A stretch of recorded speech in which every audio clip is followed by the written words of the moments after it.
Alive with passions from his breath that flow. Yield your music when he's pleased to blow. Thus at once the charming minstrel delights with sounds and enchanting tune. With sweet songs fill the air. Go happy by, and ever mindful be to court my handsome troubadour for me.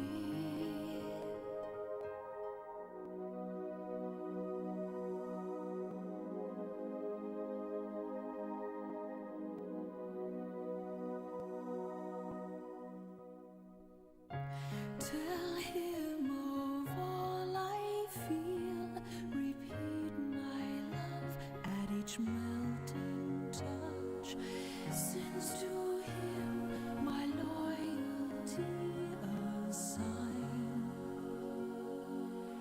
Take thou care to tune his heart,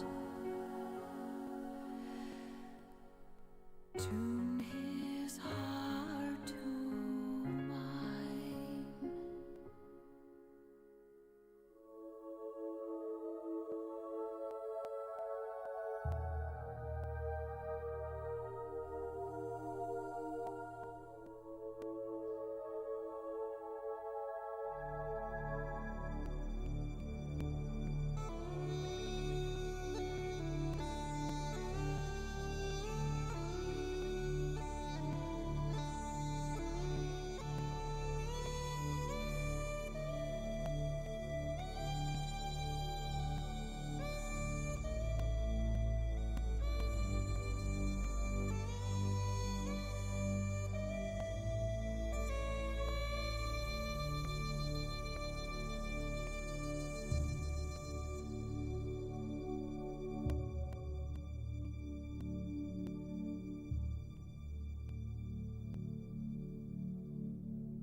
Mamma mia si salterà, l'ora è bella speranzare, tiene a buon man mancherà. Già la luna mezzo al mare, mamma mia si salterà, l'ora è bella speranzare, tiene a buon man mancherà.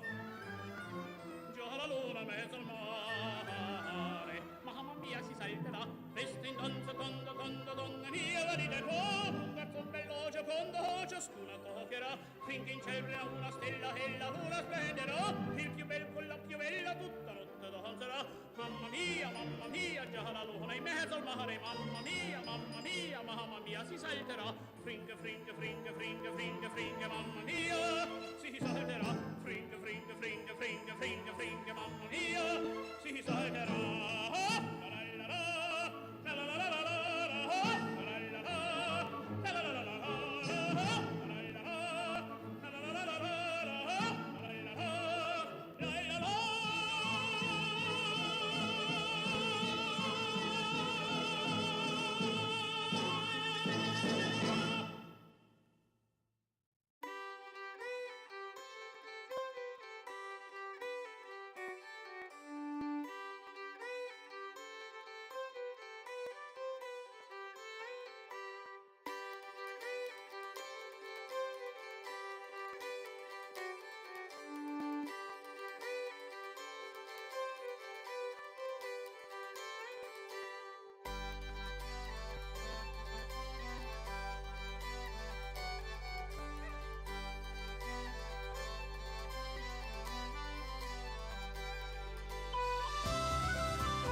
I's the boy that builds the boat, and I's the boy that sails her. I's the boy that catches the fish and brings them out to Liza. Hip your partner Sally Taboo, hip your partner Sally Brown. Fogo, Twillingate, Morton's Harbour, all around the circle. Salts and rind, a covey, a flake, cake and tea for supper. Caught fish in the spring of the year, fried in maggoty butter. Hip your partner Sally Taboo, hip your partner Sally Brown. Fogo, Twillingate, Morton's Harbour, all around the circle. I don't want your maggoty fish, that's no good for winter. I can buy as good as that down in Bonavista. Hip your partner Sally Taboo, hip your partner Sally Brown. Fogo, Twillingate, Morton's Harbour, all around the circle. I took Liza to the dance, and faith but she could travel. Every step that she did take was up to her knees in gravel. Hip your partner Sally Taboo, hip your partner Sally Brown. Fogo, Twillingate, Morton's Harbour, all around the circle. Susan White, she's out of sight, her petticoat needs a border. Old Sam Oliver in the dark, he kissed her in the corner. Hip your partner Sally Taboo, hip your partner Sally Brown. Fogo, Twillingate, Morton's Harbour, all around the circle.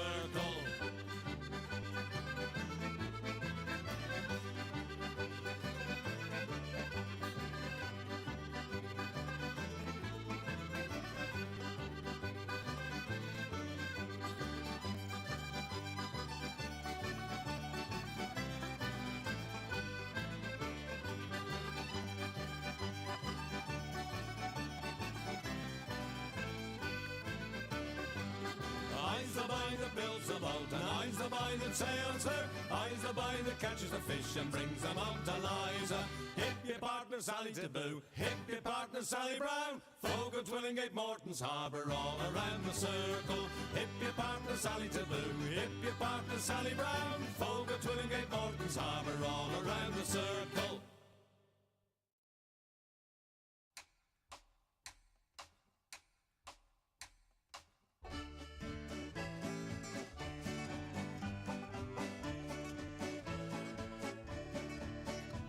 My grandfather's clock was too large for the shelf, so it stood 90 years on the floor. It was taller by half than the old man himself, though it weighed not a pennyweight more. It was bought on the morn of the day that he was born.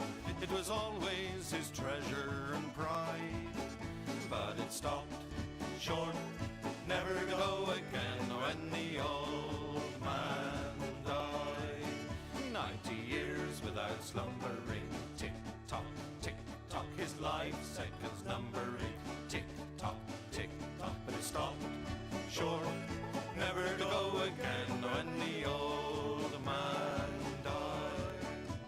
In watching its pendulum swing to and fro, many hours had he spent while a boy. And in childhood and manhood the clock seemed to know, and to share both his grief and his joy. For it struck 24 when he entered in the door, with a blooming and beautiful bride. But it stopped short, never to go again when the old man died. 90 years without slumbering, tick-tock, tick-tock, his life seconds numbering, tick-tock, tick-tock, but it stopped short, never to go again when the old man died. My grandfather said that of those he could hire, not a servant so faithful he found. For it wasted no time, and had but one desire, at the close of each week to be wound. For it kept in its place, not a frown upon its face, and its hands never hung by his side. But it stopped short, never to go again when the old man died. 90 years without slumbering, tick-tock, tick-tock, his life seconds numbering, tick-tock, tick-tock, but it stopped short, never to go again when the old man died.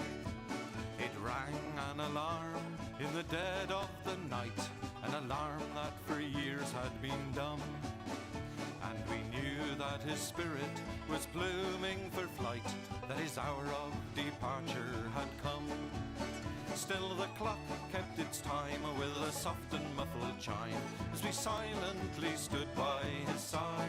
But it stopped short, never to go again when the old man died. 90 years without slumbering, tick-tock, tick-tock, his life seconds numbering.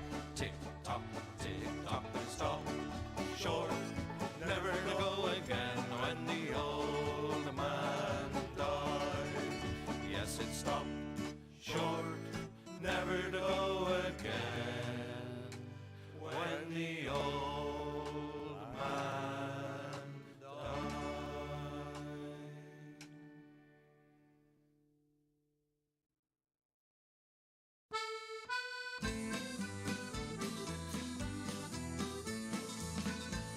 As I was going to Derby, 'twas on a market day, I spied the biggest rancer that ever was fed on hay. And indeed, lads, it's true, lads, I never was known to lie.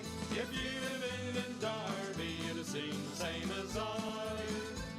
His rammy had 4 hooves, sir, and on them he did stand, and every step he took, sir, it covered an acre of land. And indeed, lads, it's true, lads, I never was known to lie. If you'd have been in Derby, you'd have seen the same as I. The wool that grew upon him, sir, made 50 packs complete, and that was sent to Flanders to clothe the British fleet. And indeed, lads, it's true, lads, I never was known to lie. If you'd have been in Derby, you'd have seen the same as I. The tail was 50 yards, sir, as near as I can tell, and it was sent to Rome, sir, to ring St. Peter's bell. And indeed, lads, it's true, lads, I never was known to lie. If you'd have been in Derby, you'd have seen the same as I. This rammy had a head, sir, that reached up to the sky. The eagles built their nests in it, I heard the young ones cry. And indeed, lads, it's true, lads, I never was known to lie. If you'd have been in Derby, you'd have seen the same as I. This rammy had 2 horns, sir, that reached up to the moon. A man climbed up in January and didn't come down till June. And indeed, lads, it's true, lads, I never was known to lie. If you'd have been in Derby, you'd have seen the same as I. And all the lads of Derby come begging for his eyes to make them into footballs, for they were football size. And indeed, lads, it's true, lads, I never was known to lie. If you'd have been in Derby, you'd have seen the same as I. And if you don't believe me, sir, if you think I lie, just ask the folk of Derby, they'll say the same as I. And indeed, lads, it's true, lads, I never was known to lie. If you'd have been in Derby, you'd have seen the same as I. And indeed, lads, it's true, lads, I never was known to lie. If you'd have been in Derby, you'd have seen the same as I.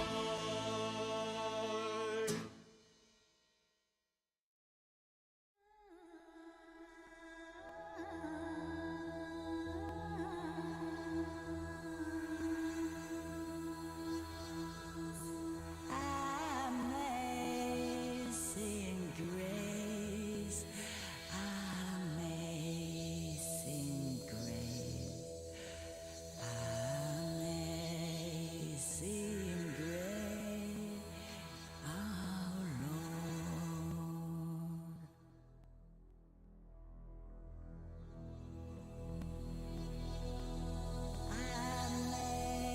Amazing grace, how sweet the sound that saved a wretch like me.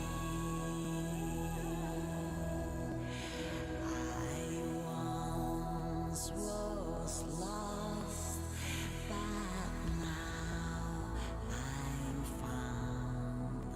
I was blind, but now I see.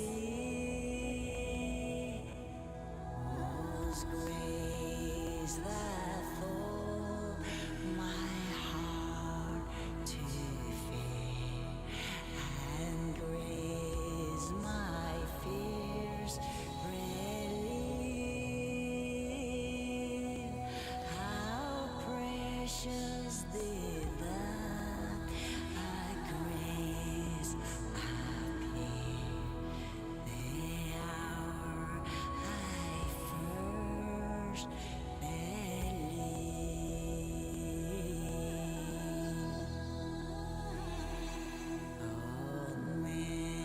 Many danger toils and snares we have already come. Was grace that brought us safe so far, and grace will lead us home.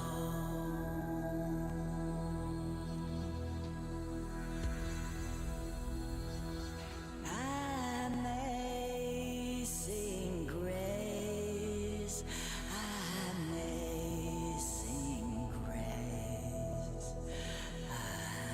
amazing grace, our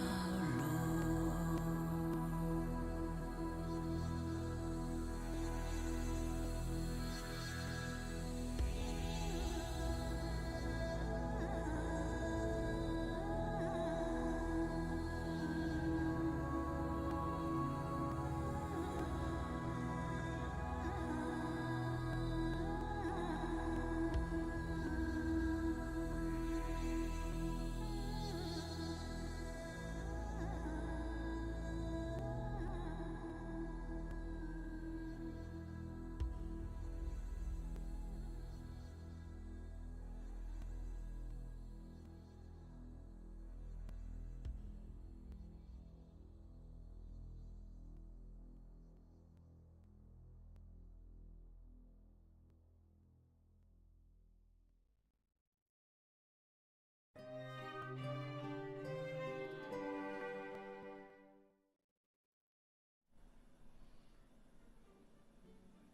Ladies and gentlemen, welcome back. We've got another day here of action. Final day. 3 teams remain, 1 slot left to be determined here which team will be going over Waga. We've got the boys on 1 win taking on Aurora, and then in the grand finals, we've got Navi that are waiting.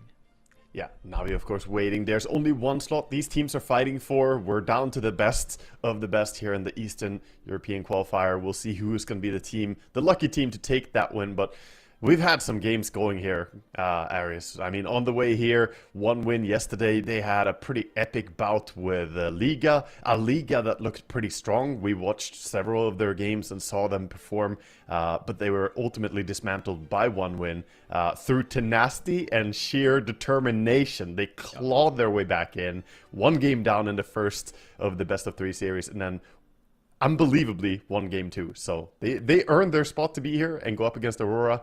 We'll see if they can match Aurora's tempo, though.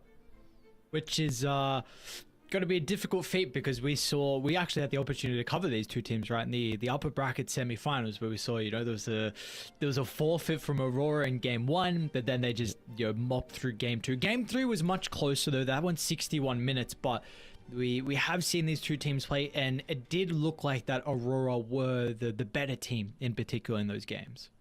Yeah, we were commenting a little bit. One of the 61-minute game was where they did some pretty gung-ho buyback to try and, you know, get some kills, and then ultimately Aurora ended up giving 1 win some breathing room, and they had to wait, go through the motion, get more Roshans, and then finally close out the game on the back of some massive refresher plays. We saw it over and over. The Beastmaster, Magnus, Monkey King, all with refreshers.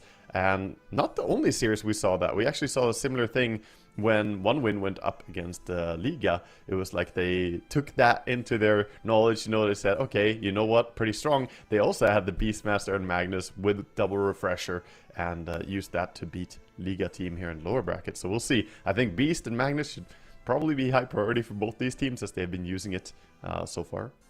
Yeah.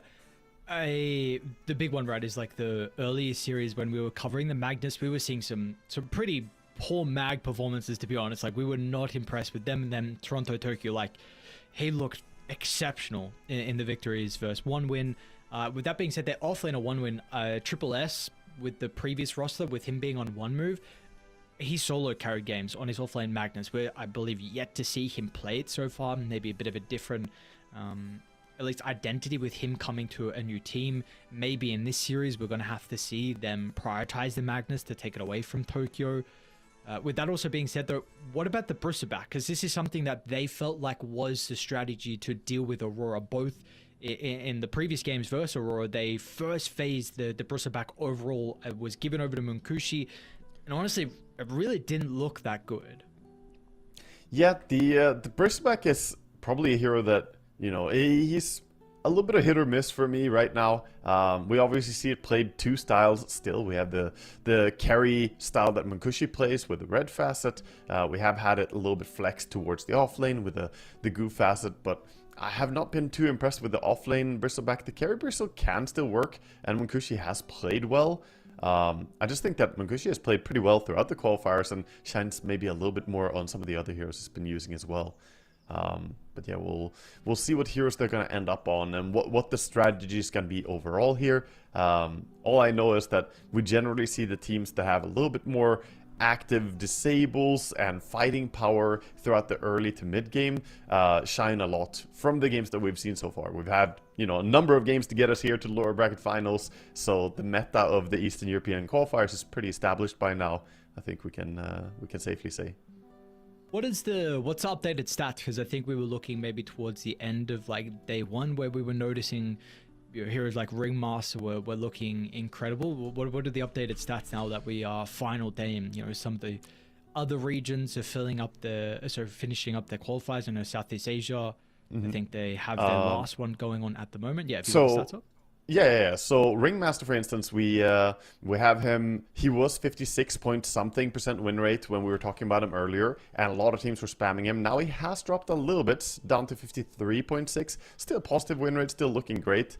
The bigger hero that was already looking amazing, that still is looking great, is Terrorblade, right? Over 100 games in the qualifiers worldwide, and he is at 60% win rate at 101 games. So fantastic. The hero is just looking so good. And, you know, even though Violent, you know, ended up losing 2 games on Terrorblade yesterday, he, you know, that was one of the heroes that the carry of Liga was absolutely just dominating with. And we've seen multiple players replicate that performance too. Yes, we have indeed. So let's see where the priority is going to go. We got a draft getting underway pretty shortly. We got one win on Radiant side with second pick. Aurora are going to be on Dire with first pick as well. Yeah, let's head into the game and have a look at what they're grabbing for themselves here. These teams already rushing through the picks and bans. So we got the quick bans, of course, some of the usual suspects. Noteworthy is that Darkseer is not banned in the first phase. Otherwise, it is sort of, you know, the same usual heroes. And that's why we see Darkseer getting picked up early by one win here. But Aurora, like I said, Magnus going to be up prioritized by these two teams. Beastmaster already banned, but Beast and Magnus have been sort of key to success for both these teams.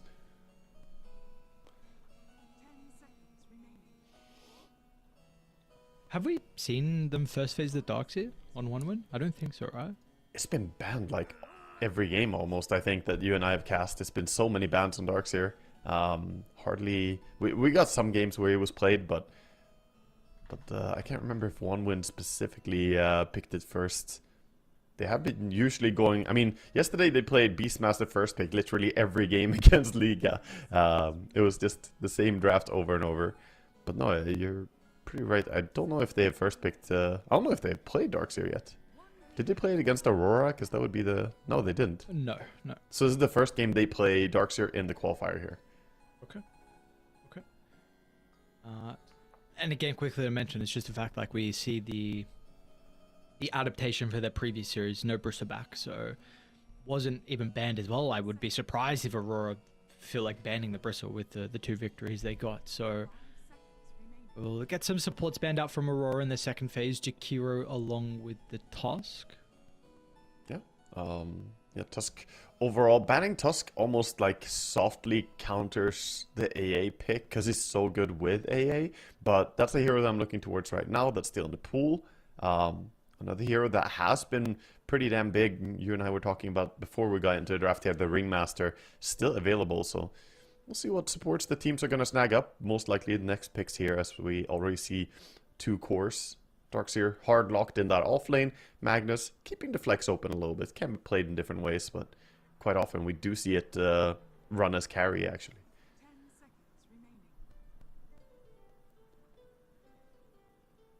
How did they address the mag yesterday? We saw it tied in the second game, but they didn't really have any supports that were quite good versus the mag, where we've seen traditionally it's been some of your like instant stun heroes to prevent the Scepter skewer or Harpine skewer. Your Rubiks, your Rastas, your Ringmasters, all the R heroes are here. You know, they're good heroes against Magnus. Ringmaster doesn't have the instant disable, perhaps. I mean, kind of with the Q, but very short disable. The box, though, still very useful, even against Mr. Magnus. But like I mentioned yesterday, if you're quick with Magnus, you can pull the enemy away before Ringmaster is able to save the core, and that can be a compromising situation for Ringmaster. Yep. We saw Silencer look quite strong versus the Ringmaster too. So. Yep. Yeah, it was used in tandem by OneWin when they had the Magnus Beastmaster. They just paired up against the Beastmaster, or against the Ringmaster with the Silence to Silence coming globally. Gonna do what we have seen quite often, the Warlock. These laning supports are just absolutely up there. Ringmaster and Warlock are some of the best pos 5s in the game right now. Yep. And I feel like you've guaranteed a really strong safe lane if that is your safe lane with the Mag Warlock. I don't know how you're actually going to be able to prevent them from farming. Just like you put the Fatal Bonds down, Mag with like Empower or whatever, which should easily be able to play that lane. That is if it is, of course, going to be Nightfall playing the Magnus, which, you know, can be very beneficial now for the remainder of the draft, at least knowing you've got a pretty guaranteed secure safe lane. Yeah, definitely. And going into the Ringmaster, they address it a bit more with the Shadow Demon pickup, a hero that has been used earlier this qualifier to try and counter out the Ringmaster save. If you get to click immediately the ST ulti, this is actually something that Asakura did against Aurora in the first day. So they had this done to them, and now they, you know, teams put stuff in their pocket, backpack, you know, as they move along in a tournament. It's like, yeah, that was kind of neat. We'll take that. We'll move forward. Wow. So you get the Purge to dispel the escape box, of course. What happened to this hero? This is our first Night Stalker game. It was played, at least Aurora played it yesterday in their loss versus Na'Vi, but where did this hero go? Yeah, he's dropped a little bit. He did get nerfed recently. I mean, overall, Night Stalker has been extremely dominant in recent times, but they nerfed his HP regen by 20%. The 40% bonus at nighttime is now only 20%, and overall the status resistance as well. He had a 30% status rest talent at 15, now it's only 20. I think those two changes together kind of pushed it away a little bit from people's priority list. Still a great hero. Silence is amazing against Shadow Demon. If you ever get Blink Dagger here on MS, you blink onto the Shadow Demon, and there's not much he can do. You can try a Force Staff or Glimmer away, but it's not that easy against the Night Stalker on you.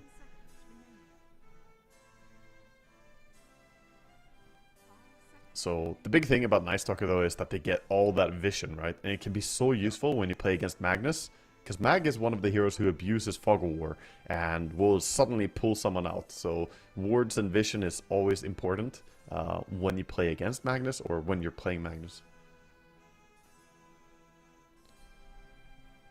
Would you, seeing the lineup on OneWin, are you thinking about the mid lane getting picked here, or do you want to keep the flex on the Mag? Yeah, I think you would be fine taking, you'd be fine taking a mid laner that lanes well against Pango, such as Ember.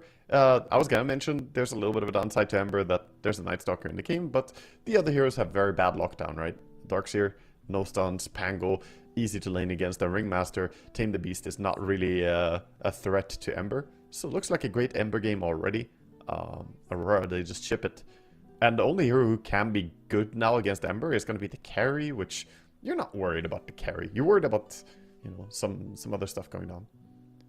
I'm assuming, by the way, already that this is going to be a +4 Night Stalker, which has been played quite a bit, but that's because +4 Night Stalker and Darkseer, of course, they lane really well together. I don't think we're going to get a carry Night Stalker here or something like that.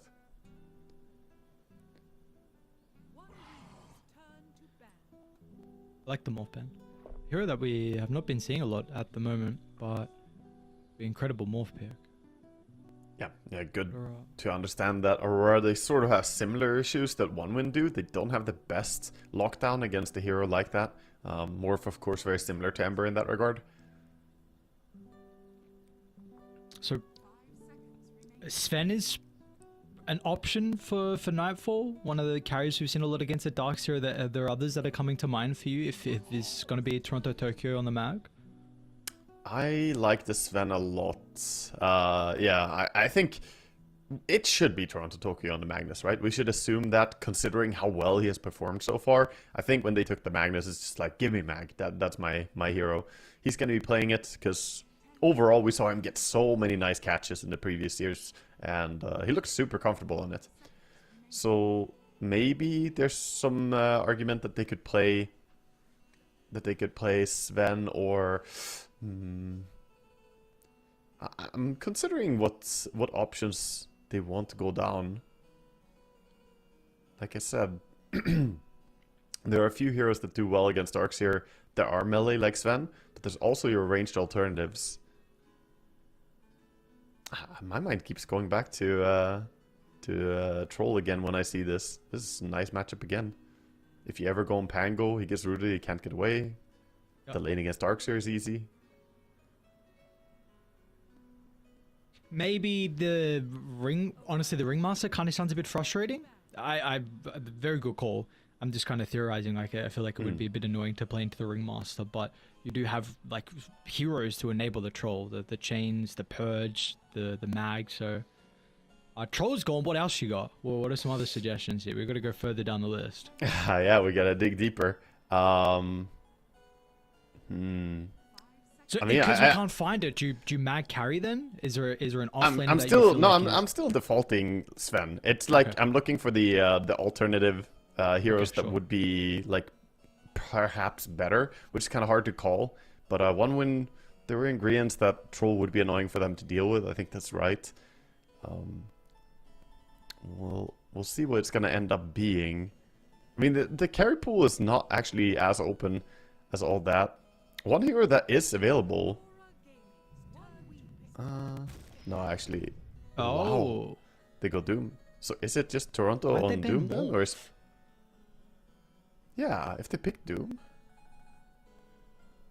Disrespect. I mean, Mukushi plays a very good morph. Maybe just saying that, you know, even if we do have Doom, that's the only thing we have against morph. The rest just straight up can't do anything to him. So it's a lot of burden on the Doom to have to be the one shutting him down if that's the case. And it's just forcing your opponent out of their comfort zone. I mean, Kushi is not going to get to play that. It is curious though, and I'm still not sure how they're going to lane it, because I wouldn't put it past them to do carry Doom and offlane Magnus by Toronto Tokyo still. Yeah, I was gonna say that as well. I think there's a possibility. I don't know if that affects the lanes that much, but yeah, because Doom safe lane against Darkseer is not terrible. You just eat the Darkseer Iron Shell creep. Like, it's pretty nice. It's an annoying lane for Darkseer to deal with. Oh, yes. Sick. There we go. All right. So I've been waiting for this here. I've heard people mentioning about the change with the Bone Guard. I think Monkushi maybe he's a pretty high Wraith King. There's too many players, I kind of forget. But how did you feel when you saw the patch to the Wraith King, the buffs that we got from the facet? Do you feel like you were expecting this hero to come back? Yeah, I actually already did try it out a little bit myself, and I've watched other people. I had some really high rank players, some like rank 15 or something player play it, and it seemed very, very strong. And overall, the Bone Guard build is very nice. Now you don't have to commit a level 10 talent for it as well. You can have the big impact from the Wraith's cooldowns without taking that. And overall, I think we're gonna see a bit of a return of Wraith King. His stun mana cost is extremely low as well at level 1. He has 95 mana cost for his Wraith Fire Blast, so he could be a pretty good hero at fighting in lane. And of course, the big thing that we haven't really mentioned, but the reason we see Wraith King here is because of the Doom. He's the one hero who doesn't really care about getting doomed. You just respawn, you know, you got a second life, who cares? True. Let's see how the lane's going to go as well, because again, we've seen the Ringmaster be an incredibly strong laning support, and Wraith King is definitely not the worst as well. So something that we are yet to see so far, and it is also the carry Doom that Nightfall will be playing. So we are going to get a bit of a different hero for him. He has yet to play it so far through the qualifiers, and this is exciting to see already the adaptations from these teams heading into the into this second final series as well, from what we saw previously too, when there was a loss from one win against Aurora. Yeah, the nice thing as well about the Wraith King is they finally get, some targeted click, point and click stun, which, sure, not the easiest to land on Ember, but at least having some form of disables, so you can perhaps set up for a silence from Night Stalker or the Ringmaster Tame the Beast. You get some combinations going, because otherwise Ember looked like he was going to have a very free time in these team fights. But this gives him something to worry about. But let's head into the game. We'll get the game underway, see what the teams are going to go out for. Any late smokers, see if they do the 40-second smoke, looking for fights, or if it's just going to be planting some vision. I have been corrected as well. I do want to just go back on what I said. Apparently, he played the Doom twice yesterday. So, this is, don't mind me. I'm doing my research, it's okay. I saw in their lineup they had a Tiny. I thought they put but they also had a Darkseer too, so, And then also the second game, I didn't see an Enigma, Doom, Shadowfin trio. But it's alright, So he's played it. He played twice yesterday. There you go. Yeah, well, it's a big, strong hero at least. That you can expect him to have a pretty good time against the Darkseer, as I mentioned. The Iron Shell creep being consumed is going to be tricky to deal with. He didn't go for the Glutton, though. He still went for the Devil's Bargain, interestingly. Because otherwise he could have gone the Glutton and have the charges to devour more of the Iron Shell creeps. He wants to have that reduced cost on selling items. Just what I needed. Such an interesting mechanic. It's very cool. I really like it, honestly. Yeah, they did nerf the buyback even more, though. It used to be 15%, now it's 20% increased buyback cost. So the buyback in late game on a carry Doom with Devil's Bargain is pretty damn costly. They do get 3 runes for themselves, so Aurora off to a good start in terms of gold. I feed you to my fiends. Alright, let's see. Mid matchup last time, didn't we see the Pango do very well inside the lane against the Ember? Yeah, last time we saw the matchup, but that was also not Kiyotaka versus Chira Jr. This lane can be a bit tricky if you're already evenly matched in skill. I would say it's heavily favoring the Ember. Interesting to see him go for the Flame Guard play. A lot of times I've seen the opposite, just with Max Slatterfist and Searing Chains build. Can you elaborate a little bit more on why you think the Ember matchup is so bad for the Pango? Like, I know throughout the game the Chains is just super annoying, but what is it specifically when you look at the lanes? Usually it's about the continuous harassment of the Sleight of Fist plus auto attacks in the lane. Pango doesn't really have a great solution to. And it's hard for Pango since he has to get close all the time for last hitting. You can either get caught by a Searing Chains or, in this case, going for the Flame Guard. I think this is just adaptation to the nerf to Sleight of Fist level 1. He says, you know what, it's a bit weaker level 1 now. I'm gonna just play around my Flame Guard.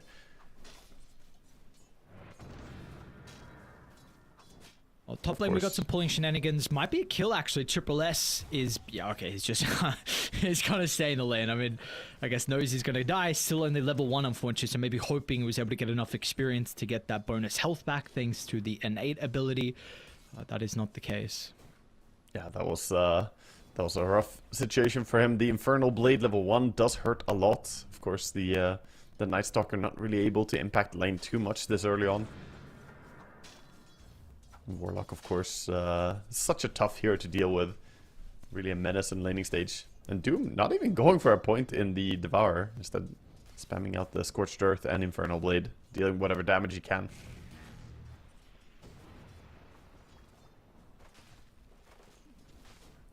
We'll have to keep some tabs on bottom as well. It feels like there's a lot of kill threat with Munkushi until the end. They have level 2.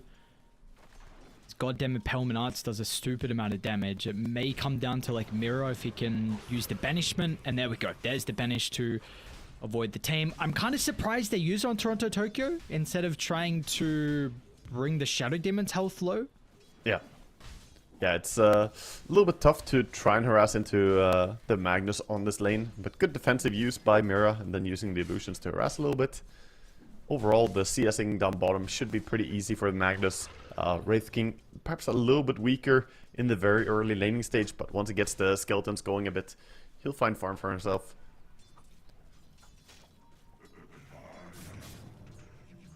Mid lane, Chia Jr. actually doing fantastically well, so perhaps, you know, Pango has swung around a little bit, and it's old news that Pango struggles against Ember, even though this was again an Ember pick into the Pango. Pango is leading the way, 17-6 against 15-0. No deny for Kiyotaka. Yeah, not bad at all. Is still a pretty difficult Pango game, like with everything you're going up against. So a lot of it is probably going to be off the back of the snowball from Chiro Jr. Like, do you have supports to be able to secure power runes? How early is the Diffusal Blade are you able to get to assist the side lanes as well? Yeah. We're going to see Darkseer trying to run over, and perhaps get an Iron Shell going over on your Night Stalker. Right now just farming the small camp together. And there it is, the double Iron Shell. This can hurt a lot for Doom. Does get TP in from Warlock, but difficult for him to help him. Ooh, do they feel like they can turn it back around? Triple S? It's a lot of damage. There's a big Fatal Bond from Panto. He had the TP backing. I think he was starting to walk to mid to try and get the Water Rune away from Chiro Jr. But of course, as soon as you see your carry getting dived, you need to stick in the lane. Yeah, making sure to keep him healthy and happy. Very interesting to see how the lane has evolved now. They're kind of trying to pull the creeps back, pull around. Darkseer is spotted by a Dire Ward, so Warlock knows that he's nearby. This Warlock, he's just adding himself as an extra creep here to the creep wave that they're pulling, and he hurts a lot, these auto attacks. No chains? They're going to be able to get the kill? What? Kiyotaka now? Oh, okay, it's this so was close. super ambitious. Leveled it up at the last second. Chiro Jr. not actually going to be able to bring down with the Ember as well. Was enough with 2 points up at the Shadow Ward. Meanwhile, down bottom, we finally got a kill in this lane, what I was expecting to be much more brawl heavy. Yeah, saw tons of damage coming in from the Wraith King. Again, they're trying to do a disruption into Skewer, but not gonna get it. They can protect each other here on the Radiant Heroes. As daytime comes in, Night Stalker not gonna be as quick anymore, but he still gets the creep wave pull. This is a double range creep wave. Oh no, not into the tower. He's gonna lose the creep wave now. I thought he was gonna be able to hold this creep wave for a while behind the tower, but pulling it through the tower, this kills off the creep wave, and basically there's, you know, this wastes the entire pull. Sure, you farm the creeps, but the reason you do this is try and hold the creep wave behind your tier 1, tier 2, and now lane is again pushing. He just got scared for his Darkseer. He walked in to try and help him the moment Doom went on the Darkseer, but I don't think he needed to panic there. What is the Night Stalker going to be thinking about now with it turning to daytime and not really being able to play this lane? I think their game plan is Darkseer has level 2 Iron Shell. He's going to start jungling a lot, and Night Stalker will be the one to just leech the experience on the lane. So he'll get whatever he can up here. He does have his boots at least. But this is mainly just watching Nightfall free farm. So it's a very passive off lane. It's been pretty hard shut down by this Doom safe lane without even relying on the Devour. It's just Doom doing a lot of damage with Scorched Earth and Infernal Blade. Pretty much won the lane. Bottom lane, we do get the skewer under the tier 2 tower, but Chiro Jr. is already in a position to capitalize on the solo Toronto Tokyo, because Mira, it looks like he's trying to connect along with Kiyotaka to invade and get the wisdom room away, and they may even be able to get a kill onto Triple S as well with the banishment. As soon as the surge is used, they're going to hold him down. He'll look to TP out. It's not about TP. Ooh. Wow. Wow, died in base. Yeah, he died after he arrived in base. That is so tough. Just barely dying. The poison damage from the SD stacking up there. That is rough. That means when he respawns, no TP for him. He also doesn't have boots, so he has to surge his way out to the lane. At least, though, on bottom lane, they did get the tower on the back of that rotation from Pango, paired up with the skeleton push from Wraith King. So, super nice thing to take down the enemy safe lane tower this early, or off lane tower this early. They're trying to do the same thing, Aurora up top. They don't quite have the same pushing power, but if nobody's here at all defending, then the tower does kind of drop. Look, what, 3 heroes, dude. Just running over. Kirotaka almost able to yoink it. Or in time it with the slight. Should be able to get the kill into Sweden Strong, however. Till the end, might be rent down as well. Doom's online from Nightfall, and the tick damage. It'll be good for one. A second is also there, so both the supports have to expend their life just to be able to get the Arcane Rune for Chiro Jr. There's a big bloodbath happening in the river there, and very nice Searing Chains by the Ember, hitting both the supports at once. And now Golem dropped, actually, committing, trying to get the Darks here. Is this a kill? He has Surge in 1 second. Gonna be fine. Ooh. Doom opted out of having the Ensnare, by the way. He had it earlier, but now back to Cloak Aura. I don't know if that was a conscious decision, that he wanted to have Magic Rest over the Ensnare. I thought the Ensnare would be really useful against the Surge. Yeah. It could have been a A lot of misplay as well. heroes. Yeah. Surge, Nightstalker, Pango. It's so frustrating when you play the Doom and then you accidentally devour a creep you don't want, and then you can't find the creep that you had before. Yeah, it could be intentional though, because the mana cost of throwing out the little Ensnare as well as using all his other abilities is kind of wearing on his mana pool. He's trying to preserve some mana for the ulti when he comes back. Anyway, it's going to be a Midas Doom. Unsurprising. Carry Doom going Midas. We'll see if it's going to tick into the Radiance build later as well, or what the item progression is going to look like for Nightfall. Pango with the roll. Feels like he has to use it to get the kill into the Warlock. It does mean, though, more of their attention put onto Panto, so Mira is able to TP out. Yeah. Panto dies, but he did bring down the tower first, so died for tier 1. Meanwhile, his carry went back and farmed jungle. It's not the worst thing ever. Pango ulti on cooldown as well.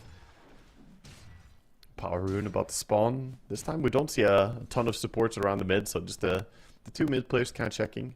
Ringmaster is there to help out a bit, but a little haste rune for Pango.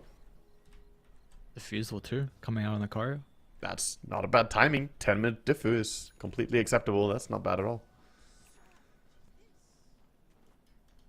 I really do feel like the Pango to have impact this game, it has to be now with this timing. I'm very concerned on late game to the heroes that he's playing into Aurora. Yeah, there are so many things that can stop him, right? Searing Chains can prevent him from getting the ulti out. The Doom can do the same. RP can stop you during your ulti. And even the Golem can temporarily hold you in place, perhaps allowing some damage. The good thing is, though, there's no Terrorblade or any big ranged damage dealer in this game. All the cores are melee cores, so they can't actually attack into you if you do get to roll out. Nice scan from Dire means that Nightfall gets out, but Kiyotaka's... okay. Was running at them, but slight remnant is chilling. Meanwhile, Mira is also making a lot of stacks of the triangle. We haven't spoken about bottom. Unkushi, RP from Toronto, Tokyo. Okay. He can skill ulti. He's not dying, I don't think, with the stick. Maybe if the poison's able to stack up? No, not even close. Okay. Didn't even get him the one time, because he's holding a skill point right now, so he's completely ready. If they were to bring him down once, his team could perhaps react. He's gonna have to skill it now. Most likely. Looks a bit scary. He's really holding it. Can Mira be here? Really? Yeah, okay. Well, for a while. Oh, that's so crazy. Way too aggressive. The Night Stalker ready to go in and catch him. And now's a great timing for them. They have the nighttime duration. They have level 6 on NS and Ringmaster. Gonna run over for the 12-minute rune. Doom wants to get a grab on Pango. Won't find him though.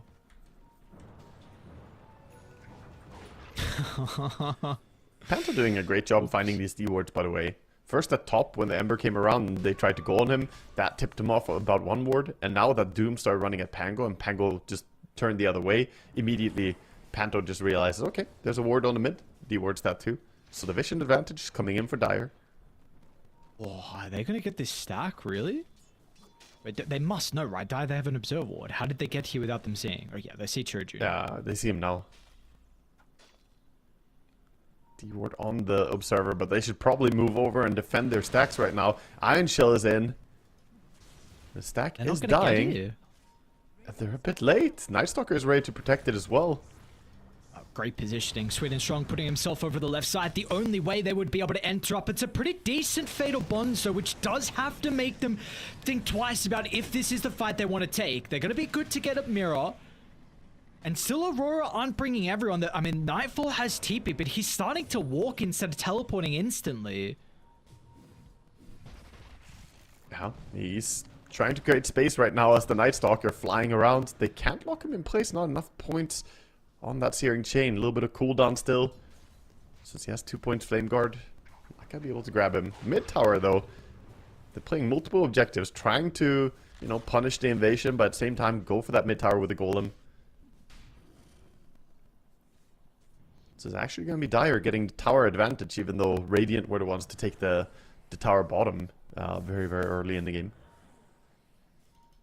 Wraith King now, 3.5k gold is going to be the Radiance build for him. Doesn't look like he wants Armlet or Blade Mail first. Just straight Radiance. Need to get that courier over to the secret shop, buddy. You got 3.5. Yeah. It's time to purchase. Come on now. Oh, Sweet and Strong over by the Wisdom. Ooh, I don't know if he's going to be able to get the kill, unfortunately, through the silence duration. If that's not the case, he unfortunately wouldn't. Wow, big void, okay. And Pango's here. Tanks the RP. Chira Jr. What? He has the Searing Chain. No one else was with him. Land it. Is he going to be able to get out as a result to that? Swashbuckle, he has ultimate as well if he wants to use it to get away. Toronto, Tokyo, nice skewer. And they're going to be able to get the last right click off as well. The big auto attack damage with the Orb of Destruction and maxed out in power actually brings him down. Close for him to almost get out there actually on the Pango. So good punishment for them. They also were able to secure themselves the rune, right? As Darkseer took the other one, I think. Yeah, they got it. Tokyo got it. Yeah, Magnus picked it up. Too many things happening. Can't really find it in the in the text box. Interesting build coming out from Till the End. It looks like he wants to go for a mech build this game on Ringmaster. So maybe he wants to address some of the AoE damage from the Ember, Sleight of Fist and so on, but you can't really heal against the Doom. So I'm very surprised to see a Ringmaster go for mech in this game. Yeah, I wonder what item this frees up as well for the Darkseer, because it is a somewhat common item that we get out of him. Yeah, he won't be able to go for the Arcane Boots, but he has Halberd so far. SD ulti will spell the end of SSS. Will he get it off? He does. They're nearby. Vacuum, Rolling Thunder fall up as well. They're going to be able to keep Triple S alive. That's not the case. So they'll lose the Darkseer, and with not having anyone else here, I mean, the early game from one win, you are playing with pretty much one hero disadvantage always because of the Wraith King. But he is farming. Almost Radiance completed for him, unfortunately, with that move from Aurora. They're going to go back through the portal. In fact, actually, Tormentor's top. Never mind. So, it's the what NS. damn Night Stalker. Yeah. When you're playing against NS, it goes towards top at 19 seconds. You do have a chance still to take it bottom before it moves top. Reincarnation gets triggered by Ember here. Finally, Wraith King gets to use his ulti. But he has Radiance complete 16 minutes into the game. Speaking of Radiance, the Doom opted to go for Echo Saber second item. So much more active itemization. He also has the pack leader now that we usually see core Dooms want to play around, the carry Dooms. Always want to play around the big damage, of course. Deals 25% more damage to lower level heroes. Oh, nice silence. Still going to be able to get the RP though. Toronto Tokyo steps away from the AoE. Silence offers the control, and this is getting to some pretty scary territory. Do you like how one win are positioning? Like, it seems like they're still trying to play really aggressive into Aurora's side of the map, but I don't think they're this strong with, like, we see you have a Doom and then you have a Wraith King. And the impact, I'm feeling it more from Nightfall. Yeah, for sure. Also, the Night Stalker had ulti cooldown there. It's daytime, very hard to be aggressive and invade the enemy territory without your carry joining. Whereas we see Aurora move a lot more as 5. They're actually grouping up and, you know, taking the big engagements. That's playing into their strength. They have great abilities. The Warlock ulti has been dominating a lot of these fights. So the big question is going to be... from Munkushi. He's going to run into Panto. Unfortunately, Rock is on cooldown and Mirror was a little bit away. You're up relying on Toronto Tokyo too, but we're getting... Maybe they'll go for till the end though. That will be an easy one for them. Yeah, they do have the ulti available on ST, but don't even need it. Just put the damage from the Shadow Word, spam a few auto attacks. Night Stalker tries to control the top rune, but not going to be able to do so. It's even going to spawn bottom, so Ember finds a very nice rune in the region. And he's going top. Doesn't want to lose this tower for nothing. Oh. Guess wrong. Wait, they're here, Radiant. First fight, we're going to see Munkushi looking to show up as well. They'll assassinate the Warlock. Could be a good fight for them. Forcing the TP cancelled as well for the Magnus. He will not commit it in. You probably just need to get out from Nightfall. He's waiting on the wings on the right side, but how does Nightfall enter the team fight? Doom on cooldown for 25 seconds. He doesn't have reincarnation. They know the location that Toronto Tokyo is going to be able to connect from over towards the south. We've lost the reincarnation from Munkushi, but we're keeping tabs on Mag at the moment. RP, oh, it's a swing and a miss from Toronto Tokyo. Had to use it, but the slows stops him from getting close.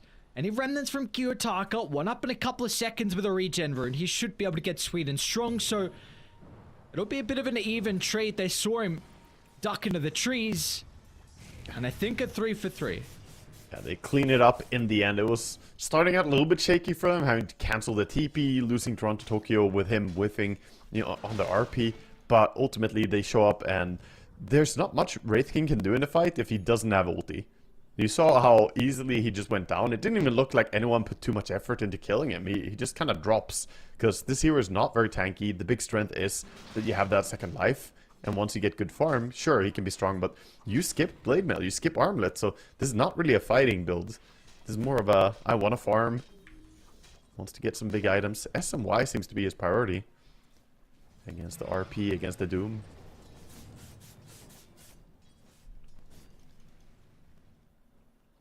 Okay. Would still have loved to see like either Blade Mill or Armlets. I feel like one of those two is always nice to have. Maybe Armlet is quite bad against Doom, but Blade Mill is still fantastic. Meanwhile, Ember is actually having a fantastic game as well. Of course, Doom is top farmer, but look at Ember. 10k gold, has the Mage Slayer, Yasha, and 2,300 gold to boot. So almost a full Manta style on him. What's with the Manta this game? It's, you know, just convenient to have. I think there's not one particular super important thing to dispel, but it does give you protection against the Wraith King stun. You can always disjoint it now in 3 different ways. You have your Fire Remnant, the Sleight of Fist, and the Manta style. But you can dispel off like Impalement arts. Okay. Alright. Instant BKB as he saw the stun, so. The move. He has to do it. I think it's in his contract. He has to do it like once per game or something. It's yeah, it's the only way he keeps the patent on the TP out like this. I guess also with the Manta, your farm would be through the roof with Empower given over to you constantly. Like this is, keep in mind, I mean, Agi hero with a lot of attack speed that you're going to get from the Manta style. The stats would feel quite nice, I imagine, as well. Yeah.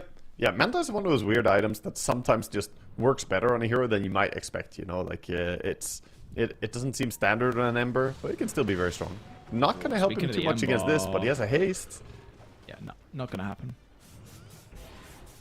Haste rune saves the day. But there you also see the weakness of the Manta. It does not solve the end silence for you.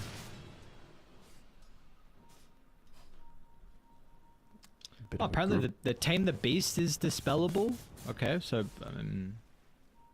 that as well. Yeah, but you can't dispel it yourself. You would need someone else to dispel it off you. Yeah, I've actually seen that.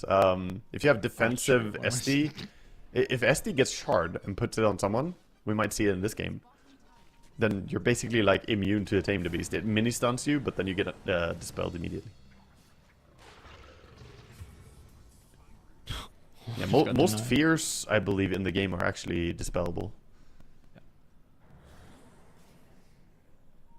6,000 net worth lead. Still, we've got to keep in mind it is a Doom and a Magnus lineup, so the probability is not that much in Aurora's favor. We'll see what they want to do objective-wise, though. It seems there is a kind of group up from them around the top pit, so they are going to be eyeing off Roshan. They're hesitant, though. It's a bit scary into a Darkseer and Pango. You can easily get caught, and it's also nighttime, so Night Stalker with that Blink Dagger and his Great Vision could possibly find himself jumping the backliners. That's why we see the supports going for Force Staff as well. We already have it on Shadow Demon. Looks like Warlock went for Solar Crest first, buffing up the Doom or his Golem. Always a good play.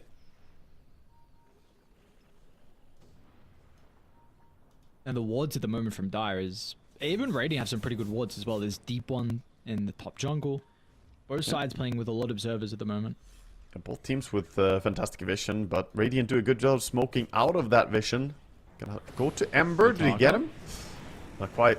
Oh, Manta this turn. Gonna be able to avoid the stun over to the right side. They did find Mirror, who's a pretty valuable hero inside the team fight. Nightfall. BKB, he's okay. Toronto Tokyo's gonna start to TP into. They want to take the fight still with a numbers disadvantage. Nightfall TP'd out, but he's starting to run back over because the rest of the team are asking to try and fight. We'll see how they're going to be able to enter the... Ooh, oh, the big damage. crit, dude, sweet and strong. Tries to fly up to the high ground.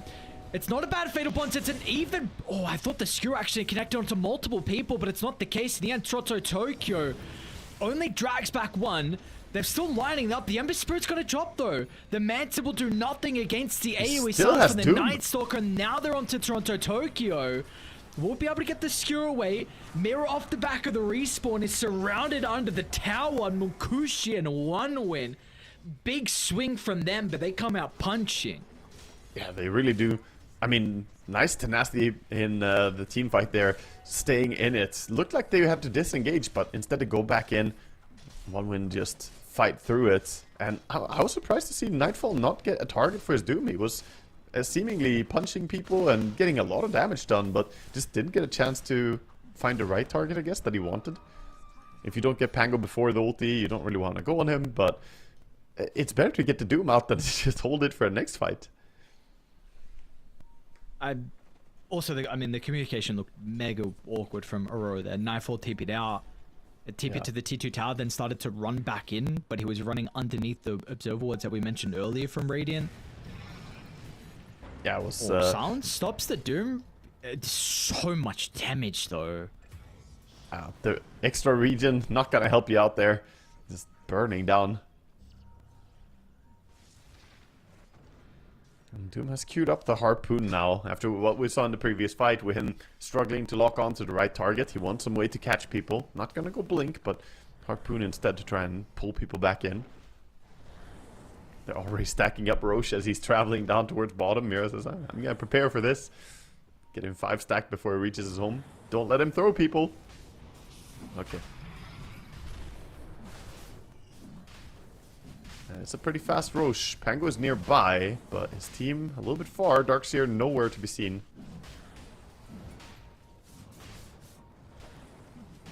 Kira Jr., is he gonna go for it?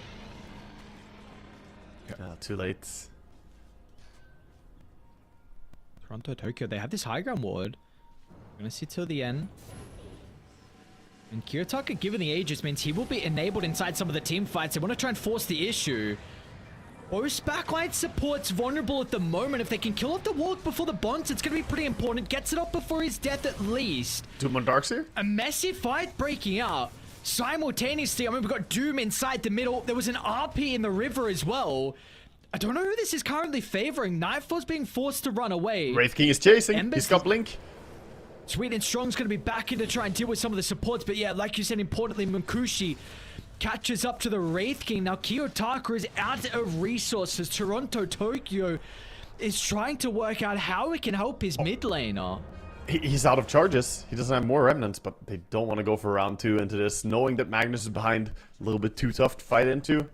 And that was still a very, very good fight for Radiant. Sure, you lose your supports and you lose your darks here, but getting that kill on Doom is ever so important. And finally, Wraith King gets to dominate a fight handedly. And this is the worrisome part about picking carry Doom. It's not a traditional carry. He will get outscaled at some point by a Wraith King, for sure. You're playing, you know, basically with the tempo of the Devourer and the Midas, but once you start falling behind, if you get lower level than people, then you start struggling to do right-click damage to them. And now he's tied for level with the Wraith King.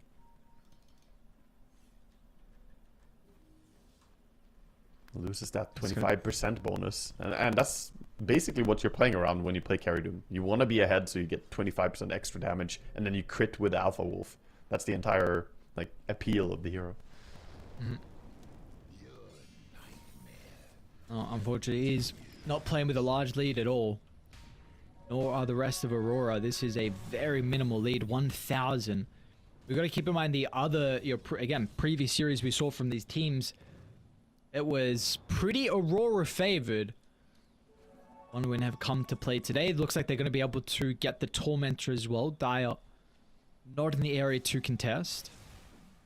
Yeah, love the item that they got on Wraith King as well, finding Nemesis Curse with Alert, getting the extra attack speed, and pretty underrated. The bonus Night Vision does a lot for you, especially when you have Night Stalker making some extra nighttime for you. The Night Stalker with the greedy greedy enchantment. He just wants money, man. Yeah, I get it. Working on the Lotus. Yeah, he does have his poor man's Midas. Got the Night Stalker Shard. Can eat some creeps here and there. We've got the triple Gale Guard from Dire. See him inside the lane. We'll look to try and just BKB out. Okay. Yeah, gonna work for now. Chia Jr. doesn't have a bash or anything like that. He's not even going for one. He's planning to go towards, looks like an Octarine Core and then a Lincoln Sphere is his plan. I'm not against that. Lincoln's looks fantastic here in this game. There's not much to trigger it, actually. There's like hardly anything. Keep in mind, Doom does not want to take over a little Satyr creep to get the Purge, because then he loses his damage output from the Wolf. So it's basically just down to the supports to trigger that Lincoln's, since Magnus and Ember cannot do it as well. Smoke off from Dire. So we instructed a pretty good position. It looks like OneWin may be aware of this. Oh, what? Split the middle till the end. Oh, he did see him now. Pretty good timing with the escape act. Do you want to fight it? Wraith King going in, going around. Yeah, Aurora. This is a pretty heavy commitment. It's going to be able to dodge to tame the beast. Gets the remnant over as well. Swin is strong. All the information they would want with the Dark Ascension. You see how far back the supports are currently positioned from Aurora. They are making sure it is going to be really hard if OneWin want to try and deal with these backline heroes. Watching them all, and there is Blink Dagger ready on both him and Wraith King. They're going to go. Going to try and get up to Mira. It's a pretty good rock. Just buys a moment of space. Gives them time to be able to decide how you want to try and take the team fight. Kiyotaka looking to try and move towards Munkushi. There's a Doom down to the south as well, as Nightfall was able to deal with till the end. RP as well. Panko is gone, and Munkushi, he struggled to find a way to enter the team fight. Kiyotaka's Ember is making so much chaos in the middle. This goddamn hero, they are lacking some ways to deal with him, and a big reason why they're able to get a 3-for-0 exchange. They tried to burst the supports first there with a Vision from Night Stalker going onto the SD, but with Force Staff on him, Ghost Scepter as well, and the Gale Guard, a lot of defensive tools, along with the help coming in from Panto with ulti, you know, dropping the Golem onto them, slowing down some of that impact. It turned out to be a little bit too difficult for them to burst the supports. I really think they need Nullifier before they can play like this, just beelining the supports. And Wraith King might need to turn his attention to some of the bigger heroes, you know, try and go either mess with Ember or go on the Magnus.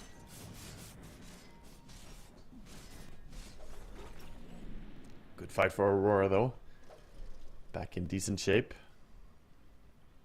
Wraith King just about to finish his Bloodthorn. Same time the opposite carry Nightfall is picking up a Silver Edge in just a bit. Working on that Demon Edge, just 500 gold.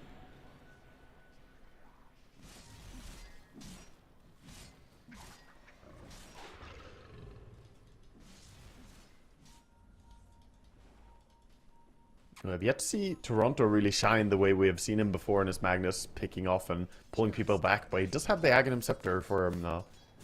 You can start looking for some horn tosses. It's like you mentioned, right, with the Night Stalker, just makes it so difficult. Yep.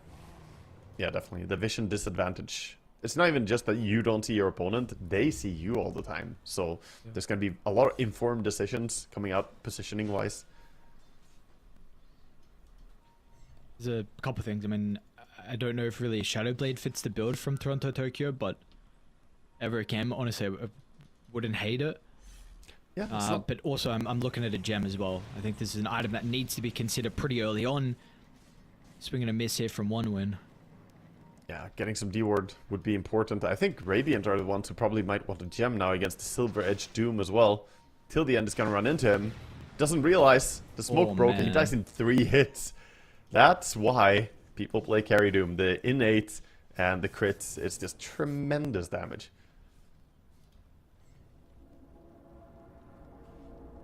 He also does have this rated Shiv. I think he may have procced that as well. Just, you know, everything just destroying the poor Ringmaster. Poor little guy. He's got 1300 HP and like 10 armor. That's not going to last you very long. The tower is going to last long by the looks of it. Glyph delays the inevitable. No one is TPing back. Yeah. After the previous fight, by the way, where I was calling that they need Nullifier, we saw both Pango and Wraith King queuing up Nullifier as their next items. So they're working on it. Toronto wants the Pango. Does he know he's there? He's chasing. He doesn't see him, though. Blindly following. Oh, Night Stalker saw them. Whoa, trying to force BKB. We think it's trigger happy. Okay. Yeah, but now you're just dead. It's not easy to get away from this Echo Slow when you get hit. The Harpoon. Turns out to be an amazing item for the Carry Doom, who's flying ahead, by the way. I said earlier they were struggling a bit level-wise to stay ahead of the Wraith King. Now he's solidified himself with these solo pickoffs that he found. The first pickoff at least being solo. He's level 23, almost 24. Against the level 21 Wraith King. Ember has become barrier man. Every barrier in the realm on this hero. Did you give Aegis to the barrier man as well? I think you give it to Doom. He's too important at this stage. Yeah, they're gonna take it on him. Normally, I wouldn't be against seeing it on Ember, just allow him to play more aggressive, but I think Doom still runs the risk of possibly getting gone on by Wraith King and chain disabled by Pango. And now he can play a bit more ballsy without risking as much. Nullifier is complete on Munkushi. He really farmed that one quickly after the Bloodthorn. Yeah, oh, he disassembled, I see. Yeah, he disassembled his Radiance for it. I was about to say, like, where the hell did this Nullifier come from? He's looking to rebuild the Radiance, so got a new relic queued up. Interesting decision. I wouldn't mind seeing him go for something like Assault Cuirass instead, replacing that inventory slot. But he likes the Radiance, wants the burn.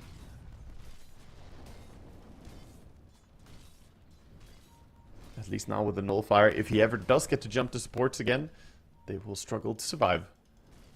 Your Gale Guard, your Force Staff, your Ghost Scepter worked well last time. None of them are going to work this time. This time's looking like a high ground defense. Angli isn't back inside the base just yet. No. Toronto Tokyo blindly fishing. Not going to find anyone yet. So Chira's trying to finish his Nullifier as well, but still 250 gold away. Pretty close. He can TP base. He has stuff to sell as well. He's just going to sell his Blightstone and he get the full thing. With this, they want to take a fight. We found Toronto Tokyo. Ooh, they get RP. To activate the BKB and the RP as well, along with the Magnus's position. He's empowered up, so with the cleave. They'll give rid of the Night Stalker to start. They're probably going to deal with Munkushi. Triple S. Doom. He's trying to find the opening. They need a big vacuum. They need a combo. It's an okay one towards Yen. The Rock is doing its best to be able to stop the retreat, but the Wraith King will not be able to escape. The Harpoon dragged back. They're going to be able to get rid of the carry. Munkushi trying to bring down Panto into the grave, but unable to do so. And meanwhile, Chira Jr. as well could not get the damage required to deal with some of the other Aurora heroes. So all they lost was Mira. Yeah. Super disjointed fight coming out from 1win. They were just way too early. Night Stalker and Wraith King finding themselves completely alone, fighting all of Aurora. And then, you know, we saw the Pango TPing base, getting his nullifier complete. He was not ready for this play. So, not on the same page, and they get punished hard for it. They're gonna go straight towards the throne here. 45 seconds for the Wraith King, and then the Pango dead for even longer.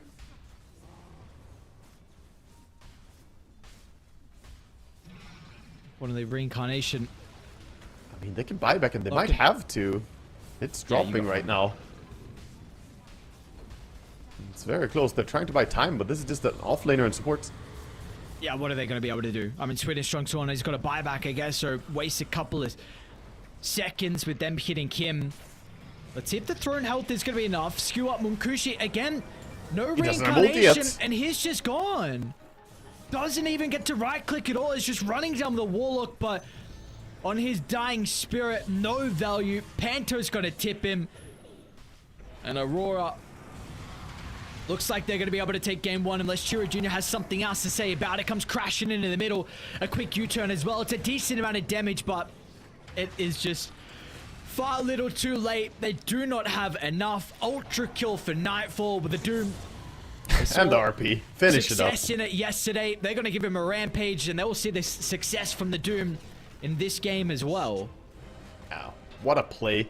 Nightfall ends the game 17-1-8, but also Kiyotaka on that Ember really popping off, having a fantastic time. The laning stage against Pango looked a little bit, you know, underwhelming. He didn't get any denies, but once the game started and he started running around and actually fighting, he was having a great time. Not proper lockdown against the Ember. We saw Nightstalker attempt a few times to hold him in place, but the match style also worked out in the fights. He was never really getting controlled by Wraith King. We saw him a few times disjoint the stun.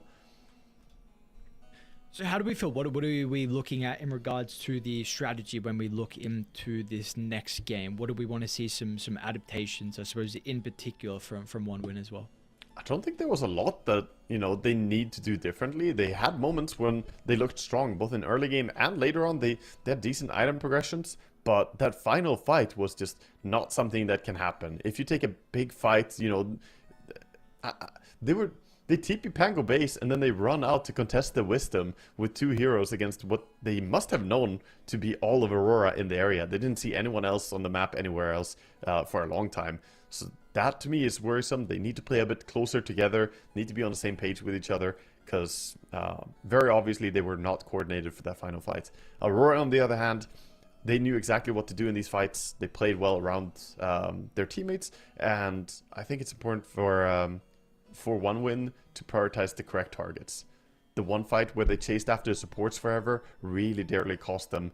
And again, it was sort of overcommitment by the Wraith King and Nightstalker, diving support while their team couldn't really follow that up. We're going to have to see. We'll see what they're going to be able to do, because they're one game away from elimination, one game away of being able to potentially make it in the grand finals is the boys here from Aurora and get that rematch versus Na'Vi, what we saw in the upper bracket final. So we're going to send to a break. When we come back, though, we've got game 2 here with DreamLeague Eastern European Closed Qualifiers. We'll see you guys soon.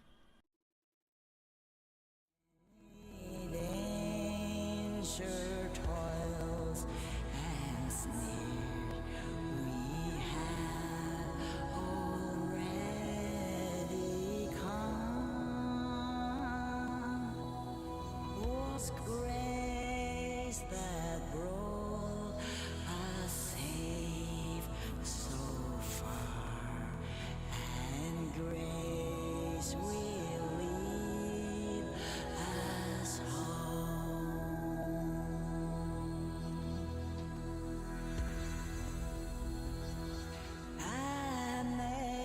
Amazing grace, amazing grace,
A fond kiss, and then we sever. A farewell, and then forever. Deep in hair-wrung tears, I'll pledge thee. Warring sighs and groans, I'll wage thee. I'll ne'er blame my partial fancy. Nathan could resist my Nancy, but to see her is to love her. Love but her and loony other.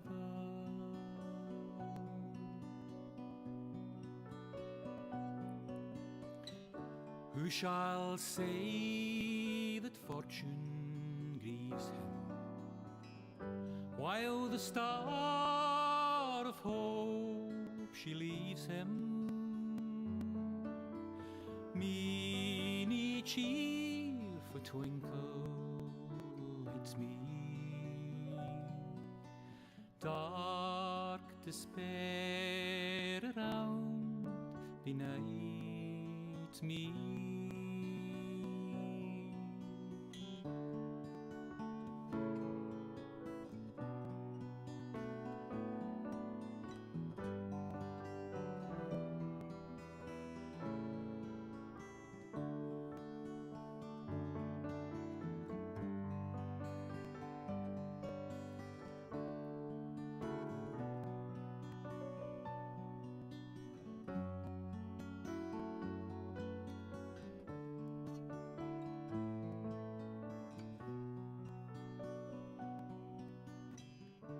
Had we never loved so kindly, had we never loved so blindly,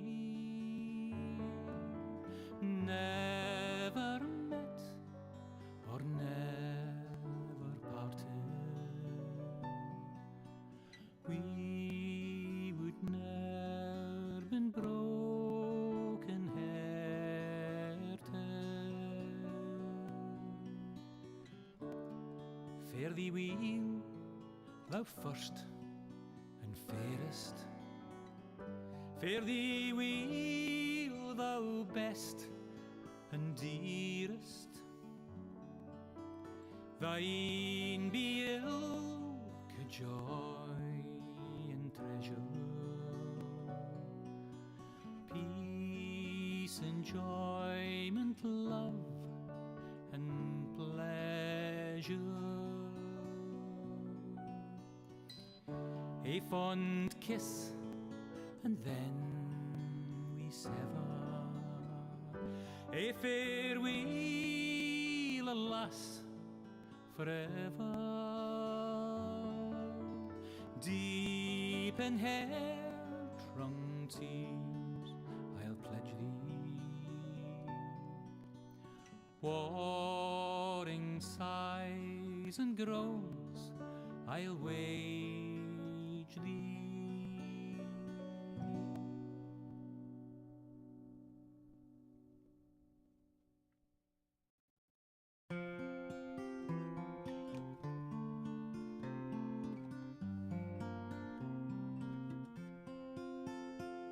Should old acquaintance be forgot and never brought to mind?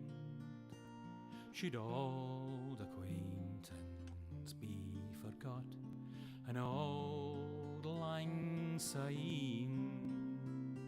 For old lang syne, my Joe, for old lang syne, we'll take a cup o' kindness yet for old lang syne. We twa hae paddled in the barn, fae morning sun till dawn. We've wandered mony a weary fit sin auld lang syne. For auld lang syne, my Joe, for auld lang syne, we'll take a cup o' kindness yet, for auld lang syne. We twa hae. We're one game away of getting that rematch versus Navi in the grand finals. We got a draft ready to go. We'll see what the changes are going to be and what the adaptations, importantly, are going to be from one win as well, because we need to see something a bit different than we want a game three. We want a game three. We want an exciting series. We saw it was a competitive game for a large portion of it, and then apparently it just kind of ended. No, Aurora, they were able to make quick work once they felt like they had a strong enough lead to be able to do whatever they wanted across the map. But this time, we're going to get a Tiny let through. We've seen Tiny bend a vast majority of the games we've been covering. Yeah, Tiny, been a high priority, but a little bit of change in the draft here, of course. As we see one win, they just get rid of that Magnus. They say, you know what, we don't want to play against it, and I think it's a good call. Aurora, they play very well around it, even though he wasn't really the biggest story of the previous game. Toronto Tokyo still delivered what he needed to, and picking up a durable mid lane hero and Tiny very early on, it's not a bad feel. Aurora, though, coming out the gates with the Terror Blade immediately. Okay. This does give a lot of time for them to customize a draft that should be good against TB. You and I were covering one win Liga yesterday where there was just some I don't know what call it, stubbornness about picking like Lifestealer into TB, which I didn't enjoy at all watching. Just didn't seem like they addressed the hero at all. TB, of course, generally gets countered by magic damage. We'll see what they protected with on Aurora side in terms of bans. What do you feel like the thought process is in the camp, though, from Aurora, like with this first pick TB? Like, what is going in the back of the mind? Of course, there is, I imagine, some flex opportunity for them, but why the TB first phase? Yeah, I think it's probably largely flex, but they might just be picking up on the fact, you and I have been talking about it as well, and these players, they know it as well. TB is just kind of busted right now as a carry. He's dominating a lot of pro games and pub games alike. His win rate is absurd, even in the qualifiers here, sitting at 60% win rate after 100 games. The hero is very, very strong. And even if you get to draft some counters to it, it might still have very nice impact. So why not start it out with picking it? I'm a little bit concerned. I think, especially against one win, as I mentioned before, they're a team that has played like Leshak, for instance, and some different heroes that can counter it. The question is, are they comfortable to flex the Tiny over to a different role than mid? Do they want to play it either carry or +4, for instance? Or is that hard lock towards mid lane? I believe Monkushi is... Yeah, Monkushi will play it if they want to give it to him. Yeah. I don't know about the 4, though. That's the only thing, right? That's a big thing in question at the moment on... There's also... specialty against carry Tiny, TB also has a very big impact. You and I have been seeing a few games where TB gets to sunder into a Tiny high HP pool. You just sunder it away. It's very, very impactful if it's a carry Tiny to just sunder him. We're pretty quick here with the bans. We'll see our supports more than likely now for Aurora. Yeah, AA was banned out. Ooh. Gotta go towards Marcy. Looks a bit more like that could be a potential core coming out. Maybe Toronto Tokyo's hero in this game. We'll see. Of course, Marcy can be played support. Definitely wouldn't put it past them. This is a weird situation where one win they have to think, should we be concerned about the Wisp coming up? The Wisp IO lane? Or Wisp Marcy lane? I always call it Wisp IO. I'm just stupid. The Wisp Marcy lane? Something that could be tough to deal with for a Tiny carry, for instance, if it's an off-lane Marcy. Not that easy to fight into. Do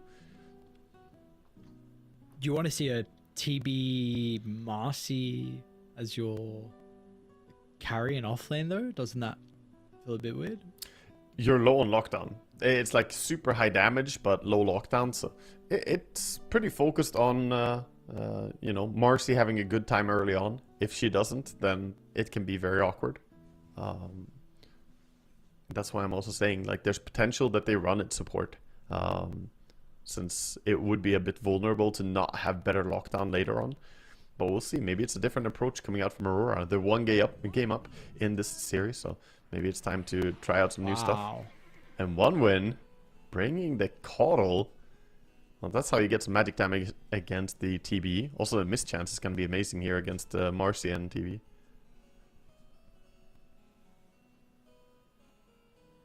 We did see... Man, someone played the Coddle and then we saw it banned as well. I don't think we covered the game where the Coddle was actually picked, but we saw it banned in one of our games. But I believe Sweden Strong's a pretty high Coddle player, if I remember correctly. We're super important, like, what are you pairing the Coddle with? You have to have something, a reason why you are picking it. I guess maybe there could be some value with going Coddle mid with the Magic Nuke versus TB, but I haven't seen Coddle mid for a while now, but I was never a fan when it was played mid. Yeah, Coddle mid is a bit tricky. It can work really well though. If this is a +4 tiny, if they were to flex that, then I would kind of like it. Mid Coddle with a Dagon Rush can be tough to deal with as a TB. You have very low HP pool. Early Dagon coming in from Coddle, slowing you from super far is not easy to play against, and Tiny could help you get those catches. But I'm still thinking that one win are most likely to play this as a carry Tiny. And Tiny CM, not a bad lane. CM can catch people, Tiny can walk up, toss them back. It is looking kind of squishy though. Coddle and Crystal Maiden. If Marcy ever gets on top of you, heroes are just gonna melt. But it's infinite mana though. It is. Yeah, they will have all the mana in the world on this Tiny. He's gonna be happy. And then they take the hero who can use the most mana over on Aurora. I wonder how much of this is like a block pick even. If it was carry Tiny and it's actually Coddle and CM supports, then Midstorm would have been a very good option for them. Yep. Yeah, heavily agree. Very good call. So we're gonna get this second support from Aurora. Just a question of like second or first support, you know. Yeah, we still don't know what Marcy is. She's flexing that stuff, but it could be the 3 cores already revealed. Storm, TB, and Marcy could be it. Aurora do need some form of way to get onto the backline, I think, at this point. Okay, they're gonna get Eng, so not a hero that I expected them to go towards here. Of course, they do play an incredibly strong Enchantress. Maybe just feeling confident that, you know, we can take over the laning stage, we could do a lot early game. But I would have expected to not see Eng when CM is already picked. Can be an annoying matchup.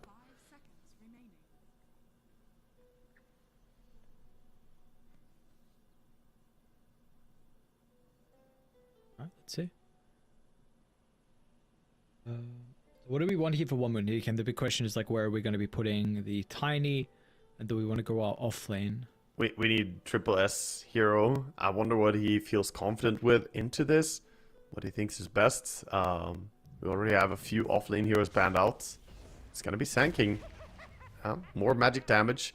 They're definitely addressing the TB, I can say that. You know, the first big TB, usually I'm looking for magic damage. The following picks were Coddle, CM, Sand King. So every single hero fully about that magical damage burst. We'll see if it's gonna work out for them. It does give them a little bit of catch against the Storm as well. Sand King, once he gets a Blink Dagger, can possibly get some setup on him.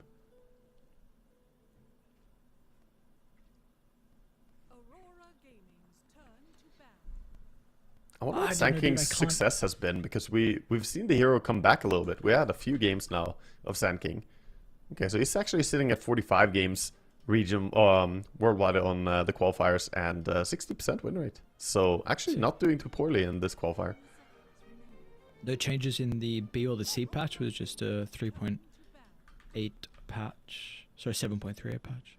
Yeah, exactly. There's nothing new necessarily. But, you know, I thought that he would have fallen out a little bit of relevancy, but there was a little bit of little bit of a change, you know, you can get the Caustic Finale Radius. I've seen some people go for Aghanim Scepter builds on Sanking even, but there doesn't seem to be one stable build ever since the Bloodstone change. The AoE increase and the spell lifesteal was wonderful for him, but now that that's moved over to Gleipnir, I think you have to reinvent how to play Sand King if you're a Sand King player. You gotta find what's your build. Yep. Well, definitely, Halberd is something you're looking at this game. TB, Marcy, literally all of them, honestly, all four. Like Halberding the Storm, probably the worst one, but still very good as well, considering he doesn't need right clicks. But we're looking at Halberd then, but I'm sure afterwards is a big question. Like, what are the Zidane builds? So, yeah, we'll see. We're gonna get into Ursa 4-1 win. Okay, so that does put the Tiny towards the mid lane or Caudle mid, whichever they want to run with. I'm a big fan of the Caudle mid in this game. I think it would work a little bit better. Into Storm? Yeah, like the Storm is a bit concerning, but it's stronger against the TB, and the games that I've watched, man, every single TB game, he needs to be shut down. That's what we saw was successful for one win as well when they played against Liga, was that they did focus on the TB. And now it looks like they want to do the same thing. But either is a fine option. Depends what they want to do. Sand King Caudle is definitely a strong lane though. Oh, some save comes out. Dazzle. Last pick with the crazy looking set on Dazzle as well. Got the Crimson going on. Dazzle gonna give them some beautiful save for the TB to get the Sunder off, but this is gonna be an offlane Dazzle. So it is a support Marcy coming out with the pick-me-up facet as well. So he's ready to relocate his teammates. It is a facet with an incredibly high potential, and it sometimes can fall short, but it's really up to your skill as a player to find those moments to just randomly reposition someone. Can be super powerful. Our first Dazzle game, which is going to be fun through the qualifiers. We have not seen this here. Dude, the side lanes look quite strong for Aurora. Dazzle Marcy, Enchantress Terrorblade. I think mid's just, it's even, right? Like it's the Storm and the Enchantress, sorry, Storm and Tiny. Tiny, yep. Storm Tiny is going to be a pretty farm tradey lane. Doubt that anyone can really win that lane that hard. I would give a little bit of an edge to the Storm. He still will probably farm a bit better. But actually the off lane of one win, I think, is not to be underestimated. Caudle and Sand King together, there's a lot of burst between the two of them. And sure, you have Enchantress, but depends a lot on what creeps you get and how you can control the lane. Okay, sure. How do we feel about the game though? We're seeing this. We got a couple of different heroes. You're the Marcy, the Dazzle, the Caudle, Crystal Maiden, Sand King. Yeah, we got a lot. I guess maybe you can put the Bear in. It's definitely an out there draft. I mean, for me personally, have a lot of question marks around the support duo of one win and the Sand King. I don't know where he's currently favored. So how do you feel about Aurora's draft? I think Aurora's draft looks a little bit better at getting those pickoffs in the mid game, and their ganks are a bit easier to facilitate. Whereas having the Caudle and the CM together, you rely a lot on your cores to do the disabling, because you only have the Frostbite coming in to disable people. But we'll see how well they can play around the Sand King and Tiny, how well they can pair up, because we might need to see both Tiny and Sand King group up to get those kills. But overall, I would give a bit of an edge to Aurora's draft. I think it worked out pretty well for them. And Dazzle really runs the draft together in a nice way. Let's see how Toronto Tokyo plays on it, though, because this is the big question with him transitioning to the offlane. What is the hero pool going to look like for him? I've been very impressed with his performances so far. He's been playing off for a little bit of time now. It's maybe a month and a half or so, but like still, like this is not an easy transition. It's not like he's going carry to offlane. Maybe it helps a little bit with previously being played 5, but I wouldn't say it's overly that much. Yeah, I mean, I imagine he got a few mid-Dazzle games in during his stint as a mid player as well, so it's probably gonna help him a bit. But obviously, having played a lot of core before, he should have experience to just deal with this. The most important thing is just that he gets off to a good start, gets his farm going. Dazzle was nerfed quite a bit recently. Doesn't really have the same level of safety. Trying to defend their own bounty by the looks of it. One win. Mira's in a bit of an awkward position on the low ground. Will actually start to run towards till the end. It is a bit of a difficult fight into the blinding light, but you're continuing to go. Oh no, they lost the poison here. It's not going to matter. Toronto Tokyo gets first blood. He will die in the end. Mira as well is in a little bit of trouble. Random tree comes flying from the other side, but that won't help with killing Mira. Panto just ran into them. Okay. It's just gonna TP down bottom as well. Panto will be fine. It's pretty low HP arriving to the lane though. But at least he is on the lane. Sanking for now, quite alone. See if Coddle sticks around to make a little attempt top. He has not chosen to TP yet, so wants to try and go on the Dazzle. Toronto Tokyo, he realizes this though. He hasn't seen the Coddle in bottom lane yet, so he knows to play careful. So they'll see Sweden Strong now. Is he trying to D-ward? What's he up to? I think Sweden Strong may have seen him go in and put that sentry ward. Mira walking into a tree line and then coming out with only one sentry instead of two.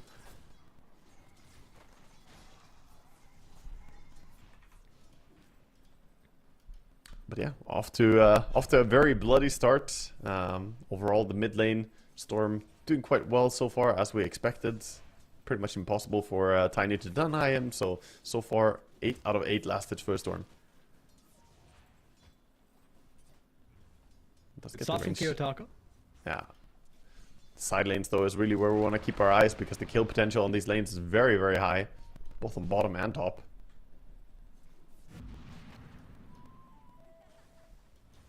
Level 2 is going to be the big... Yeah, I was about to say level 2 is going to be a big power spike for Marcy, so she gets availability on that rebound. Make some plays with it. She yeets down the Ursa to the low ground. Cute little play. Does delay him getting back to a creep wave, so they can keep D-pushing.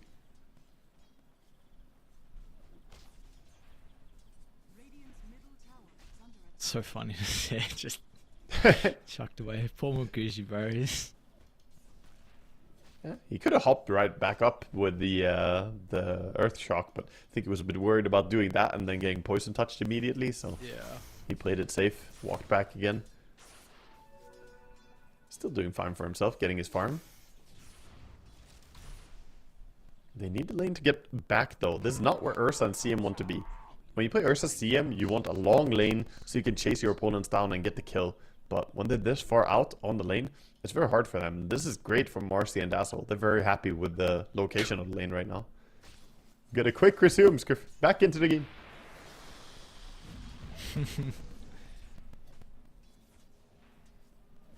Nightfall wanted in, bro. He said, G, no response instantly? He's a question mark? Yeah. This guy's amped up. He's ready to go. Just wants to play. Wants to get it underway. So far, we haven't spoken too much about the bottom lane as well, but the TB is finding his farm down here. 9 denies as well, so Sand King on 9 and 1. Struggling a lot due to the sentry control from Panto taking over the lane.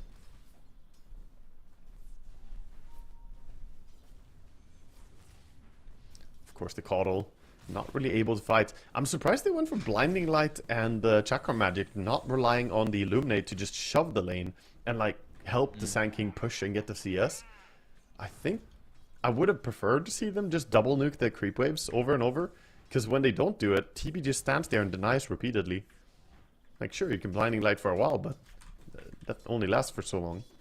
As SSS actually gave up on bottom lane already. He's saying this doesn't work out. He's gonna go and farm. Okay, this is very efficient farming. I've not seen Sand Kings do this before. Oh, he lost aggro on that one. And now these ones are gone. Oh, okay. It was sufficient. No. Until he went invis. Stack. Okay, got it. Oh, we got killers. Sorry. We're baiting. Mirror top lane actually rebounded in, but he's chilling because Toronto Tokyo is just keeping the poison touch going. Like, Munkushi will be able to duck into the trees, but it's reapplied once again. Toronto Tokyo... Oh, he's actually going to give it up. Yeah, it's a bit hard. Okay. There's a lot of ways and paths that you can juke there, so you would have to go and take a lot of tower shots to hope to find the Ursa, and it's not really worth it. Leave the Ursa on no HP, go back CS. He's keeping the wave in a great position. Mid-wave, fighting a bit for this time. Oh, cool. Oh, so much repositioning here. Is he actually okay on Chira? Cooldown 5 seconds on a dispose. She's trying to stay close for it. Wants to get a dispose back. Not quite. Sure, maybe?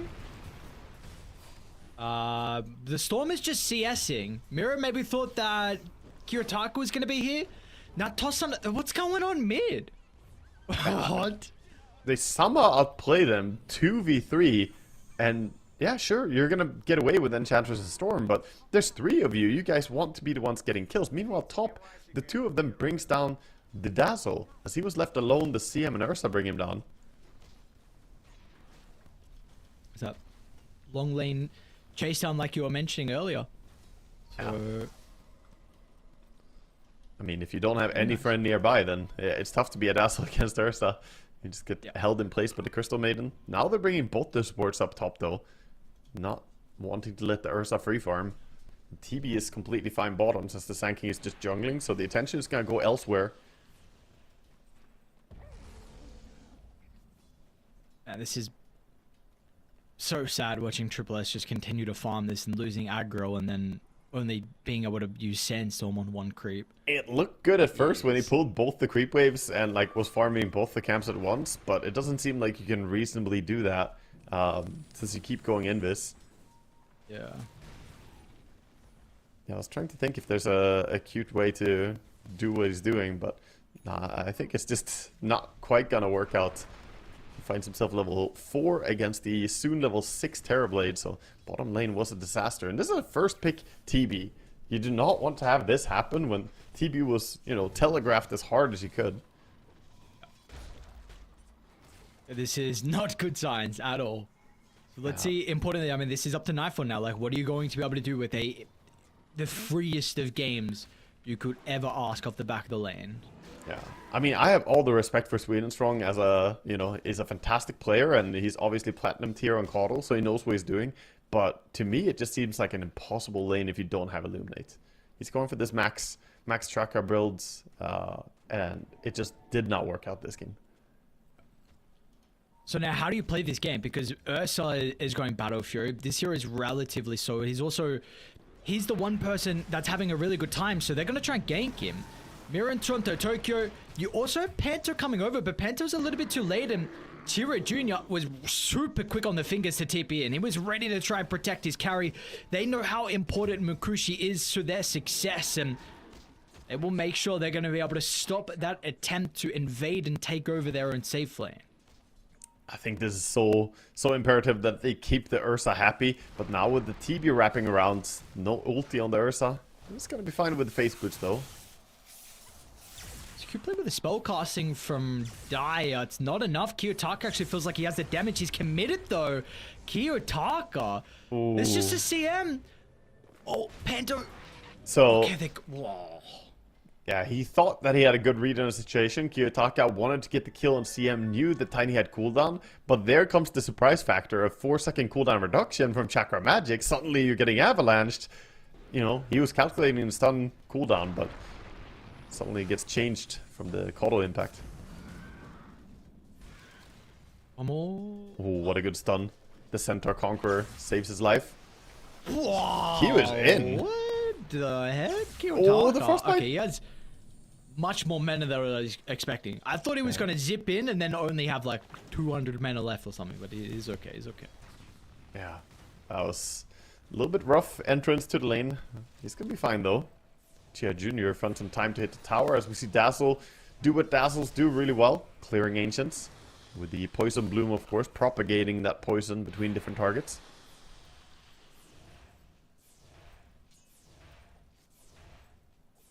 But this means the Ursa is still going to get his farm up there top, and that's so important for him. He's the one having a really good game right now.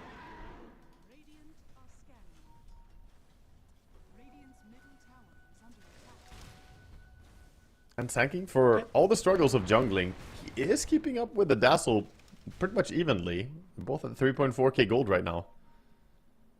Yeah, it's looking good. Max out Sandstorm makes it a little bit easier now with the radius. You can farm that corner. Yeah, it's big enough that you can actually position yourself for both the creep camps. They are setting up for him to defend the tower, though. You see Pantosi and Mirror. So he thinks he's going to be safe under the cover of the Sandstorm, but that's not the case when both supports are ready. So he's going to try and take... Well done. With the Vanguard, it was actually more survivable, and you had the Chainmail as well, I believe, at that stage. Yeah, the Vanguard blocked a lot of the damage coming in. Not bad to have against the TB, those extra hits from the illusions. Don't really deal enough damage to go through the Vanguard in any significant way. And with the Coddle, they recall him to the lane, so quickly back to the lane and farming. Like nothing ever happened. And now Coddle TP's in towards mid. This is the funny part about this facet.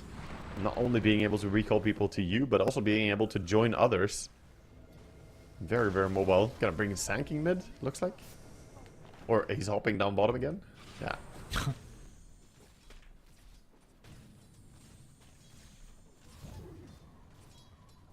That's cool. Using the mobility a little bit, just topping off his Tiny. With the mid tower falling, they're now coming in with the wraparound bottom.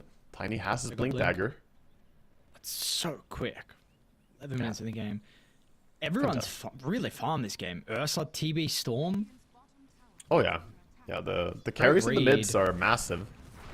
And what a read. Are they going to have the nuke? Strength and doesn't have Dragonlance. ulti. He's actually got a lot of stats. Maybe not expecting this, and Nightfall, he's super okay. Kira Jr., unfortunately, ambitious for them. Munkushi's actually going to come through the portal and should be able to deal with the Dazzle inside the Northward projection. Graves going to protect him, but once he comes back, the link is there. Boris Shrek as well means that Munkushi should be able to close the distance. Kiyotaka's lacking a little bit of the mana. Meanwhile, Munkushi tries to isolate Nightfall. If he can get the claws stuck into the TB, he might be able to get the kill, but the stuns is the thing that's lacking. So TB is able to limp away. Kiyotaka is also trying to escape. Oh no, Go through Kiyotaka. the portal. Ah, he's fine. But they're chasing. The Coddle doesn't want to let him leave, and look who's on the other side. Cheers here. Okay. Ah, he TP'd. Good TP to a top tier 1 tower. Getting ahead of it with the Blink Dagger joining in. Everything going their way right now. One win off to a fantastic start after a tough game number 1 in the series. And this is where Aurora's draft gets a little bit complicated, right? We said that, yeah, Dazzle, if you dominate lane, if you get off to a good start, it can work out really well. But they don't have the easy moves that you and I have been really enjoying the Qualifier. And that's what they have on Dire. They have Tiny, they have Sand King, good blink stunners, set stuff up. Storm does find the Coddle through a bit of effort. They do bring him down.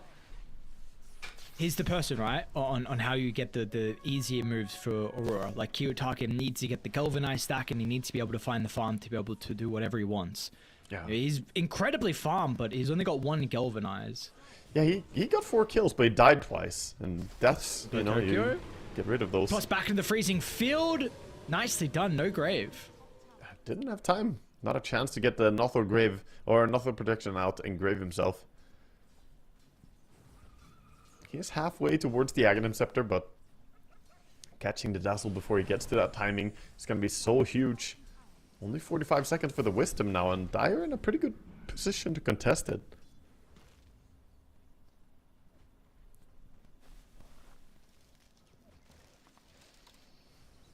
Yeah, moving over. Eyeing up that top tier 1 tower. If they remove that, much easier to take the Wisdom.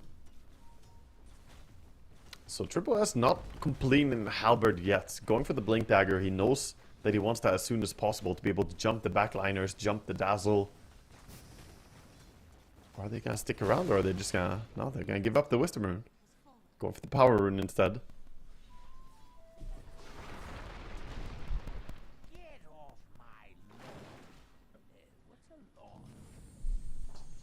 Even game, once again at this stage.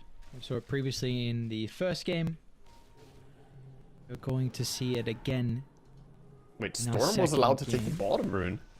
Okay. Just walks in alone and snags it. Ursa a little bit too scared to go up there. Hasn't seen anyone in a long time, as Aurora have been jungling for a while now with their supports, the Marcy and Ench being off map. It's a double Wisdomer.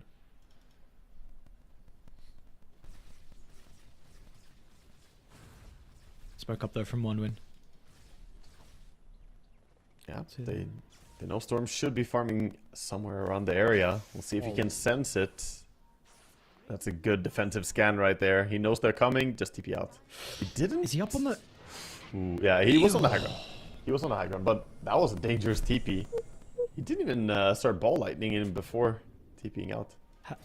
Have you seen the Tiny's build? What is Tiny up to? Oh yeah, Force Staff. Force. Into Octarine.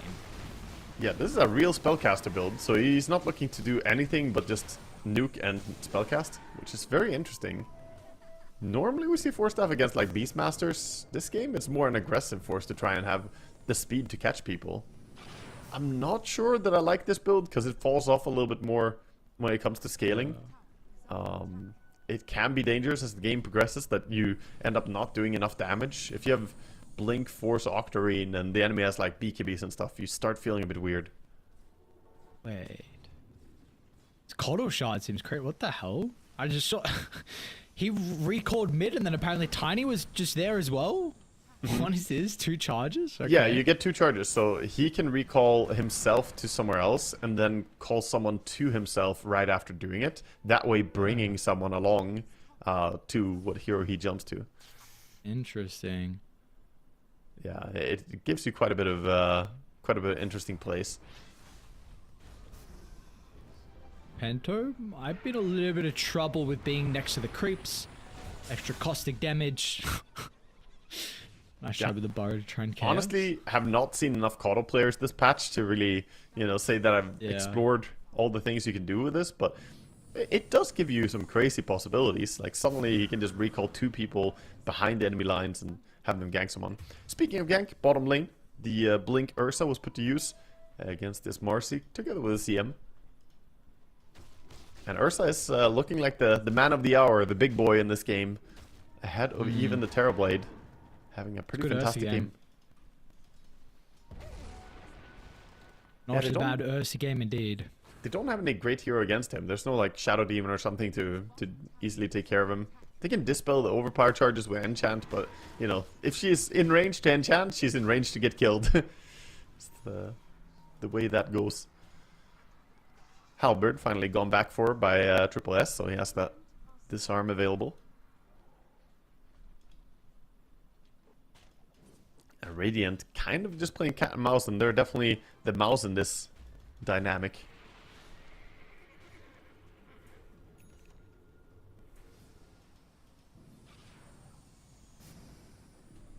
And just trying to cheese down the tower with enchant, but not gonna get it. They're actually on the hunt of Force Staff coming into play here. Okay. Pento. It's gonna be 4 heroes top after the... Okay, what the hell that recall was? He recalled himself in on one of the heroes? Okay, a bit confusing. He's definitely confusing ourselves and others as well, possibly. Goes bottom now. Kiyotaka. Oh, it's Tiny's here. Or maybe with Chira Jr.? Oh, close. What's going on? What the hell? I don't know. Okay. Some crazy stuff. Storm is out, but he's also out of mana. It's very hard to play against this Caudal, randomly just showing up with a bunch of heroes in places you don't expect. It can be really discombobulating for the core players.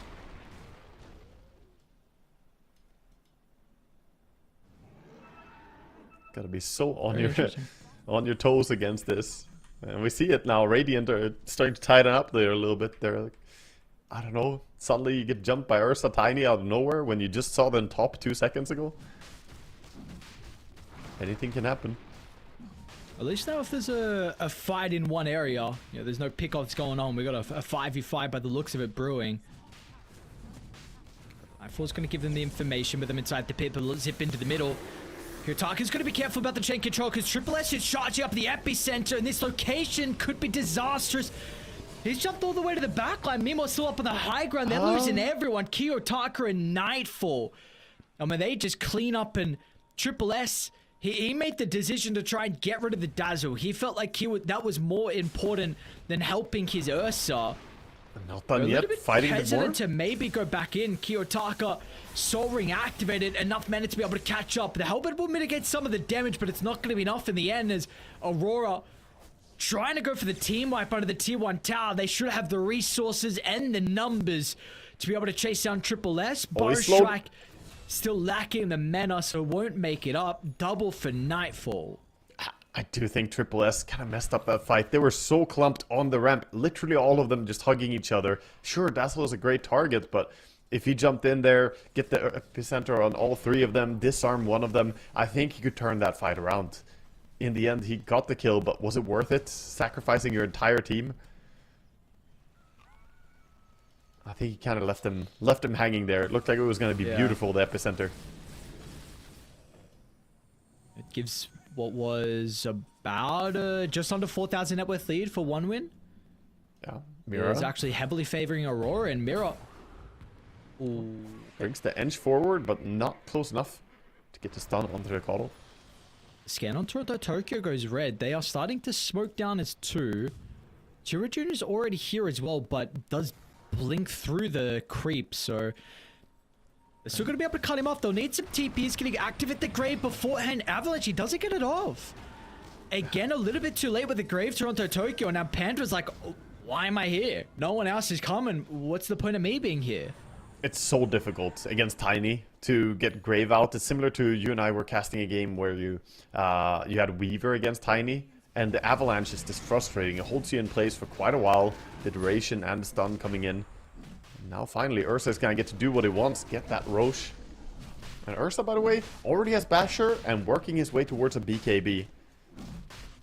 Well, with this Aegis in hand as well, he's going to be quite happy. Not to say that Radiant are doing too poorly themselves. The TB is actually ahead of him by 1,500 gold. Has the Shard, has the Manta, has the Hurricane Pike, and working towards a Butterfly next. Butterfly definitely counters out the Ursa a lot, but there's still plenty of magic damage to go through as well. Is this, like, as soon as you see the Butterfly for Nightfall, do we feel like the MKB is something that can be fit in the build for Munkushi? It's a bit tricky. I mean, he will probably end up buying it, but you kind of want Nullifier, you want, you know, quite a few items. Ursa's one of those heroes who doesn't really enjoy buying a MKB, but he might have to in this game. But there will be a time when he doesn't have it and Butterfly is up because he's finishing his BKB first, and that will give Terrorblade time to get the Butterfly.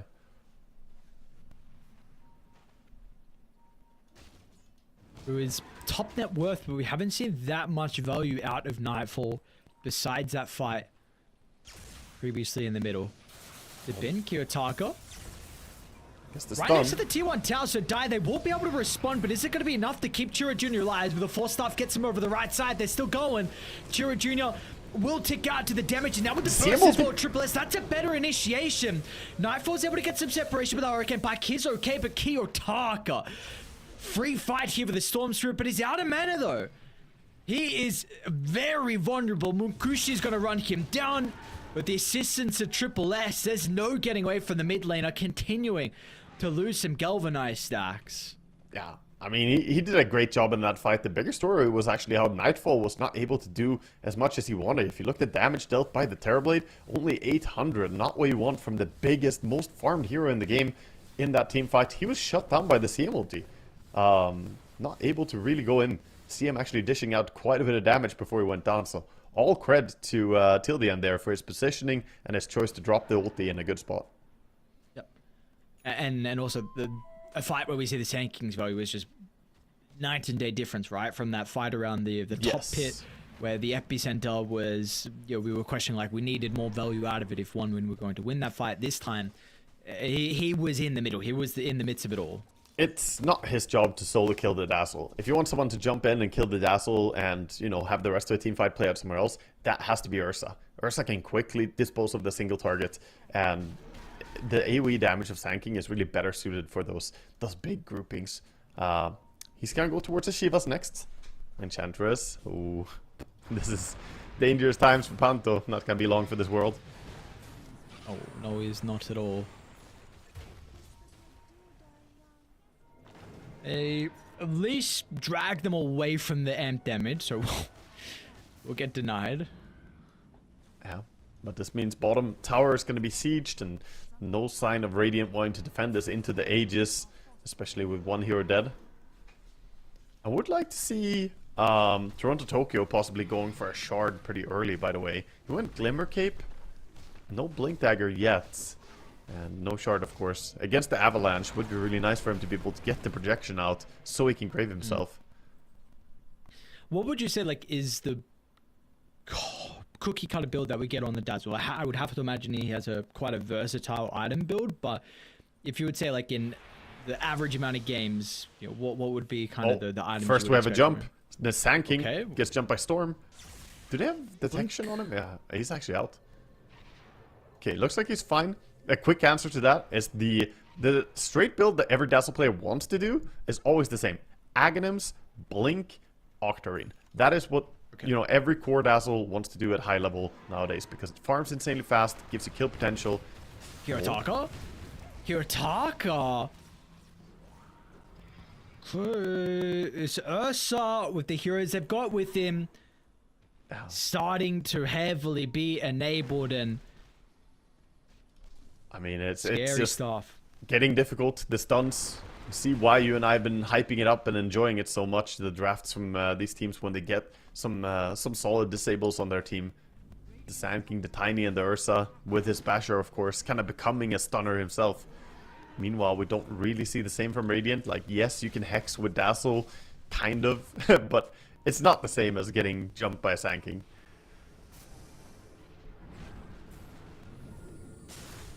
Panto. It's just no safety. Heroes are just spawning in. I don't even know what's going on, dude. The recalls. Wait, you left the ward, buddy. Chiro, go back. Oh, What? What's going on? you didn't realize? Hello? The team's pinging. Is it? Oh, yeah, Kodo is like, sentries. fucking mid players. Yeah, it's like, bro, what are we doing? Are we not like, hello? Yeah. He did a little dance around the ward as well. He's like, guys, it's literally right here. Kodo, by the way, has collected up a full Greater Healing Lotus at this stage, so very nice to have the 900 health heal out of nowhere. It's pretty impactful. Tap it this time. Triple S. Yep. With the shard. I guess the shard upgrades, which isn't the same as it used to be now. It's the increased epicenter damage per pulse, and then you also get the auto pulses. And damage per pulse is pretty damn good. More damage, more burst with ulti.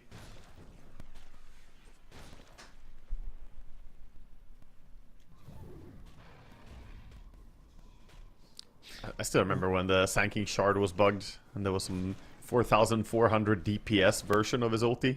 Yeah. Like, if people didn't skill ulti and bought shard and then skilled ulti, it just went absolutely crazy. I watched some games of that. Someone abused that bug and lost. That was the most impressive one, I think. I see. Imagine having from Radiant. Oh. High ground position. Smoke's gonna pop it. I have the Observer Ward. They'll see Kuretaka. Now we might get baited, thinking that maybe they don't know what's going on. Let's see if they're going to be able to get the toss back. Tiro Jr.'s thinking about it. A zip on Ursa, is that really the time you want to go on?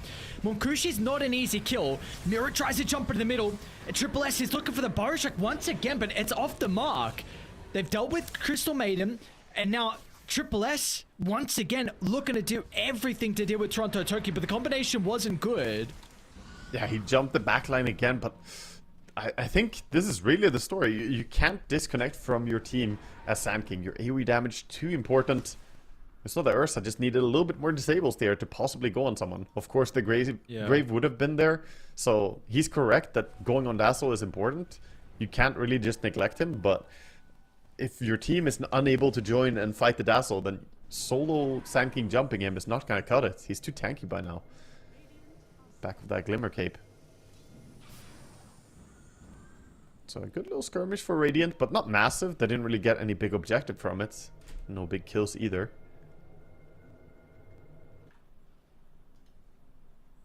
And this is a game where cooldowns aren't actually too important, right? Like almost all heroes in the game can fight whenever.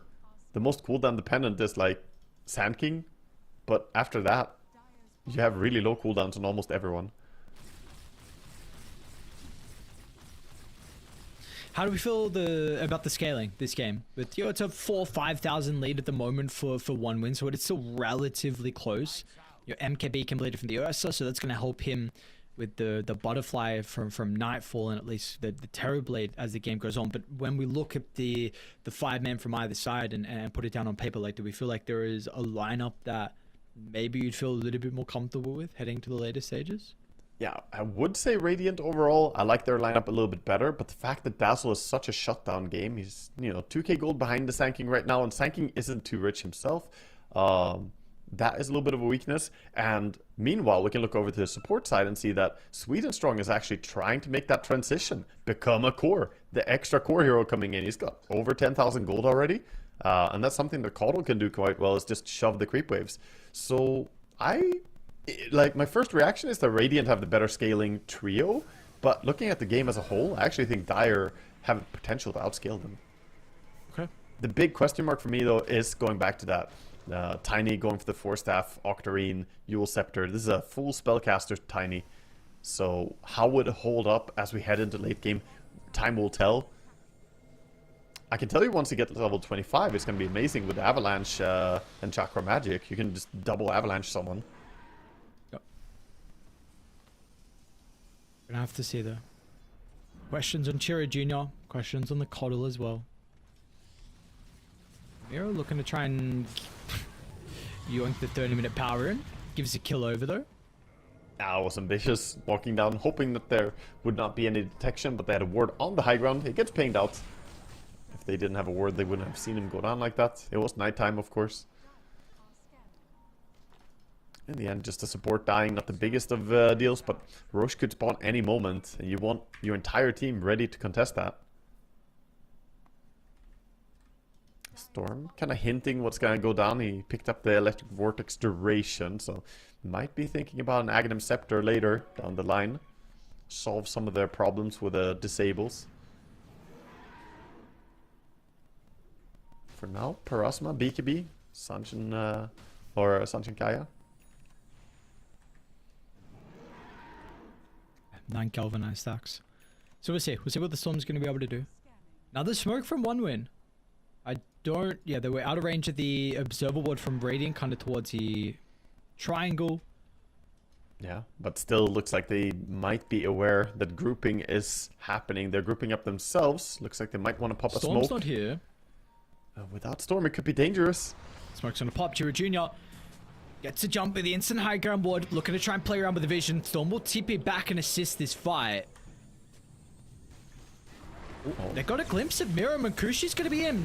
Quick assassination of the support. Meanwhile, Kiyotaka, BKB, zipping aggressively into the middle. Triple S is a pretty difficult kill, but the Barrage Strike is fine. They're kiting the Dazzle ulti. They will lose the control of their high ground ward. They're going to back on over to the right. Now they sense an opportunity. They're going to be able to bring him down. Nicely done. Miro gets the rebound out to safety, keeping Nightfall alive. He's still waiting for a Sun to target. Nightfall needs to fight it pretty shortly, with the BKB not there now. He is vulnerable to being bursted. They still have this high ground ward. Oh, careful, the Sunder. Very, very close to getting sundered by the TB, but using the high ground vision to his advantage.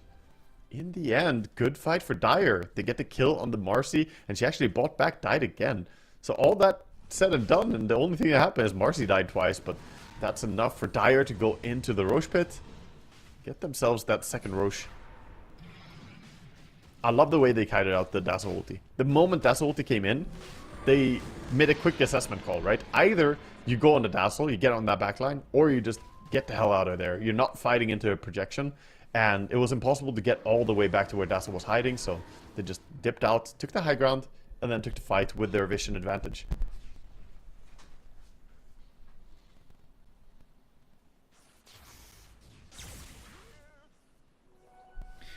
How do you think the fights need to change from Aurora? Because at the moment, they're really not looking... They're not looking easy.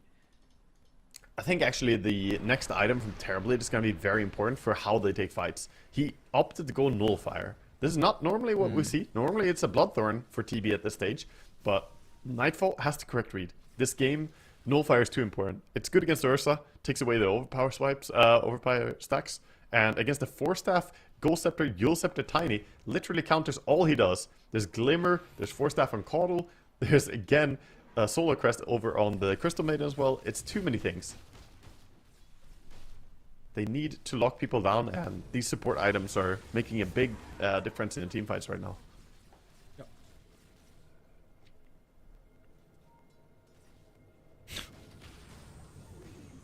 I wouldn't even be mad actually to see Kiyotaka go for a Nullifier instead of the Plasma. I know it's very out there to go Nullifier on Storm instead of this, but it's to that level. Like, they are unable to get the targets they want right now. Yeah. He probably wouldn't do it, but you know, TB is going off the beaten path, and sometimes that's what you need to do in Dota. By the way, Marcy has no game anymore. The buyback that he committed earlier, it seems, you know, it seems kind of bad, but not horrible. But then you look closer and realize that he doesn't have BKB yet. We're 34 minutes in. A support Marcy without BKB at this stage doesn't do anything in a team fight.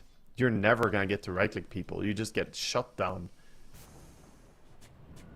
You're Oh, he spotted. sweet. But doesn't have a cancel. You're just a rebound bot to maybe keep someone alive from not being blown up. Like, that's sick. Yeah, and that's not really the biggest impact.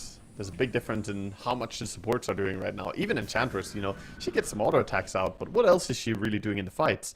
Meanwhile, the Caudle, all the mobility he's providing, the extra cooldown reduction, even CM. CM has been winning fights for them. She literally shut down the TB in the mid-fight. Caudle now, by the way, has an entire Aghanim Scepter, I believe, completed. So, looking pretty farmed. Oh, it's so cool. It's just so cool to see this. Very cool. Yeah. The mobility abuse is happening.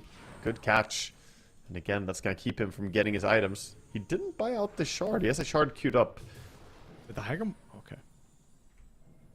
And now suddenly all of them are bottom. I mean, all cred to Aurora. This is hard to avoid the ganks, man. The fact that they didn't get picked off bottom there is impressive to me. Because you just saw, like, 3 heroes top. Going high ground? Okay, Easiest let's see. straight push. They kind of need bigger pickoffs than just Marcy to go this high ground. I think they should just go back and look for those kills again. Ursa has Abyssal Blade. He's hunting, running around. Yeah. He's just looking for Storm. Storm did TP to base though. Tiny, by the way, has a full E-Blade, so more burst damage, more AoE, or more magic.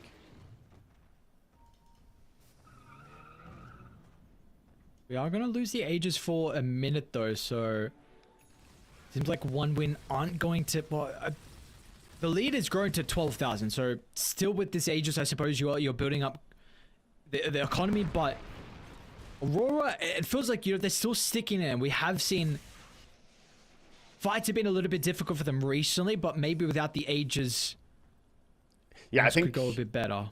I think when the Aegis is gone, that's definitely a timing where we might see Aurora take some fights. Look at them now sitting under their own ward, hoping someone will wander in here.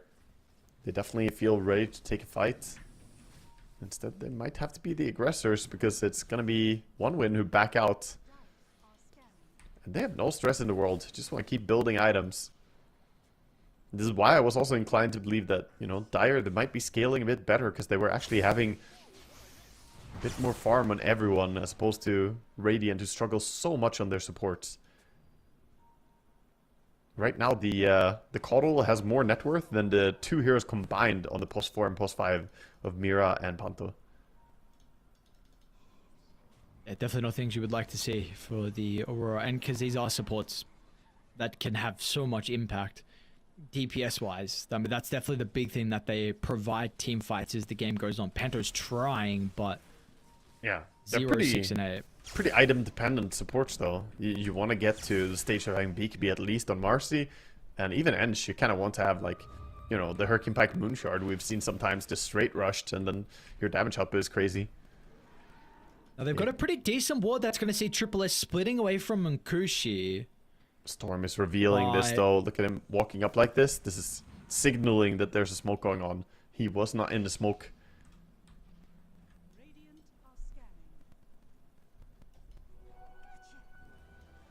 So they're dodging them.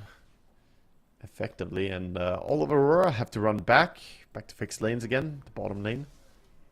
And this is going to be the counter smoke time. Great timing to go for 1 win. Gonna break on the storm. Kiyotaka. Can he catch him? Okay. Chain control. Munkushi a little bit far away. He's ready to go with the Abyssal, but the blink is still on cooldown though. Yeah. Lincoln's as well. Probably wouldn't burst him as well from full HP through the BKB with just the Abyssal stun. Even if he gets 1 proc bash, I think they would need a bit more. Does give time for Aurora to get that Tormentor, so free shard over to the Marcy. These starved supports, like I mentioned, they really want to get some extra help. SSS chasing for Mira. He may have seen that he took one of the Lotuses, so he's chasing him now. Gets the stun, and that's pretty much the end of the road for you. Mid lane? What's Chira up to? What? Ooh. Is Mira out? I don't think so. He's gonna go down in the end here, but stay alive for a while. He actually used his ulti to try and run away. Not often you see the ulti used just for the extra speed. I don't know what happened to Chira. He was died just at the on front of the high T3 ground. tower. Yeah. Yeah, sure, yeah. It seems like they were trying to make a play mid with the Coddle quickly there with Tiny, but he got jumped by the Storm, got follow-up hexed by the Dazzle, and couldn't get his utility items out.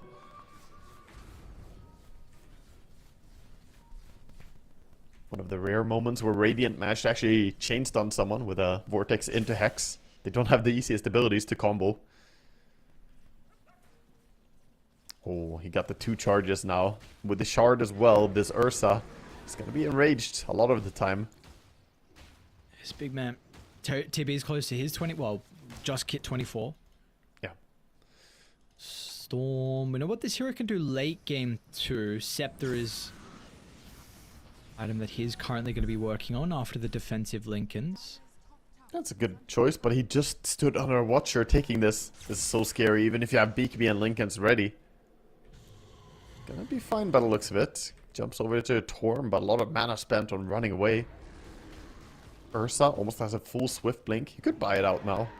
I wonder if he feels he needs to hold buyback with all the tier 2s still alive. He might just hold it, you know, discipline isn't bad, but I would like to see him just buy it and start playing even more aggressive. Alright, come on, I'm itching for a 5v5. What's going on? Yeah, let's have a big fight. You guys are just running across the map like this pussy count mass game. It's just let's fight. Come on. I want kills. Yeah, I think Dire definitely want to have that big fight as well. They have some fantastic spells ready.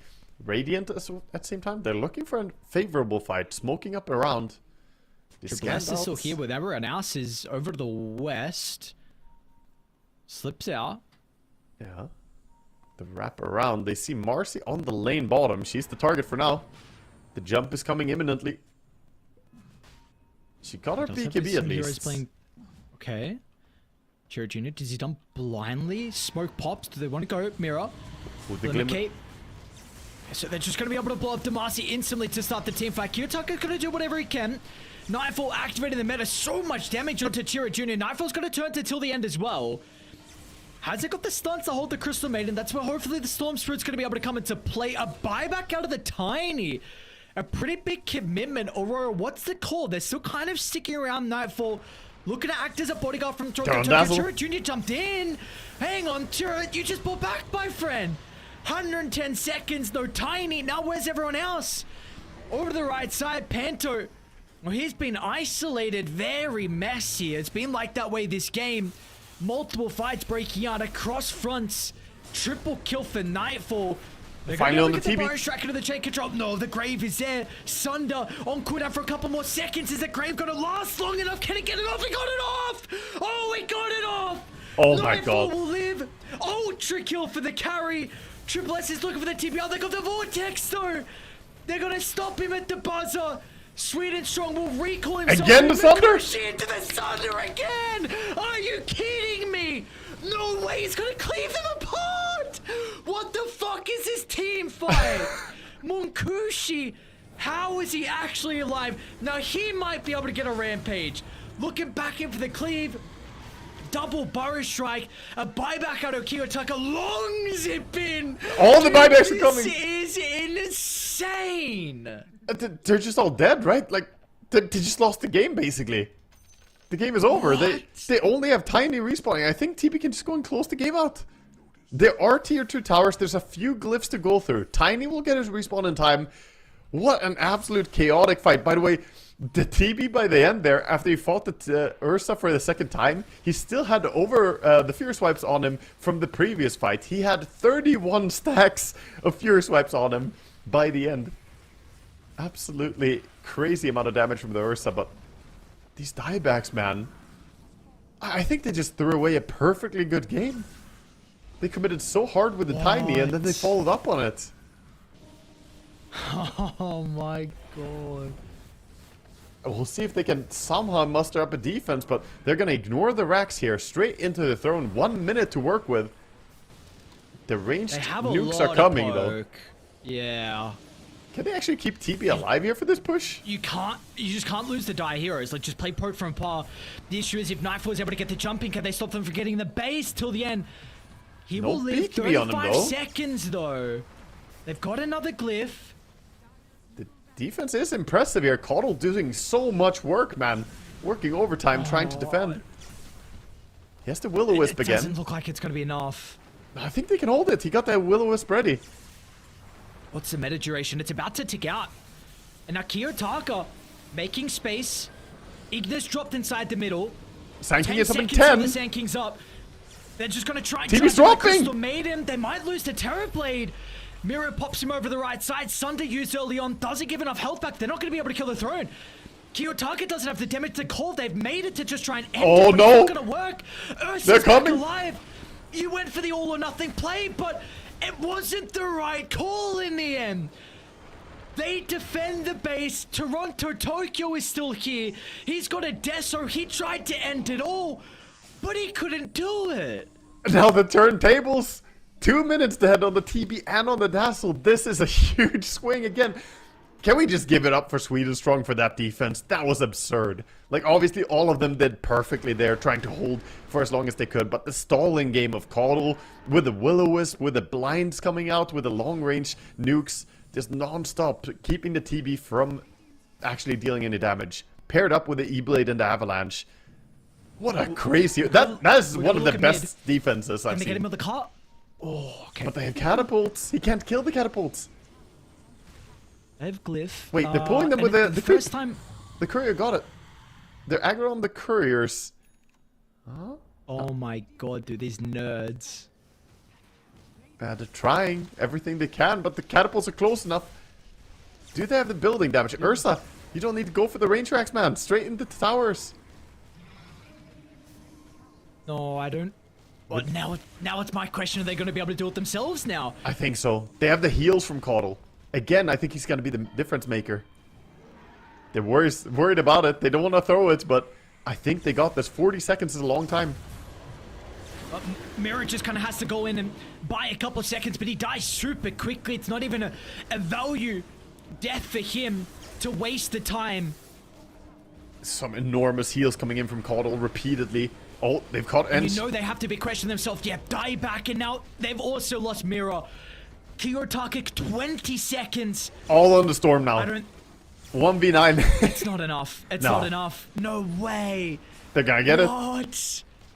What is this game, bro? What is... Absolutely insane. Oh my god, 5 seconds. He's respawning now? It's gonna be too late. Yeah. Nightfall. They can just click it. Imagine if you had the Terror Wave or something. Oh, Glyph is but back. the Dazzle's here. The creeps, they killed the melee. No! The creeps killed the melee barracks. So Glyph went back up.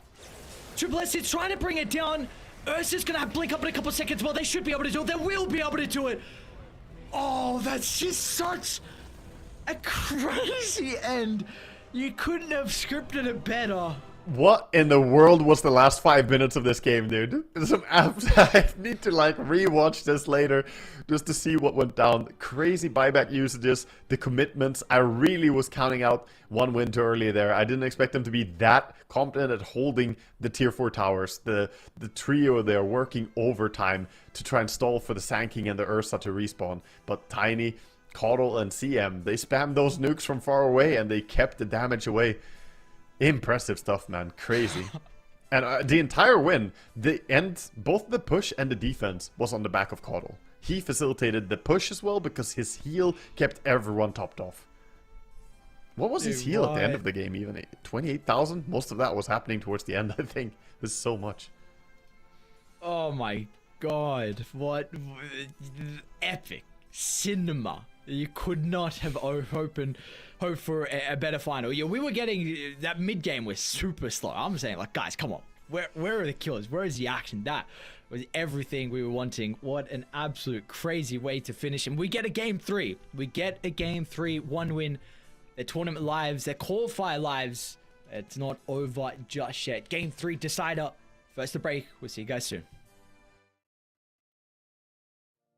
We'll take a recht gedoelie wacht voor oud lang zijn. Voor oud lang zijn, my Joe. Voor oud lang zijn. We'll take a cup of kindness yet for all lang syne.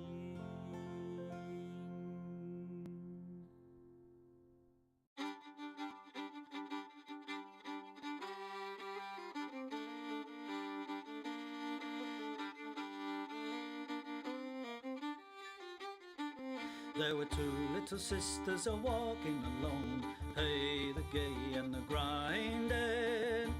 2 little sisters a-walking alone by the bonny, bonny bowls of London. And the eldest pushed her sister in, hey, the gay and the grinding. Pushed her sister into the stream by the bonny, bonny bowls of London.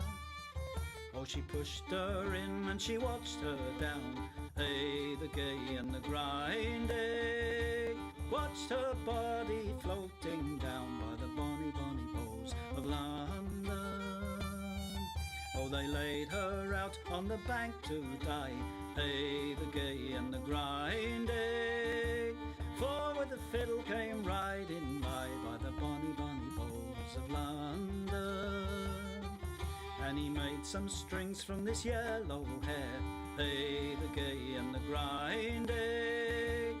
Made some strings from this yellow hair by the bonny, bonny bowls of London. And he made fiddle pegs from a long finger bone, hey, the gay and the grinding. Made fiddle pegs from a long finger bone by the bonny, bonny bowls of London. And he made a fiddle out of her breastbone, hey, the gay and the grinding. Sound would pierce the heart of a stone by the bonny, bonny bowls of London. But the only tune that the fiddle would play was Ho, the bowls of London. The only tune the fiddle would play was the bonny, bonny bowls of London. Where the wind can cut you like a knife, and nights are colder than the purser's wife, sir. Do we dream of sunny skies of blue and sipping on some fancy foreign brew, sir? No, sir, no. We long to sail where greyer English skies prevail, and we would face the wind and snow and hail for just one pail of good old English ale, sir. Just one pail of good old English ale, sir. Did we choose to fight the foreign foe for England's glory? We must answer no, sir. An English ale house, that's where we would be, not dodging cannonballs upon the sea, sir. We're only risking life and limb because old England's too far to swim. But we would chance an iron arm or leg for just one keg of good old English ale, sir. Just one keg of good old English ale, sir. Many days and many lonely nights without one woman hoving into sight, sir. Now it won't be long till we see a our wives and sweethearts climbed up on the quay, sir, with their arms all open wide. But we will push them gently aside, for they will have to wait for us until we've had our fill of good old English ale, sir. Had our fill of good old English ale, sir.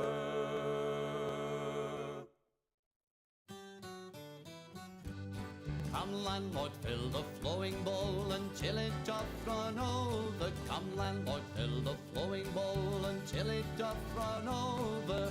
For tonight will merry, merry be. For tonight will merry, merry be. For tonight will merry, merry be. Tomorrow we'll be sober. Here's to the man who drinks strong ale and goes to bed quite mellow.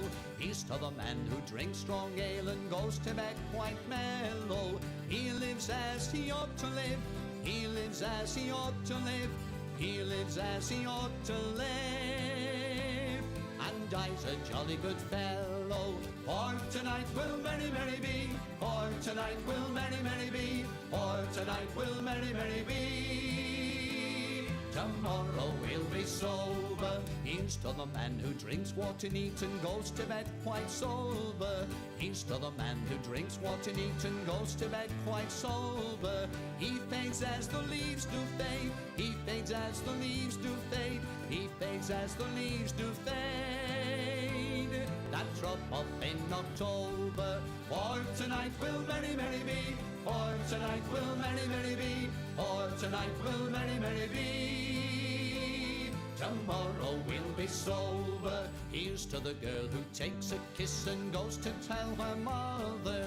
Here's to the girl who takes a kiss and goes to tell her mother.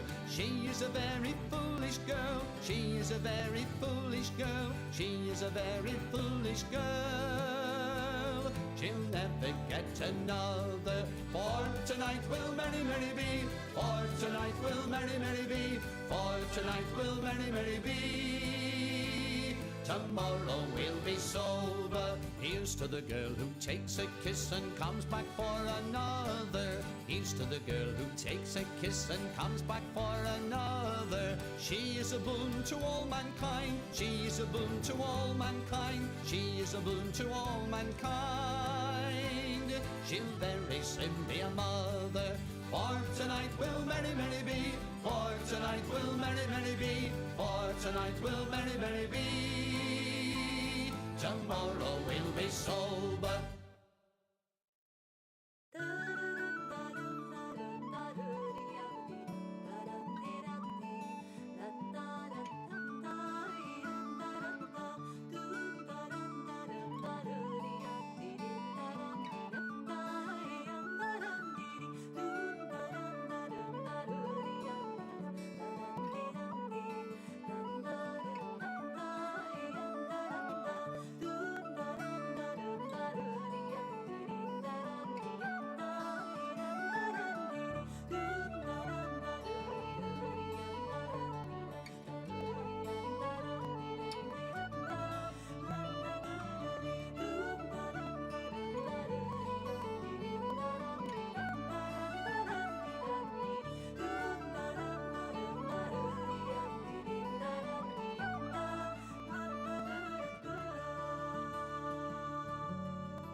Man, what a absolute crazy finish to game 2, which puts us in a position where we get a game 3 decided to determine who will be facing Na'Vi in the grand finals. Aurora, in the previous series when they faced this team, it went 3 games, but there wasn't their way they were hoping it, where game 1 was a forfeit, and I'm sure they were not hoping it to go this way as well with that game 2 loss. But we're going to have to see. One W. Do we get the coddle again? Do we get another strategy, pocket strategy that they've got? We're going to have to find out. I mean, Aurora, I think they overall did a great job. The final sort of fight outside base that happened, they kind of outplayed OneWin. OneWin committed a lot of resources, but then it all came down to that X factor of OneWin with the base defense and then turning it around. That was the craziest game I've seen in a long time. Actually, I think all year I haven't seen a game like this one. And yeah, just really excited for what we're going to have for game number 3 here, what they're going to bring to the table. Are we going to see any changes in the draft? With, as you said, the coddle impact was really, really big going late game there. But I think for Aurora, they kind of stumbled over their own draft. It felt a little bit clunky. Their course or their supports didn't really get the items that they wanted, didn't get the progression they wanted. And we'll see. I doubt that they're going to draft something similar, right? Yesterday, you and I, we had OneWin and Liga almost drafting identical drafts after fighting each other. This game, I think we're going to have something completely different.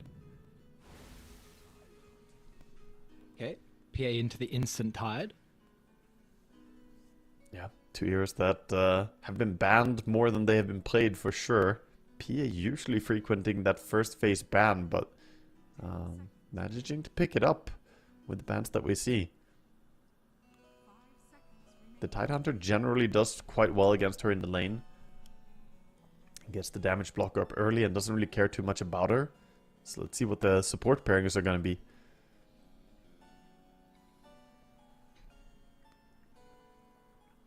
Do you like the tiny first phase ban? Like, I guess actually, maybe my question, what I should say, do we like the build that we saw in the previous game from Chiro? Is this something that, you know, maybe could be experimented with a little bit more? I think Spellcaster Tiny is more fun to watch, and I think it worked out really beautifully in that game. We didn't really head into the very late stages, where I do believe that build can become a little bit weak and not really come through as big as the physical damage. But against the Terrorblade, it made a lot of sense to do what he did. I like that, you know, players adapt to the game that they're in, saying that, you know what, I'm not going to lean into going physical damage against the Storm and TB. I'm just going to try and burst and catch people. And he did deliver exactly that. So I think it's ban worthy. I think Aurora, they got a lot of respect for him after the first game. We see the Tusk and Jakiro getting removed. Usually here in the second phase, we do see either them or maybe some AA getting banned out. Silencer, another hero that still is in the pool. And Warlock, of course, still not removed as well. Not a great Warlock game for OneWin, as the Tidehunter can dispel the Fatal Bonds and so on. But still, Warlock Phantom Assassin is a tremendously strong lane. I wonder if Aurora want to respect it or not.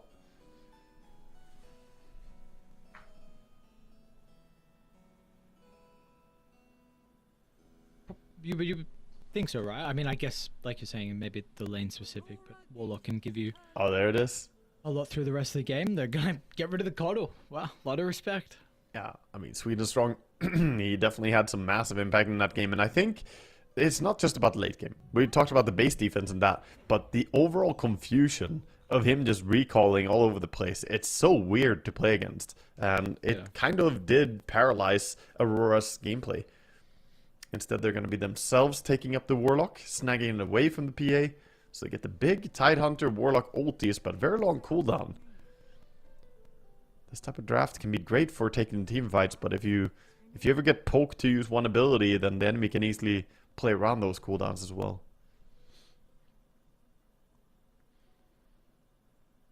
So what are you thinking about now if you're OneWin? You already see these big ultimates on Aurora. Do you feel like you need to dip into the pool of going some big team fight abilities as well? I think mobility and skirmishes, and that's exactly what they're saying as well by picking up the Bounty Hunter. Second time we see the Bounty Hunter picked into the Warlock, so teams are trying to use that against it. Last time was successful, but it did have a hard time in the early game. when we saw the Bounty Hunter played. Generally, you want to have some active heroes that can go for kills, abuse the Warlock's low mobility. What's the support duo gonna be? Since you don't get the Warlock pairing with a PA, do you still go AA here? They go Mirana. Interesting. I'm assuming... What's with the Mirana? I Yeah. haven't seen this hero. Yeah, we haven't seen much, but it's going towards what I said. You get mobility for yourself, and Mirana can be very good for just confusing people. I think he's going to go for the Moonlight facet. Could go the other one, of course, but Moonlight is really, really nice for just sneaking around. Oh, sorry, it's not even the Moonlight anymore. Yeah, I'm still confused about the facet. We got the new ones, of course. This Starstruck and Leaps and Bounds now. Yeah, we had the Moonlight and the Solar for a while. The mischance from the Starstruck is generally what we see people going for. Wow, they're just laying into those big ultis, huh? They take the Doom as well. It's a good one-click solution to PA, but... I don't know. Carry Doom, if it's going to be that, struggles to right-click against the PA. And this does look like it's going to be... Try to repeat of game 1. Is there some concerns about the tempo from Aurora, though? Into the possibility of, like... Mirana really relies on having teammates to play with her, but can be pretty fast-paced with, like, initiating heroes. And the bounty can kind of help with the track vision to be able to keep the tempo up. So do we like kind of them going so heavy with the Doom as well? Yeah, I think... Aurora, their draft makes a lot of sense if they add some pushing power into it, because right now the only thing they have kind of taking towers is either Tidehunter just staring at it for a long time, Golem being dropped, and that's it. But if this teamfight draft also adds some tower taking capabilities from the mid lane, then I could totally see this being a threatening lineup. 1 win, they're keeping it a bit more open, they want to look again for the skirmishes. The Hoodwink coming in. We've seen how good Hoodwink is with the Rod of Atos build. The super long cast range. 300 bonus range on the facet. A Lycan into Tide and... Okay. Not the hero I expected him to bust out. Nightfall's timing the voice line is comical, dude. Okay, so... 1win's lineup is starting to look a little bit tricky to play. Like, yes, this is playing towards split pushing, what I was talking about. They want to split the map, but I would have loved to see a hero with a stun and, you know, pick-off potential more so than this Lycan build. And overall, Tidehunter, in my opinion, is fantastic against Lycan. The Shard is great for holding him in place for a little while, long enough to kind of catch him. And you can stop him going, you know, at any high movement speed. But also the Anchor Smash. You go on him with Helm of Dominator or with your Wolves, and Anchor Smash just takes all the damage away and might even kill your Wolves.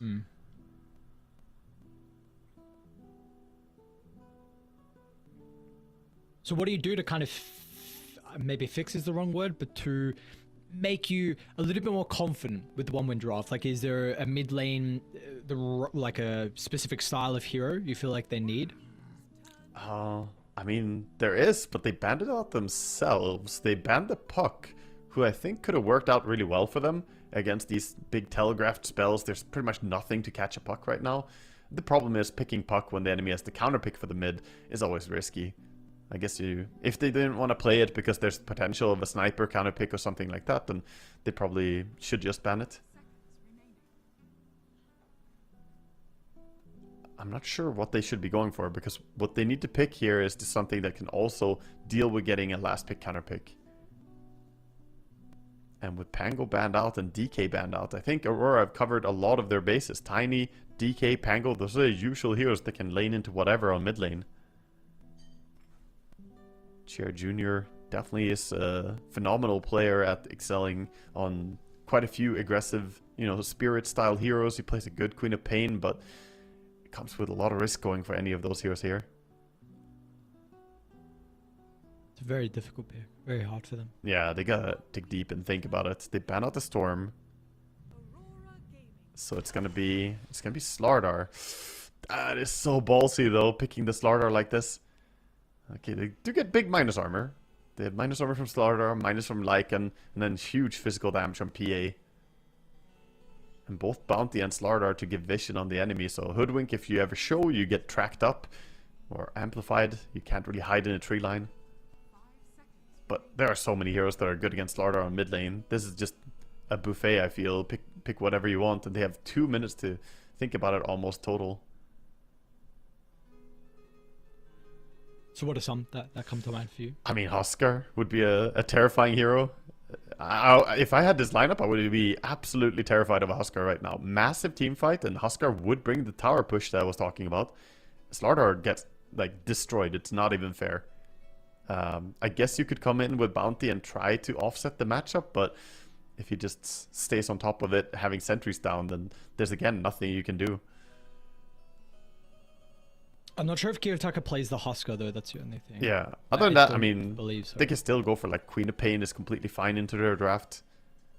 So Oh, yeah, there are a few heroes that are problematic to say the least for Slaughter. It's a good co-op game. It's a very good co-op game. Yeah, for sure. I mean, low HP on PA. The moment you get level 6 on a mid Queen of Pain and you see PA like level 5 on the side lane, you TP there, drop the ulti on him, they die like 9 out of 10 times. Yeah, there it is. So, I think to mention that the only thing with the Queen of Pain is just like their sun control is quite limited for Aurora. Like the...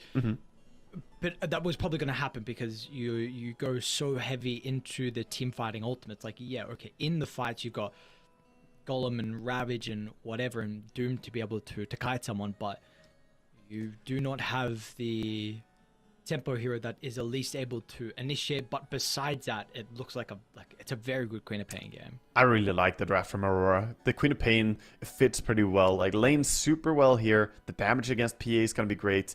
The ultis are insane now. The teamfight is just uncontestable for one win unless they get a massive item advantage. And about the catch, later on, their lineup looks kind of bad at catching people. But with the Shard on Toronto Tokyo's Tidehunter, with Atos later on Mira's Hoodwink, I think they will have the catch they need as well. And I don't know, this one-win draft, it's all or nothing. I want to be a believer, but Mirana, Bounty Hunter, as much as I love the heroes, they just don't really look strong enough. I have to say, definitely, it feels like you are playing with the lineup that is... It's all or nothing here for one win. Like, maybe the confidence, they are riding high. They with need... the previous game, Yeah. Sorry, go. Yeah, they need some massive arrows, by the way, in this game from Mirana. Like, he needs to find his rotations. Like you said, it's full commitment. And if he's confident, if he's landing those arrows and they get some pickoffs with it, that could definitely offset the game quite a bit. A nice rotation towards mid, you know, if you find a kill on the Queen of Pain early, can be big, but it's sketchy, man. It's definitely sketchy to say the least. We're gonna have to see. We're gonna have to see. What would you put the draft percentage wise? I'd probably say from my perspective, I would give a 70-30 or 75-25. Like, big advantage for Aurora. I'm heavily in their favor. Okay, so what has to go right here for one win? Like, let's speak about heroes in particular and lanes in particular. Who do we feel like really needs to get off to a good start to get the ball rolling and to have this lineup actually work? I think, you know, Slardr's going to have a hard time mid. Getting him a good start will be difficult, but what they can play around is the fact that if PA gets to, you know, farm up decently, that's always a huge threat. If she gets a decent timing on this Battle Fury, which Munkushi has been delivering on most heroes he's played. I think throughout the Qualifier, he's been one of the carries who has been hardest to shut down. His farm and laning stage has always been very impressive. So if he gets a good timing on Battle Fury, that can take a lot of the heat, a lot of the attention from Aurora. And their lineup is a bit slow and clunky. Like, yeah, they have massive spells, but they're not great at chasing after a PA in the jungle and shutting her down. So if he gets big enough that they need to deal with him, then that could be a way for them to kind of slow down the momentum of Aurora. And again, Aurora's weakness is that they don't actually take towers super fast. They ended up going for the Queen of Pain, who brings a lot of damage, but it doesn't have the tower pushing that a Huskar, for instance, would have had.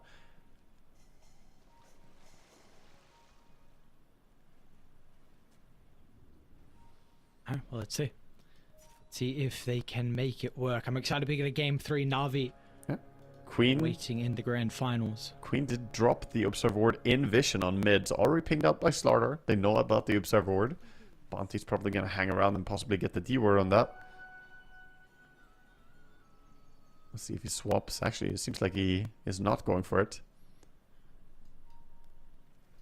So is Mirana safe lane, Bounty off lane support? They could have done it differently, but I think you want the range support with the PA to try and secure her game the best possible.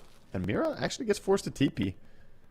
On the back of a dagger, he knows he's gonna get run down slowly and just killed if he doesn't.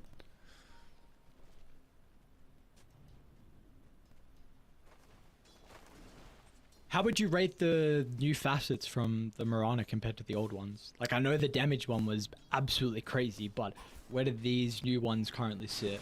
I think the Starstruck is amazing. The other one sounded like it would be kind of good. Like, oh yeah, well, you can play around your leap, but effectively you still want your leap defensively. The other one has the leap en route, but the problem is, I think it would be better if it rooted people around where you leapt from instead of where you leap to. So that you could leap away and leave the people rooted where you were.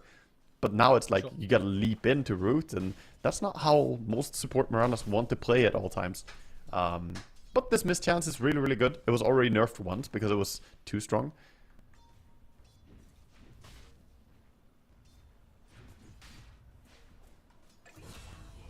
Gets caught out. The Hoodwink with the Blood Grenade and Bushwhack. The Gush as well. Yeah, I thought he would do better after they forced the Hoodwink to TP there. The 1v1 against the Hoodwink should have been feeling decent, but the impact from the Gush. And of course, no leap yet on Mirana. It's a lane we've seen, like, with when the Hoodwink was introduced, the Tide Hood was such a strong lane. Yeah, for sure. Incredible combo. And they are just pulling the wave down bottom by the looks of it. Sweet and Strong not wanting to play fair with the Lycan. I think this is a pretty tricky lane for them. Monkushi top. Chasing him. Damage for Mira. Phantom Strike up in a couple of seconds. Mira gets to the safety of the tower. Toronto Tokyo is doing a decent job to be able to continue to output the damage and scare Monkushi away. Yeah, Mira sticks around as well, trying to farm some magic stick charges to get his HP back.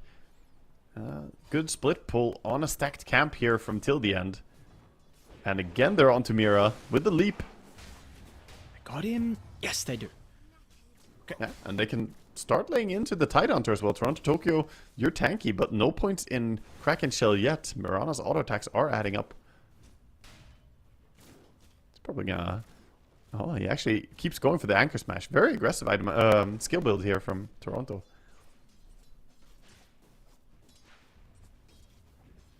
That's for a mid matchup. The Slardar is learning how fun it is with level 2 Shadow Strike. I mean, his CS so far has been amazing. Oh, what? Whoa. Is that the play? Kiyotaka? What? Please tip him. He was so ready for that. There's no way. Oh my god. He was in complete control of the lane. The Slardar had no authority. And he blinks aggressively to try and get the kill, but throws it all away. A big choke by Kiyotaka. Gia Jr. are going to be super happy with this one. And he does get slowed up again. He actually will... will he be fine? He is running to river. He's denying. Yeah. Neutral gets him. The Satyr Tormentor is like, yeah, okay. Easy kill for the Satyr. Should they get stronger? I mean, it's so rare for them to kill any hero, but like, you know, if it does happen on the random occasion, should the neutrals get stronger? They should totally get stronger. They should be a creep hero is the first thing. But not only that, they should get an ability, a bonus ability, something. They get a random hero ability from the game. You just go into a jungle to farm and suddenly the creep Jinada's you. Like, wait, what? My money. Just yoinks my money away. That's right, the devs, you know, they're cooking up. IceFrog has come through with some crazy stuff of 7.38 and who knows what's coming next. On the same topic, I think Roshan should get stronger when he kills heroes as well.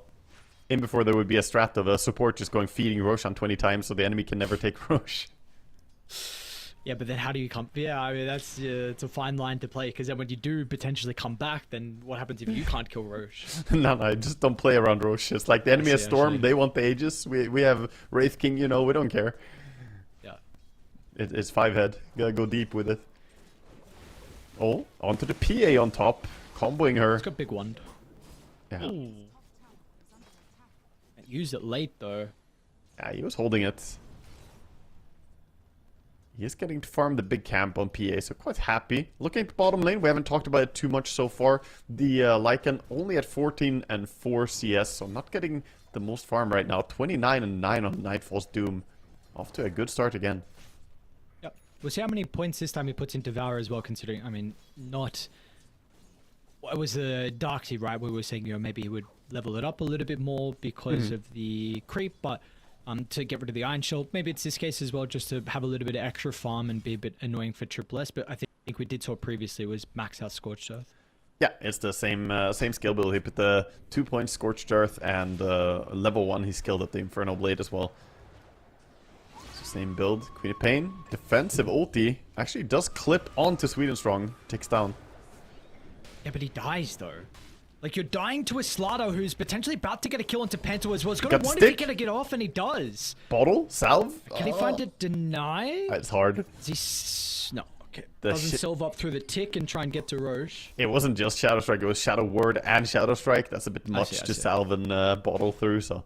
Yeah, he goes down in the end, but fantastic for him. Still very, very happy with this start for himself. Level 7, one full level ahead of the Queen of Pain after that. Which is, like, this absolutely cannot be happening. When you last pick the Queen of Pain like this, you see the starter, you need to absolutely abuse the possibility of the weakness. It all comes down to that one aggressive blink in under tower. He didn't even blink outside of tower range. He blinked into the tower against the Slardar right next to him. I don't know. That one play was so costly and changed the entire dynamic of the matchup. So what's the corpse net worth looking like now? I mean, that kill helps a little bit with the Slardar who had a streak, so I think... They're pretty much even, but, you know, Slardar slightly ahead and actually being the one... Speaking of Slardar, top lane. Yeah, making a rotation. Toronto, Tokyo, nice rotation with Chirajino. This is... like, this is what you needed. You've got your Slardar, top net worth, 4 kills. He's going to be rushing Blink, but we were worried they might not be able to play with Slardar. With that being said, Munkushi... He's going to be the recipient of a rotation through the portal. Nightfall's Doom. Seeing how active he's been looking to play in the game 1 we saw from him early on. And that's going to get him closer to a pretty good timing out of the Midas. Yeah, he's going to just pay the toll to get back to his lane as well. Gets the gank, gets back to lane. This is exactly what a Doom player wants. Just use the ulti and then back to farming. But yeah, this Slardar rotation towards top definitely... getting online early. Normally we see the Queen of Pain make the first rotations, but not able to join in.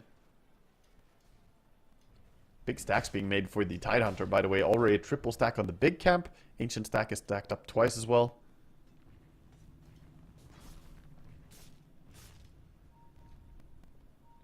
PA, the important target. They're smoking over the Queen of Pain. Bringing her. Good as dead. Maybe you're going to be able to get the Phantom Strike away, but Toronto Turkish... Oh, I thought he was in a position, but certainly level 5. Can't quite reach him. Slardar's behind the Queen. She doesn't have boots as well. Go, though? Blink committed. I think Slardar's eyes are red right now. He wants the Queen. Yeah. An opportunity to be able to kill Kiyotaki, who has the Sonic Wave. He's going to use it to push back Kira. A defensive Sonic Wave means that Munkushi is not going to die. Chira Jr. is falling low. It's a pretty good bushwhack, and... How are the supports such high level? Yeah, very nice catch. I mean, Warlock has his book, right? So he got of course, yeah. Got a few impact kills earlier. Gets the assist from it, and finally gets his level 6. But yeah, Hoodwink managing to get level 6 is a very good timing. Did he get the double wisdom? No, they didn't. They only got the single. Slardar barely messing up a little bit in that fight there. He tried to go for the crush first, didn't really clip him, but then still had the range to run up and hit. If he just ran to hit first. Stepping back. Okay. His move kind of has to work. This is... He does have You're ravage. committing a lot of time to go for skirmishes instead of farming. So a little bit awkward.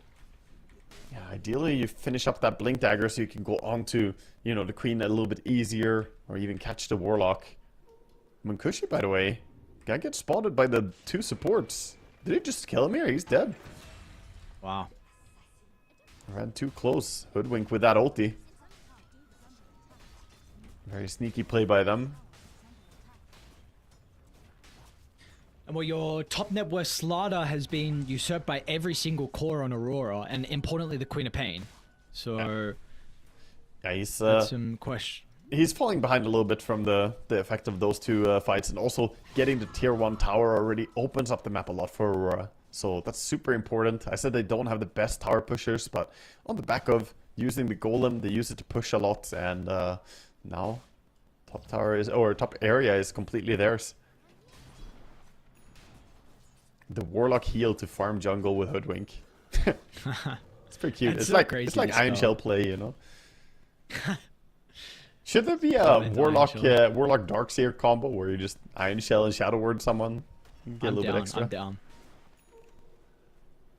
Ripper just a little bit out of range for the Hurricane back.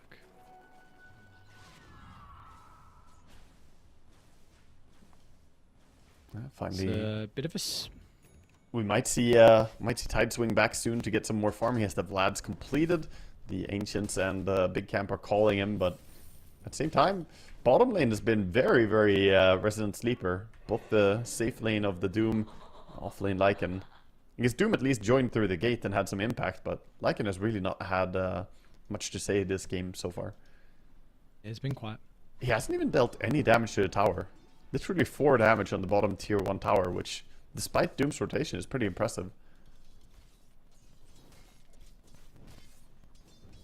Yeah, different of a story it's going to be with the Helm Dom. I mean, he's sending his creeps towards mid to maybe try and play with Sweet and Strong, along with the Slaughter, who's level 9, very close to the Blink, is Chiro Jr. Yeah, just messing with the Queen of Pain's jungling a little bit with the Wolves and the Wildwing Ripper. No real threat going down, though. And anytime he's scouting around with the Wolves like that, it's time that he's not using them to farm. Ideally, he wants to get that Overlord upgrade as soon as possible. Dire got all the green lights, as we call it. If we look at the top left, we can see their ultis are ready. Quite strong. You know, Bounty gets level 6 on mid lane, so finally has track.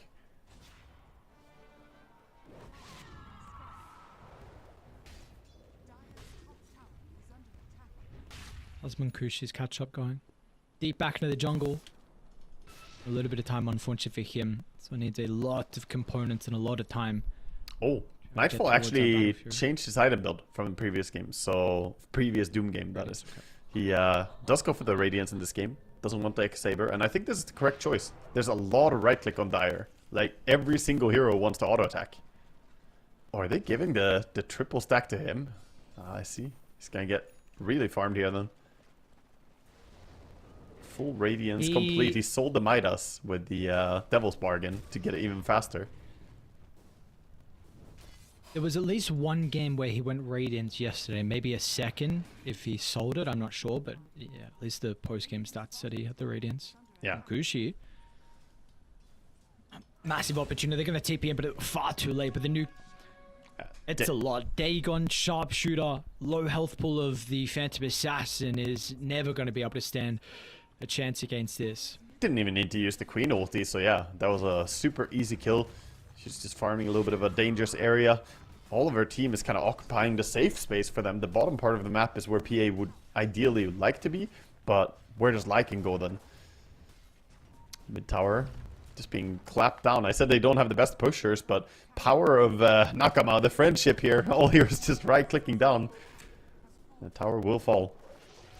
Don't have a good pushing ability, but who needs it?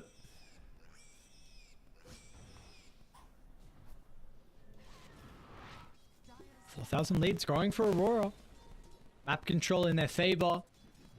And a lineup that will scale quite well with their abilities. We need to see something out of Dye. It's got to come through from Chiro Jr. with the blink. He's not with the team. I mean, they have a tough game ahead of them here. The Mirana, as I said, has yet to really have big impact. you know, this game has not really been an easy one to roam around and get arrows and pickoffs. Only been in 1 kill so far. And they're passively just falling behind quite a lot. There will come a time when PA is finally big and strong, but they need to make space until then. The rest of them, it's on them to activate. For now, quick Tormentor. Radiant, not scared of anything. Okay, this I like from Kiyotaka. I didn't like his blink on the tower earlier, but this I can definitely say I like. The Ghost Scepter early pickup. Going off the usual itemization for Queen, just because look at Dire. Literally everyone gets countered by this Ghost Scepter. It's so good. Very interesting. We'll see how early it is for him to upgrade that into an A-Blade as well. Yeah, that definitely wouldn't feel bad to have. A bit more burst damage. Already has the Dagon, of course, so E-Blade Dagon build looks like it might come in. And he's going for a Travels build as well, skipping the Power Treads. I like it a lot. Starting to be ganked though. They're converging on his location. I think maybe the starter was in sentry range with the wave as well. So I think they did actually see the Moonlight Shadow. That's why he blinked away. Yeah, I think he just barely got spotted. Queen of Pain gonna play it safe. Just run back, farm her jungle. Even if she's tracked, doesn't really matter. It is so far away, hard to reach her. And, do you feel like they could have done a better job on 1-win to unlock the Lycan? Because this guy's been completely silent this game. Speaking of him, he may be doomed if they can find him. We'll get it off. Doesn't learn the hell of the Overlord. Are we going to get some more TPs? Is anyone coming? Not throwing the Doom on him because he's too fast. He knows he can just run away. So instead, there's going to be a push. And Lycan ulti might be entirely wasted here. I mean, it saved his life, but not going to be able to do anything productive with it. Doom again, just laying into those creeps whenever he sees them. The Helm of the Overlord looks so easy for him to kill. The Infernal Blade. What are they doing, Nightfall? They're too slow again. Yeah, PA is nearby, but with Lycan not having ulti, the three of you can never take a fight into Warlock. They have to be very cautious. They have no business contesting the Warlock Queen of Pain Doom here. They're way stronger. Kiyotaka, they're going to be able to get a glimpse of Sweet and Strong. It does somehow slip over to the left. Not just the sharpshooter. Still dies. Massive nuke. He has the amp damage. Finally, Chira Jr. is going to look to try and jump though. It's a nice rock to counter. Doom TP out. Is Kiyotaka going to have the damage? He probably does. Sonic Wave. Yeah, He'll tick out in the base. Yeah, that was a good nuke there. Jumping in with the DD ulti from Queen of Pain. She even goes in for more. Ghost Scepter. Easy Ghost Scepter and Ravage. Toronto Tokyo just slides on full dead of the water. Does still end up dying on Kiyotaka, but they're also going to run into Triple S, who is, I don't know, he's stuck against the wall. There is absolutely nowhere for him to go, and 1-win, they are not making this lineup work. What a brutal way to go. Just pummeled against the wall by the Golem and the Tidehunter, and then buried in watermelons afterwards. That's a rough team fight to take, and this is what I was concerned about in the draft. They have no business at all taking team fights right now. Their lineup can only split push, and that is it. They need to hold on until PA gets big enough to carry this game, but we're looking at a 10k gold deficit right now already. 18 minutes into the game. Does she actually carry this game though? Because don't you just get doomed every fight? You do. That's why it's a bit tricky. There's a lot of things going on here. I'm not saying it's gonna be easy, Ares, but the only thing they have is a big PA carry is the plan. No, I think they messed up the draft quite horribly, and it'll be hard now. Under the Observer Sentry, so well aware of the Moonlight Shadow. Trying to slip through this side of the map, and he's just stuck. Easy. And that's what I was talking about. The Shard and the Hoodwink Atos. I told you, even this big team fight, long cooldown ulti draft will be fine with getting pickoffs once the Shard and the Atos come in. Both of them have already gone for those items, prioritizing getting them as soon as possible. Hoodwink's inventory is literally just mana boots into Rod of Atos.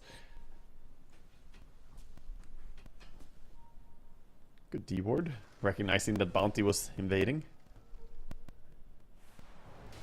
Warlock's on their ward, but of course friends are never far away.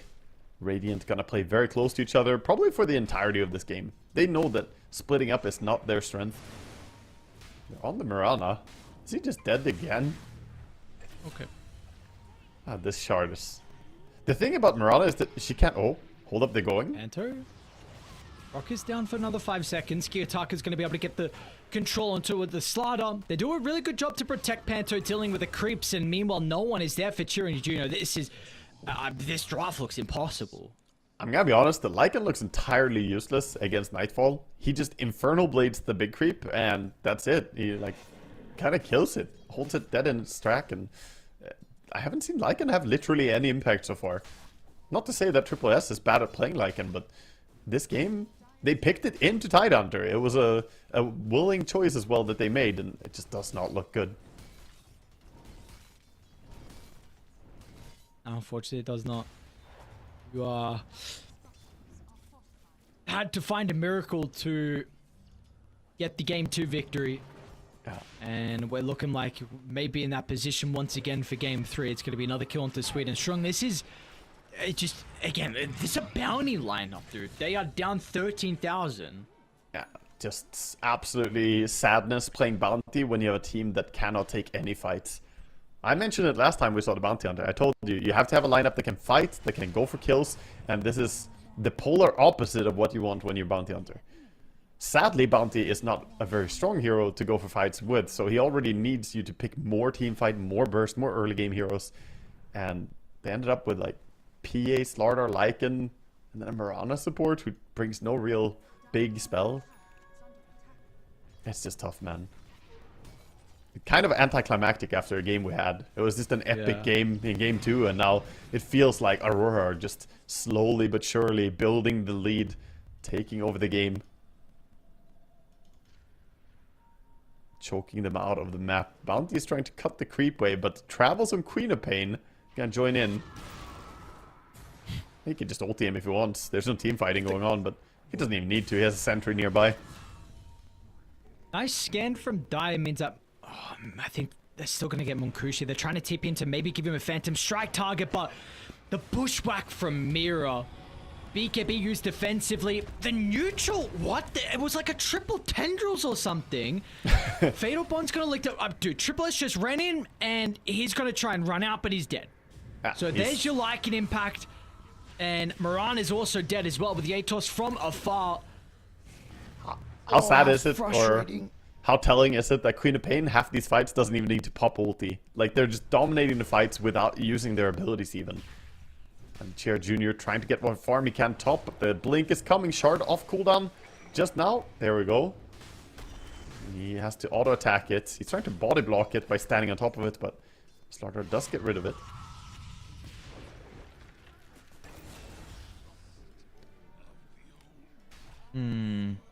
They're just scrambling for whatever they can do, but the Travels pickup was such a good choice as well by Kiyotaka. Understanding that this is a game where Dire have to split push. Travels is the best item for punishing Wrath gameplay, allowing you to globally go and join your team and help out as well.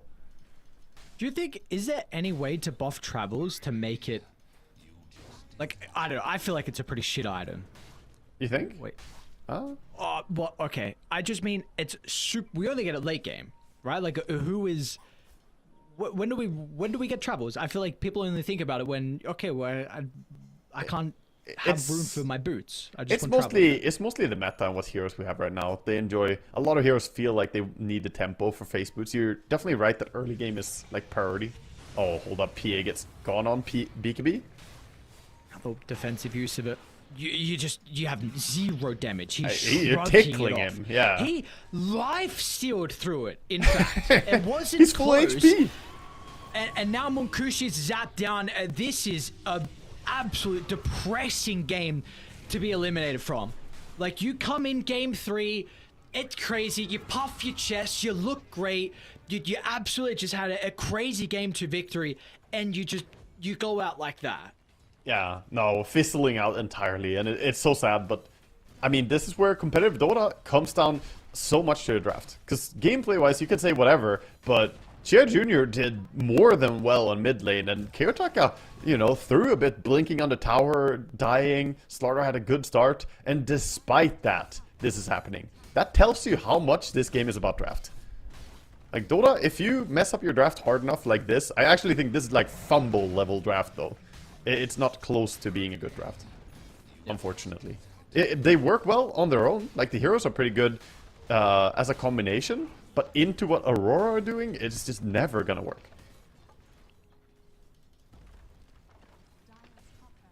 Oh boy.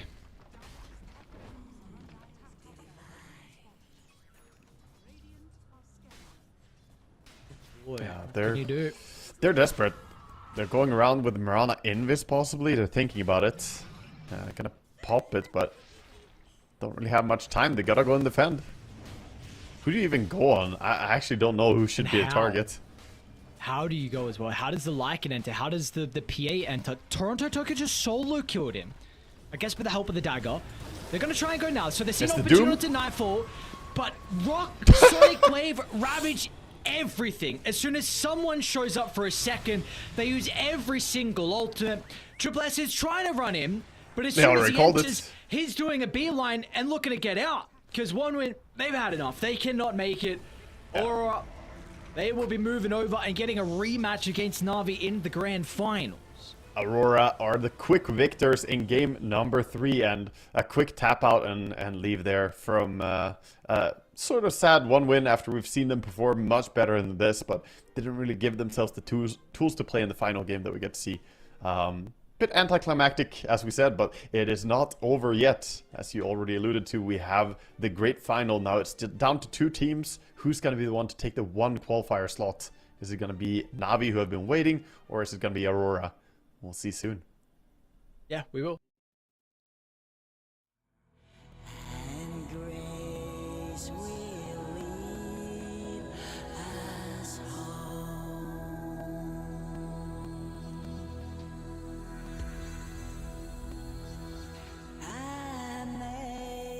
Amazing grace, amazing grace,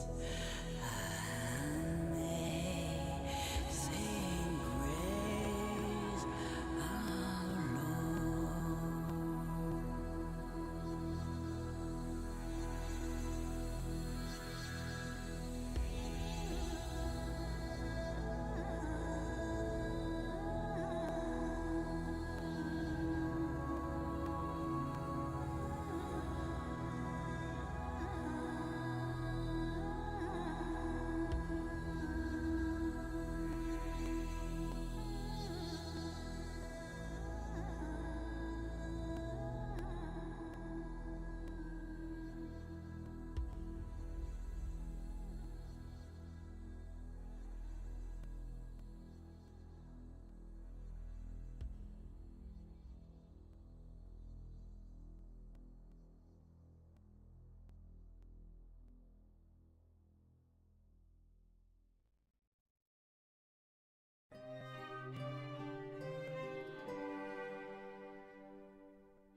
A fond kiss, and then we sever. A farewell, and then forever. Deep in hair-wrung tears, I'll pledge thee. Warring sighs and groans, I'll wage thee. I'll ne'er blame my partial fancy. Nathan could resist my Nancy, but to see her is to love her. Love but her and loony other.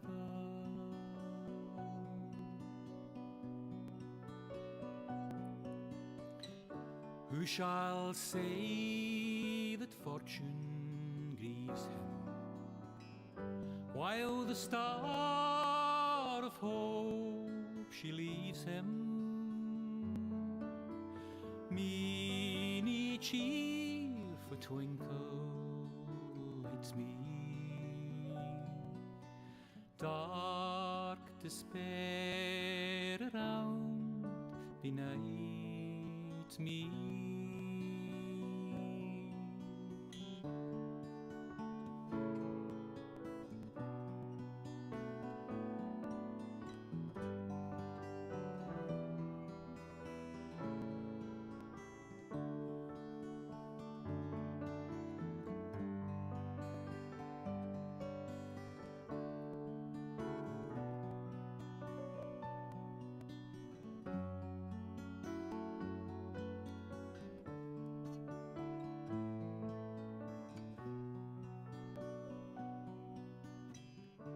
Had we never loved so kindly, had we never loved so blindly,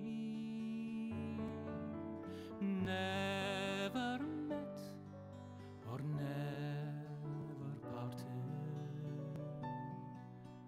we would ne'er been broken hearted.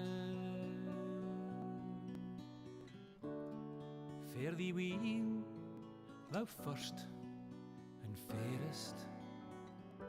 Fare thee weel, thou best and dearest. Thine be ilk joy and treasure, peace, enjoyment, love and pleasure. A fond kiss, and then we sever. A farewell, alas, forever. Deep in hair-wrung tears, I'll pledge thee. Warring sighs and groans, I'll wage thee.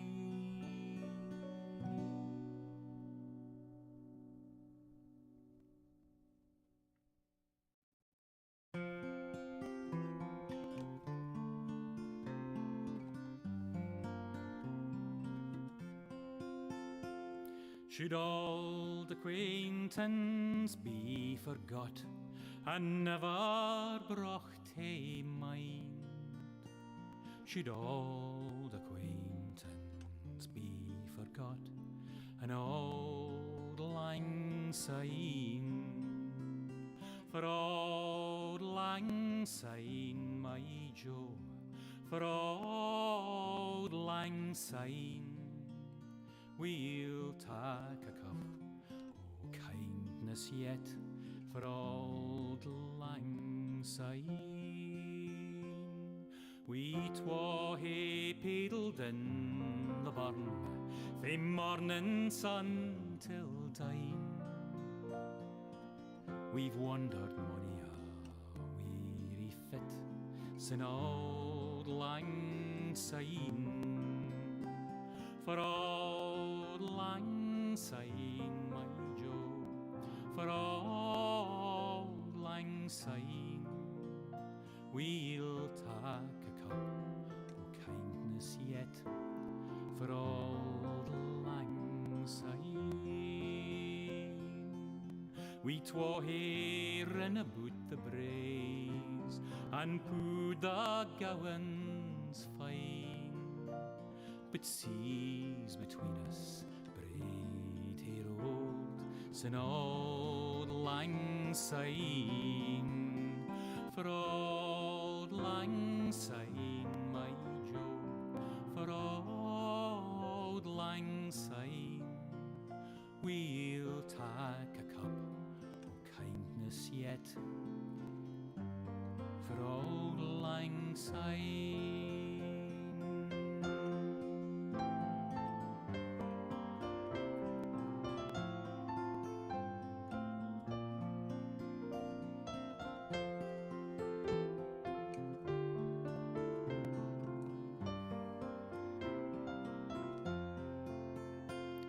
And surely you'll be your pint stout, as surely I'll be mine.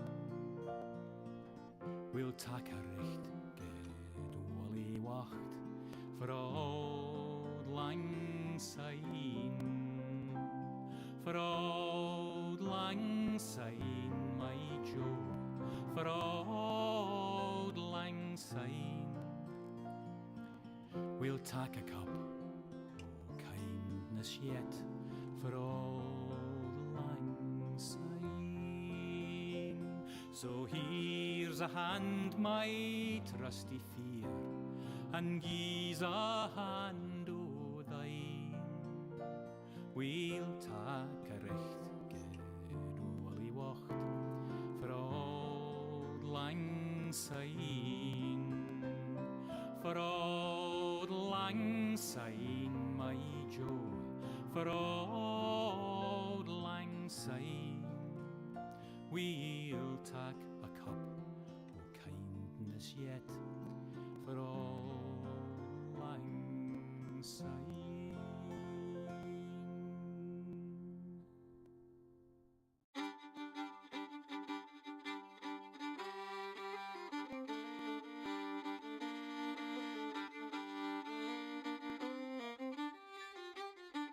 There were two little sisters a walking alone, hey, the gay and the grinding. Two little sisters a walking alone by the bonny, bonny bowls of London. And the eldest pushed her sister in, hey, the gay and the grinding. Pushed her sister into the stream by the bonny, bonny bowls of London. Oh, she pushed her in and she watched her down, hey, the gay and the grinding. Watched her body floating down by the bonny, bonny bowls of London. Oh, they laid her out on the bank to die, hey, the gay and the grinding. For with the fiddle came riding by the bonny, bonny bowls of London. And he made some strings from this yellow hair, hey, the gay and the grinding. Made some strings from this yellow hair by the bonny, bonny bowls of London. and he made fiddle pegs from a long finger bone. Hey, the gay and the grinding made fiddle pegs from a long finger bone by the bonny, bonny bowls of London. And he made a fiddle out of her breastbone. Hey, the gay and the grinding sound would pierce the heart of a stone by the bonny, bonny bowls of London. But the only tune that the fiddle would play was Ho, the bowls of London. The only tune the fiddle would play was the bonny, bonny bowls of London. Where the wind can cut you like a knife, and nights are colder than the purser's wife, sir. Do we dream of sunny skies of blue and sipping on some fancy foreign brew, sir? No, sir, no. We long to sail where greyer English skies prevail, and we would face the wind and snow and hail for just one pail of good old English ale, sir. Just one pail of good old English ale, sir. Did we choose to fight the foreign foe for England's glory? We must answer no, sir. An English ale house, that's where we would be, not dodging cannonballs upon the sea, sir. We're only risking life and limb because old England's too far to swim. But we would chance an iron arm or leg for just one keg of good old English ale, sir. Just one keg of good old English ale, sir. Many days and many lonely nights without one woman hoving into sight, sir. Now it won't be long till we see our wives and sweethearts lined up on the quay, sir, with their arms all open wide. But we will push them gently aside, for they will have to wait for us until we've had our fill of good old English ale, sir. Had our fill of good old English ale, sir.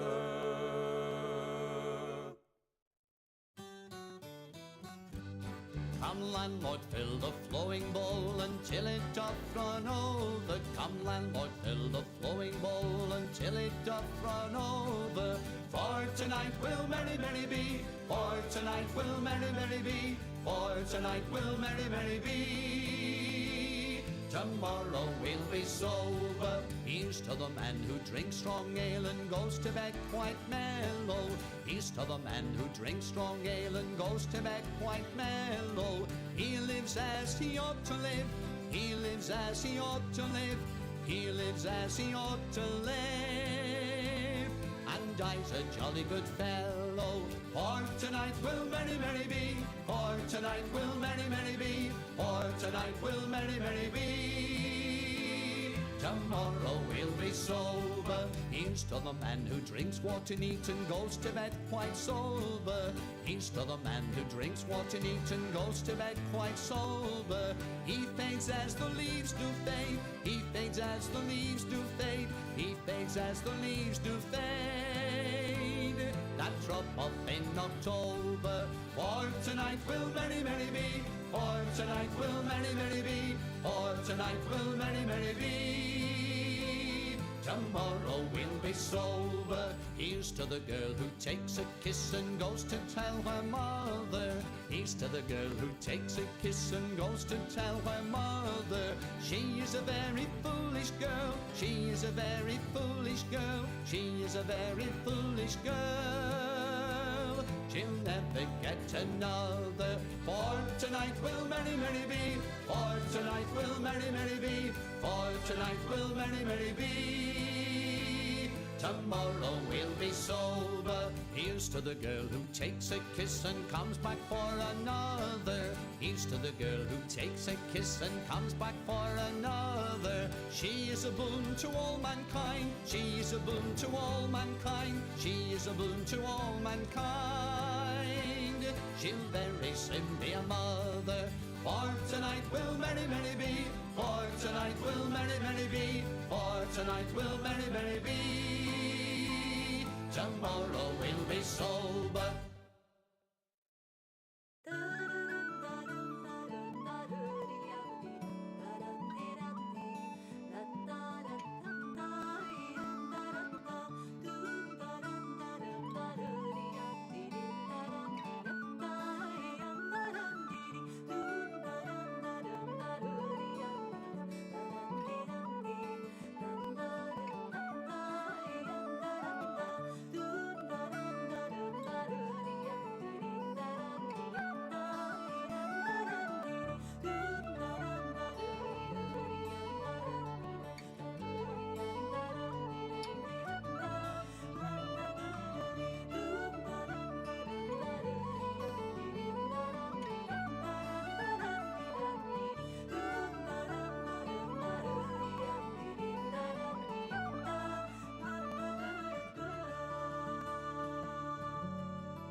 As I went down to Galway town to seek for recreation, on the 17th of August, me mind being elevated. There's multitudes assembled there with tickets at the station, and me eyes began to dazzle. I'm going to see the races with me whack, fall the tittery and dame. There's passengers from Limerick and there's more from Tipperary. There's lads from Connemara and a flare of married ladies, and people from Cork City who are true and loyal and faithful, who brought home the Fenian prisoners from dying in foreign nations. With me whack, fall the tittery and dame. And it's there you'll see the pipers and the fiddlers competing, the nimble-footed dancers a tripping o'er the daisies. There's others crying cigars and likes and bills for all the races, with the colours of the jockeys and the price and horses' ages. Me whack, fall the tittery and dame. And it's there you'll see the jockeys and they're mounted out so stately, the pink, the blue, the orange and green, the emblem of our nation. When the bell was rung for starting, all the horses seemed impatient. I thought they never stood in ground, their speed was so amazing. With me whack, fall the tittery and dame.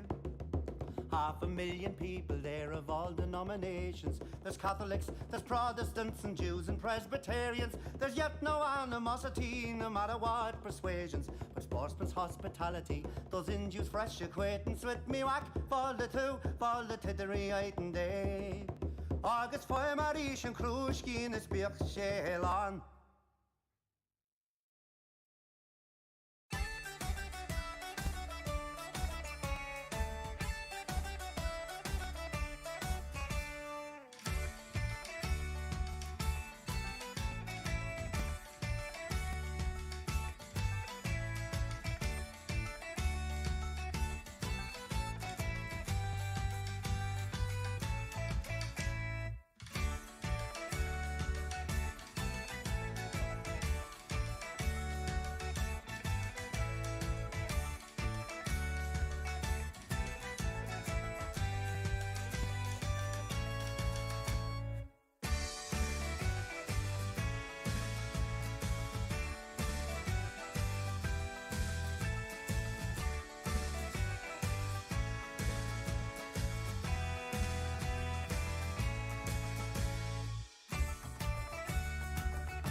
These melting tones which soothe my soul, soothe my soul to love.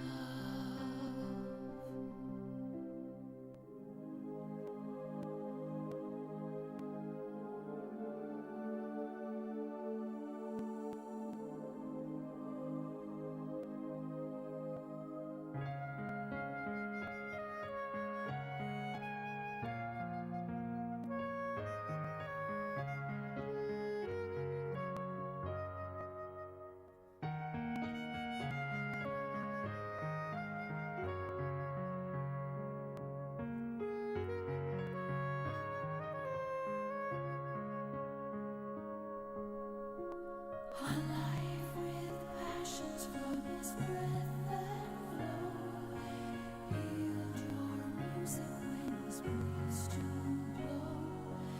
Thus at once the charming minstrel delights with sounds and enchanting tune, with sweet songs fill the air. Go happy by, and ever mindful be, to court my handsome troubadour for me.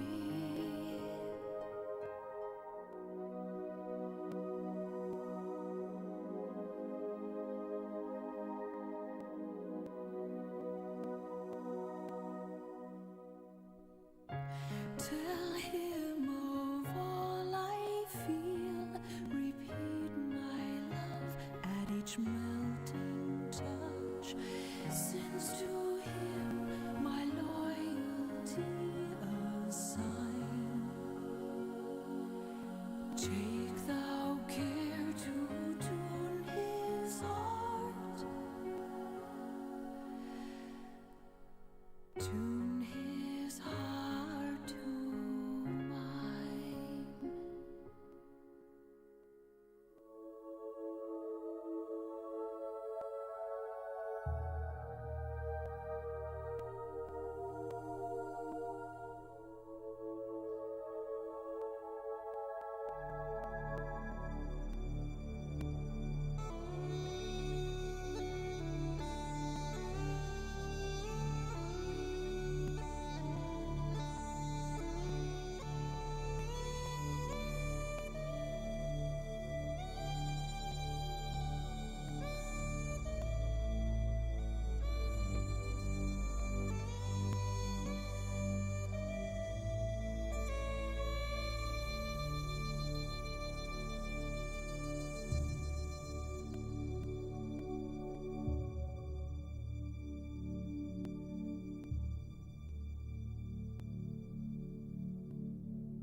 Giola in luna in mezzo al mare, mamma mia si salterà. L'ora è bella, bella, non so tiene a buon monterà. Già la luna in mezzo al mare, mamma mia si salterà. L'ora è bella, bella, non so tiene a buon monterà.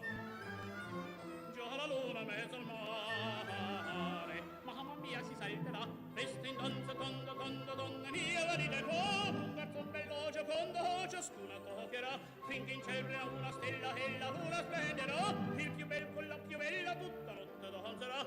Mamma mia, già la luna in mezzo al mare. Mamma mia, si salterà. Fringe, fringe, fringe, fringe, fringe, fringe, mamma mia, si salterà. Fringe, fringe, fringe, fringe, fringe, fringe, mamma mia, si salterà.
I's the boy that builds the boat, and I's the boy that sails her. I's the boy that catches the fish and brings them up to Liza. Hip your partner Sally Taboo, hip your partner Sally Brown. Fogo, Twillingate, Morton's Harbour, all around the circle. Salts and rind to cover your flake, cake and tea for supper.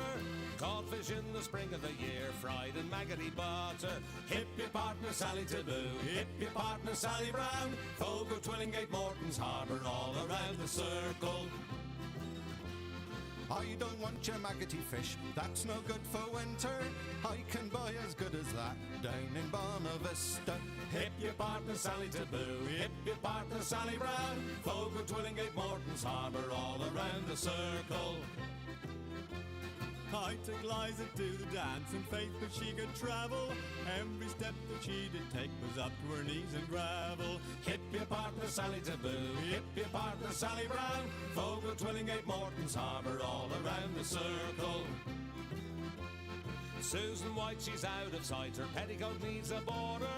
Old Sam Oliver in the dark, he kissed her in the corner. Hip your partner Sally Taboo, hip your partner Sally Brown. Fogo, Twillingate, Morton's Harbour, all around the circle.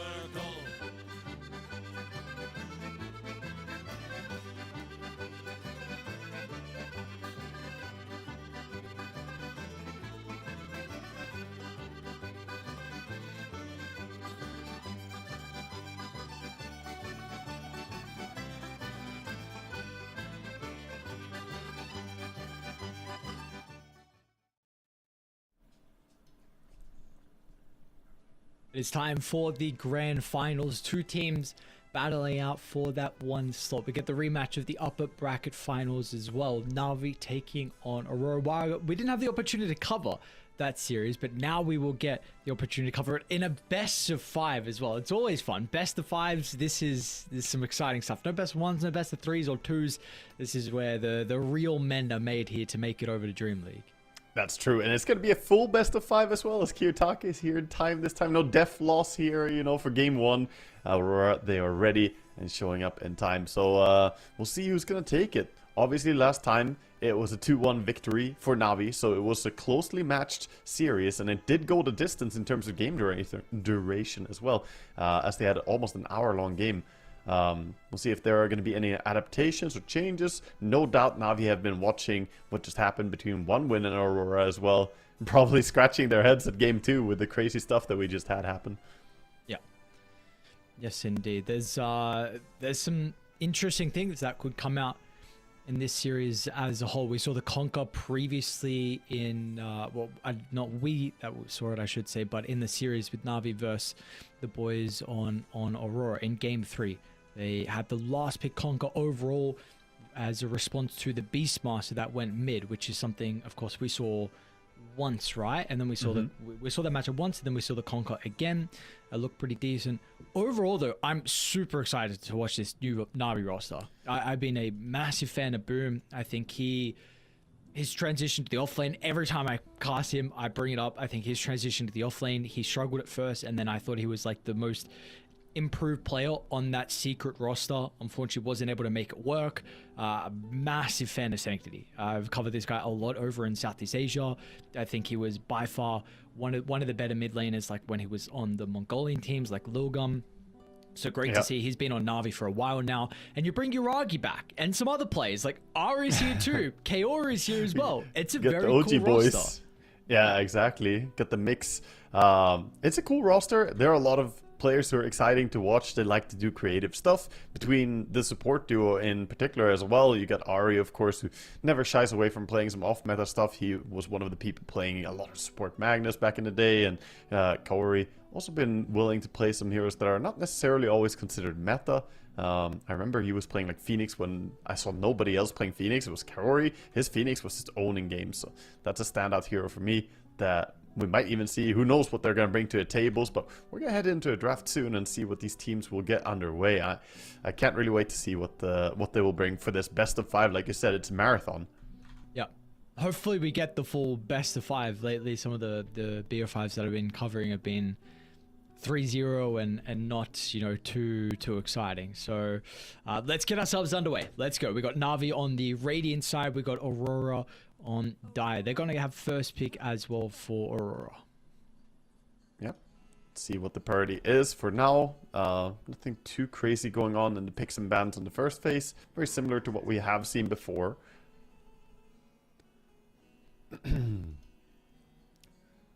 Last time that Aurora were the ones to have first pick when they played against each other, they did go towards, for instance, Tiny as a first pick opener. See if that's something that Navi are scared of, or if they want to give it away. It was the game that Aurora won. They relied on the mid Tiny, but it was really just Nightfall and his Doom that popped off again, the carry Doom.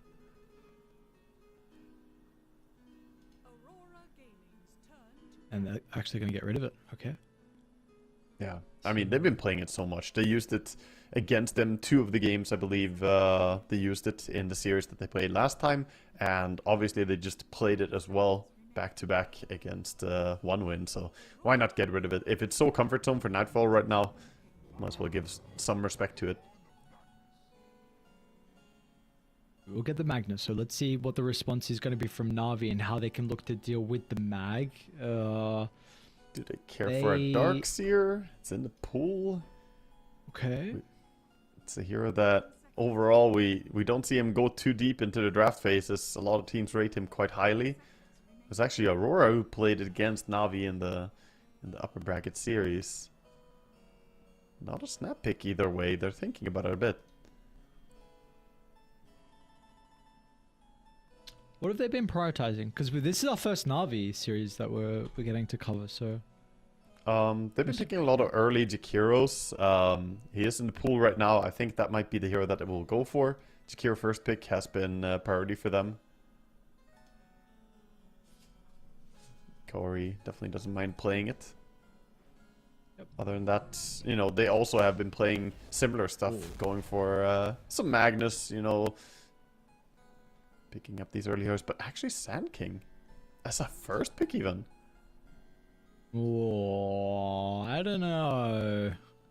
I mean, we've seen the hero work quite decently. I think the impact has been pretty good from Sand King, but I don't know if he's warranting a first pick straight out the gates like this. Especially since you're not sure that that's a carry Magnus that you're going up against. Is it possible that he gets shut down? We saw him really struggle against Terrorblade in the previous series. Yeah, like, is it, I don't know. Honestly, not sure. Is this really the hero that you want to be first phasing? It's one of your stronger picks for Na'Vi. So let's see. I'm ready to be impressed. Also, where's Beastmaster? They are not prioritizing Beastmaster high at all here. And, you know, we have seen Beastmaster and Magnus in tandem. I think that's an option here for Aurora if they manage to get their hands on the 2 of them. That's just so hard to deal with. The repeated BKB piercing disables has been the doom of a lot of late game heroes, just getting shut down by RPs and roars. First it is going to be Na'Vi, of course, who get their pick. Let's see what they ban out. Ban out the Phoenix, as mentioned, the Kaori Phoenix. Okay. Not seeing Ringmaster from Na'Vi. Other supports, Warlock, Shadow Demon, Jakiro, like you mentioned, of course. They had a Spirit Breaker game. Yeah, no, they don't seem to be on the same train as a lot of others there. I don't think their supports are playing it, period, because looking back at their games over the last month, there's literally no game of Ringmaster, so maybe something they need to add to their bucket list, you know, something to do. But they're playing stuff that's still very strong. They play a lot of Jakiro, Phoenix. They're going to pick up AA here. Fantastic hero to combo up with the Blink stun from Sand King, of course. What will be the response from Aurora seeing this? Do you want a pipe carrier, like when you see these 2 heroes? It's a bit hard to get, but like, is this something you could be thinking of? Yeah, definitely. I mean, it could be nice to get a pipe carrier. If it's offlane Magnus, it will be probably impossible for him to build that. He has other items that are priority. So the question is, do you want to put Magnus towards that mid or carry role? What's the approach going to be? And who goes where? With Doom already banned out, I'm curious what hero Nightfall is going to end up on. He's generally a player who plays very well on those strength carries, or like the type of heroes like Magnus, Doom, Dawnbreaker carry, right? What he made his mark on. But for me, Nightfall, for instance, Terrorblade doesn't really shine as much in his hands, I think. I think it's not really his style. He likes brawling, he likes fighting.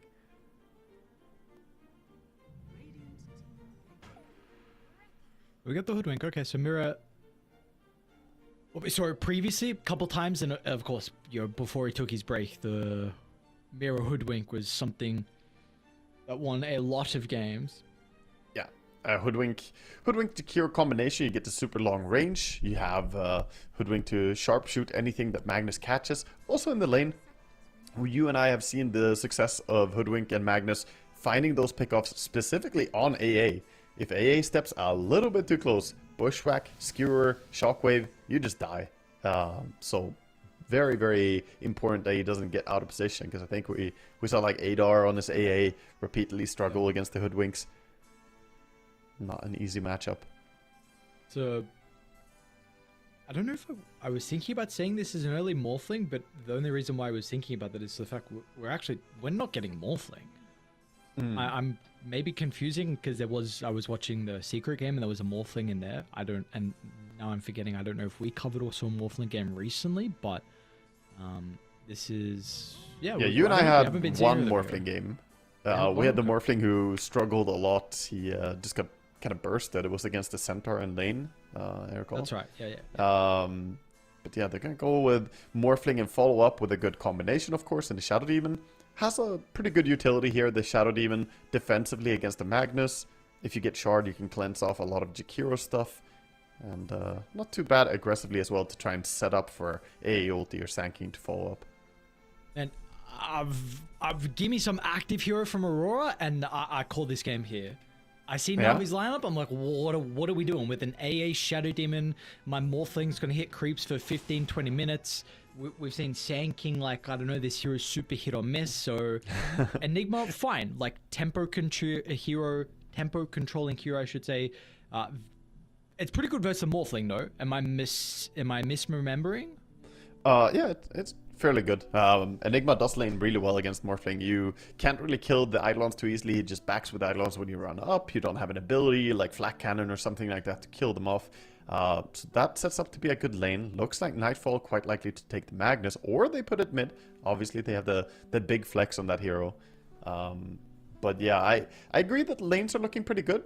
I wouldn't be so quick to count out the combinations from Navi, though.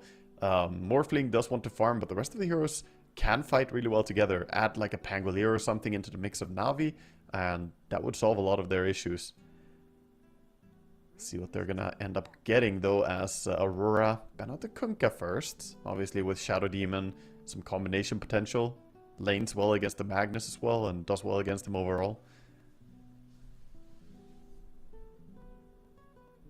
May force a Beastmaster ban from Navi too. Let's see. They bite the bait with the Conquer. Yeah, I really think that Aurora have their eyes on Beastmaster mid as the last pick and put the carry Magnus. It's kind of weird to expect the Beastmaster mid. If we saw it picked already, it would be like, yeah, he might go mid, we've seen it.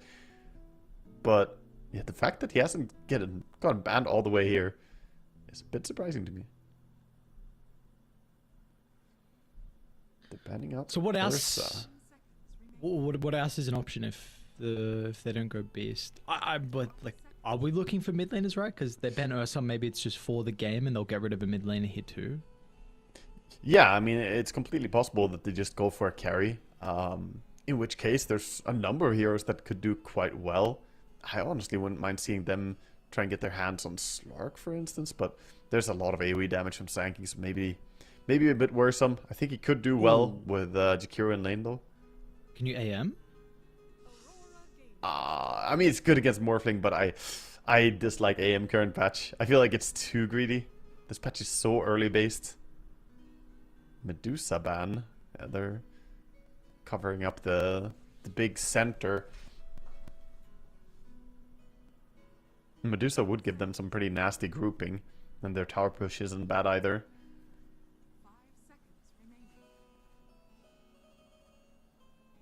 So no beast ban though. So let's see if the mag is given over to Nightfall and if we get the Beastmaster mid from Kiyotaka. I think it's quite possible. Like, how do you lane Sanking against Magnus? Magnus should be winning that lane hard. Because you kind of have to get close to Sanking. And then Dual Breath per Shockwave, Skewer back. Yeah. It can get very dicey very quickly. I think Nightfall is saying he's happy with the hero. But honestly, it's still hard to say who's going to be playing what.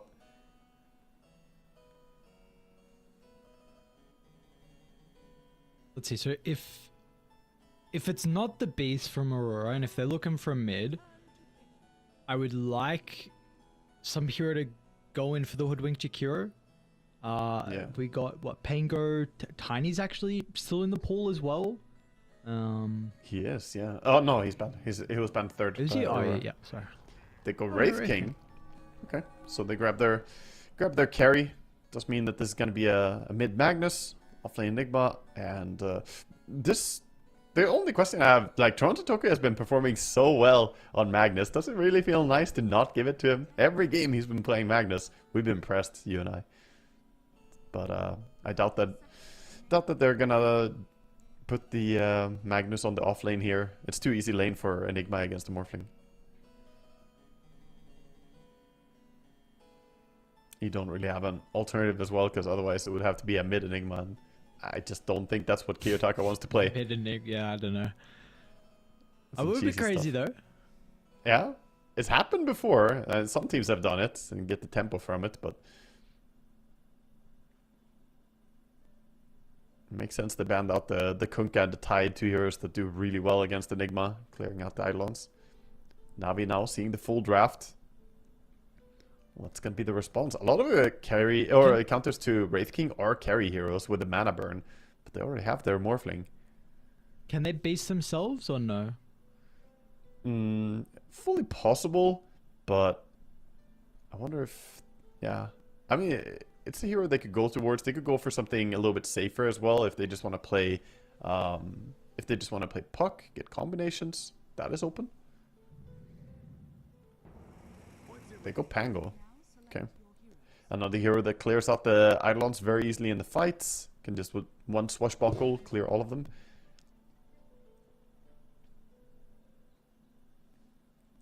This is also a hero that Sanctity shines on a lot. He overall plays a very good Pangolier. So overall, all said and done, I think I'm a little bit more on the side of Aurora draft-wise. But Navi, obviously, there's ideas with what they had. And like I said, after seeing the first four heroes, I said Pango can route out this draft pretty well. They do add Pango, so exactly that.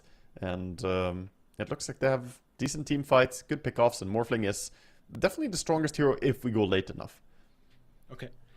But the question is, do you feel like, can they get to that stage where Uragi's Morphling can get them over the finish line? Is this a game where he has what it takes?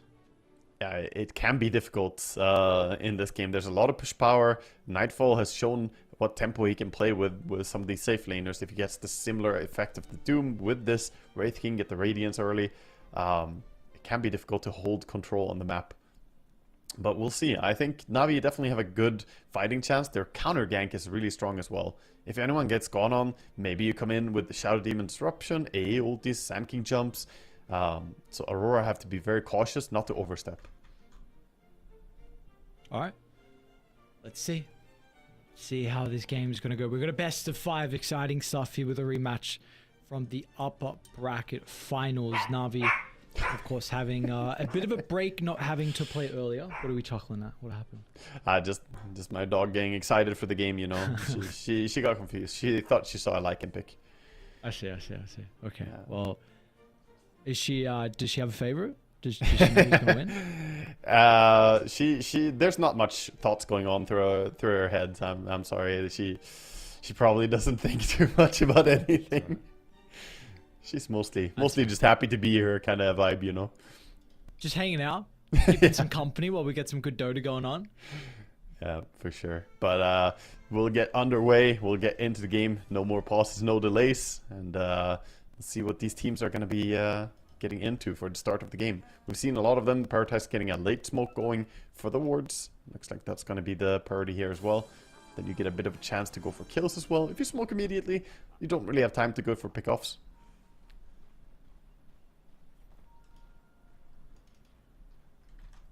Already have a line being drawn by Nightfall, expecting them to just smoke up into the top part of the map.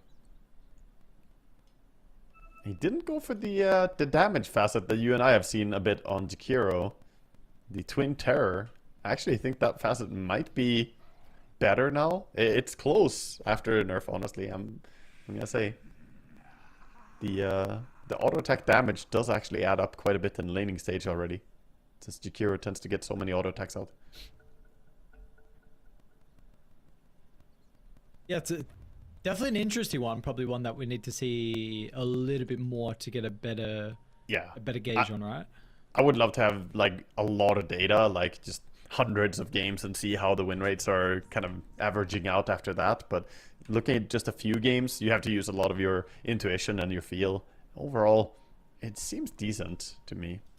Ari breaks his smoke on the high ground up top, but he quickly realizes he paid attention, turns around.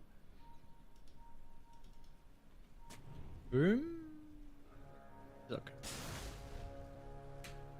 Skewers to safety, probably a good idea. If you've got stunned and bushwhacked there, could be dangerous. Okay, that's a...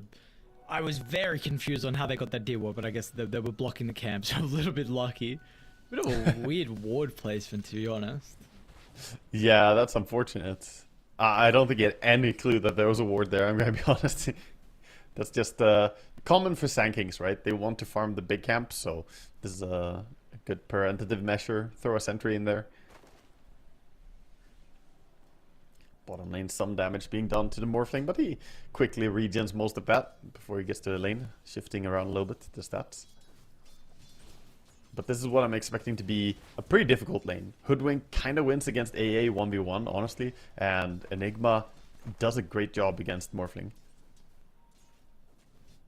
Toronto? Yeah, I was about to say, he's just auto-attacking, he's pushing the lane, but he was disconnected. Really unfortunate, because otherwise the idea was to de-push the lane, get the lane back, but he now did like 3 volleys of auto-attacks into the melee creep with his Eidolons. Of course, not getting the deny. Not the biggest impact ever, but hopefully he'll get back here soon.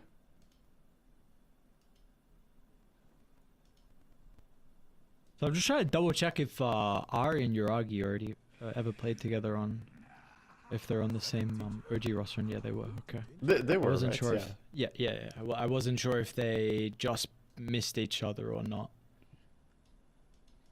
Yeah, for some time they played together. I remember because it was confusing for me to say the names fast. Yuragi and Ari. It was like Yurari.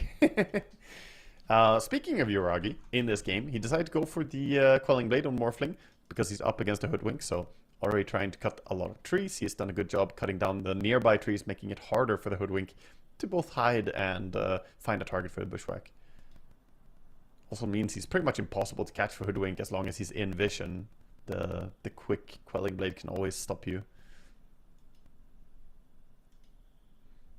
How do you, like, when you think of Yuragi, what do we think of him? As a carry, like his strengths, maybe weaknesses as well? Because you had some very good showings on OG, and then, of course, unfortunately, we saw some pretty rough periods as well.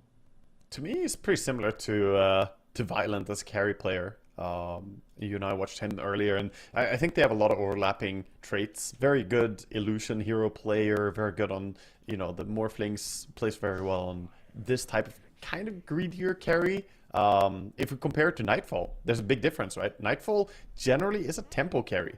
He is your aggressive carry, not necessarily to be confused with a sacrificial carry who doesn't farm, but he just wants to brawl, he wants to murder stuff. Whereas Yuragi is a bit more late game oriented, more traditionalist, if you will.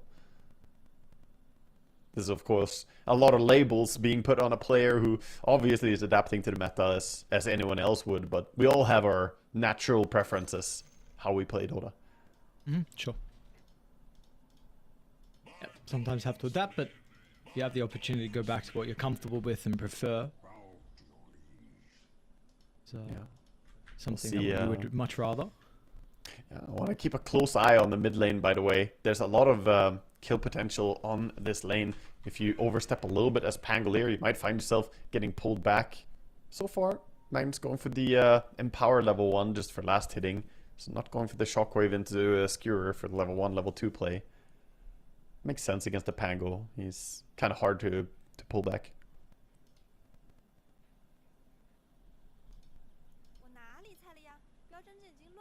And hopefully, there we go. He gets back into the game. Welcome back, Toronto.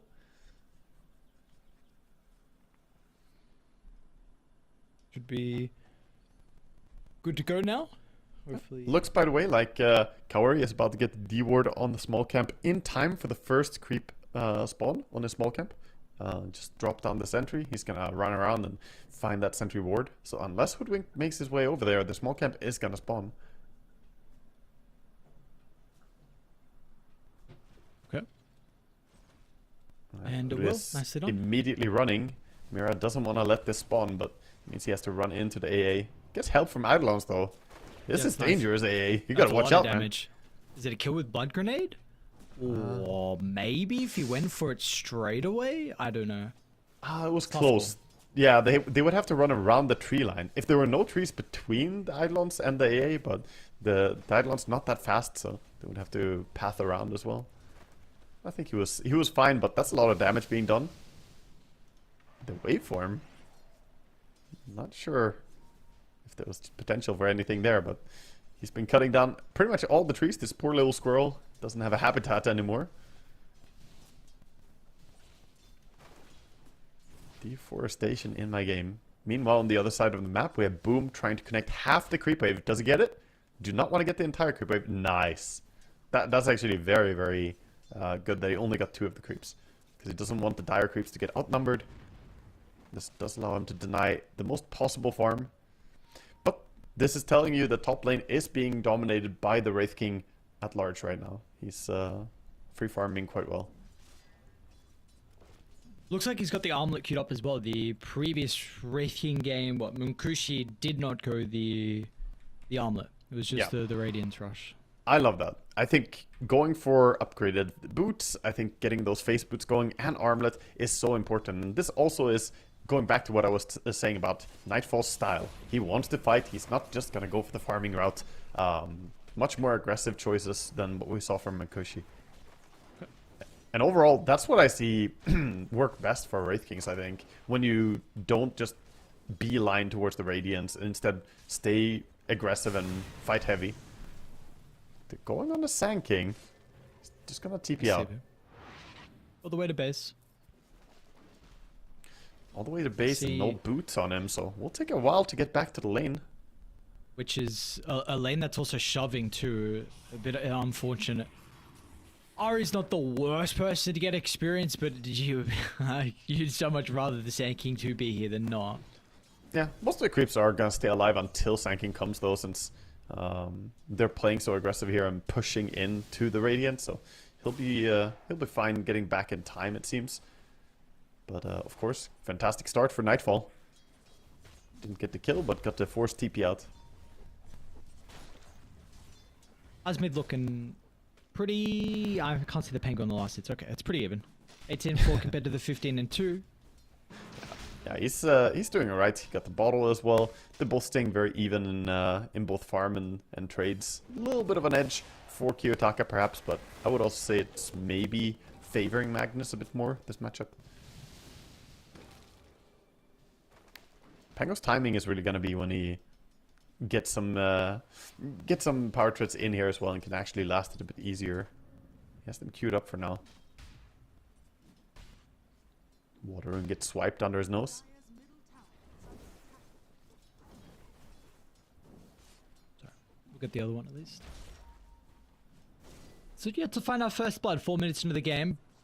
Both side lanes in particular, support's falling quite low. Kaori and Mira. Resources look low on Mira, and same with Kaori. Yeah, they've been trading back and forth. Importantly, Yuragi is doing quite well in farm despite being against Enigma. I think this matchup can be a bit harder than it seems. You know, Morphling normally has quite easy time against a lot of offlaners, but those Eidolons can really add up with the nice. But so far, great job by Yuragi finding his farm.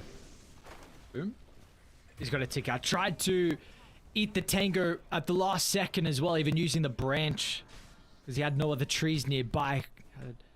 Could not waste a second to try and get over to use that. So unfortunately, Tango gone, branch gone, and first blood given over to Aurora. Yeah, and sadly, the Shadow Demon barely missed both his stacks on the attempt to triple stack the jungle for him. So they're trying to prepare big jungle for him on the left side, but only double stacked for now. Oh, the stun to try and get the creep, but still, Nightfall gets the deny. And that might put you in danger. No burrow strike now. That was a costly mistake. Oh boy. Stuns for a range creep, doesn't get it, immediately dies, no TP ready when he respawns. This is just all kinds of sad for the Sand King. The Sag King is here.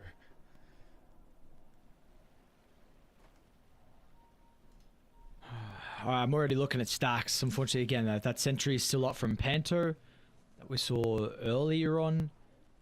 Ari, I think, attempted again to get the stack, but didn't get it again.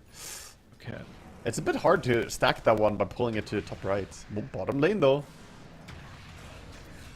Much needed move. So this lane, like you were saying, like Uragi, the Morphling King have a pretty good, difficult time into the Enigma, but Sanctity gets one and pops the haste to look to try and combine with Kaori, and he will be able to find it. So this paint goes off to a flying start. Boom's dead again. Oh no, not again. Under a tower, he just walked back here. He doesn't have a play. They see him. Dust was ready. They already bought extra dusts. I love this from Panto. He didn't just buy one, he bought 2 dusts. He's like, I'm gonna be ready at all times to kill this man. And 7 minutes coming in. Doesn't look like Dire want to go for a contest on the Radiant Wisdom rune. Hoodwin will pick up theirs, and I think they have to give the Wisdom to Sand King. He is struggling so hard right now. We've seen this before. The offlane Sand King got shut down by the TB. This time it's shut down by the Wraith King. I thought that a Wraith King would be a playable matchup, but very early on they started pulling the creep waves and saying, nope, not gonna have a straight 1v1 or a 2v2. Wonder how much of that plays into the strength of Jakiro laning stage. Kind of bullying. Wow, what a gank bottom. Right. Yeah, wow. Well, the camera missed it, but I can recap what happened. Panto snuck in the tree line, very sneaky with the ice path. So he got the ice path before Morphling got to start shifting, and then Bushwhack followed up, and they just bursted him. Good rotation. Level 2 ice path. I wasn't sure why he would have that, but we saw it immediately. The value. Now again. Yeah. This early game starting to get a little bit out of control here. 2,000 net worth lead. And a lot of it is going to be on the back of Sanctity. Rolling Thunder is back available.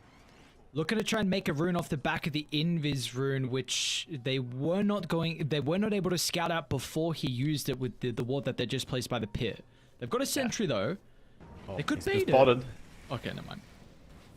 Still gonna get Mira. No way for him to get out of this one. Pango is rolling around a little bit, but gonna get him in the end. So 3 kills now for this Pango, but he's the only one having a really good game. Yeah, Morphling is getting farmed, but Sand King, he is just down and out right now. Struggling bad. And meanwhile on Dire, you could say that this Jakiro support, he is absolutely flying in net worth. Look at that, 2.2k net worth. Well ahead of the other supports. Of course, he did get 4 kills.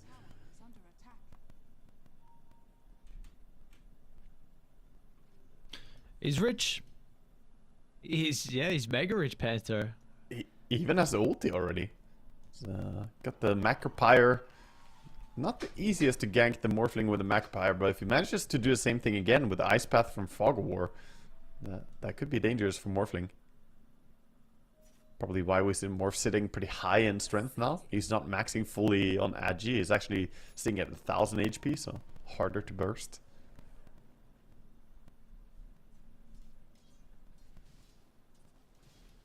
Bit of experience being given over to Shadow Demon, who's going to pick up mid lane while Pango starts jungling towards his Diffu. Get the neutral items. Finds himself Shovel, so very nice for bottle refilling.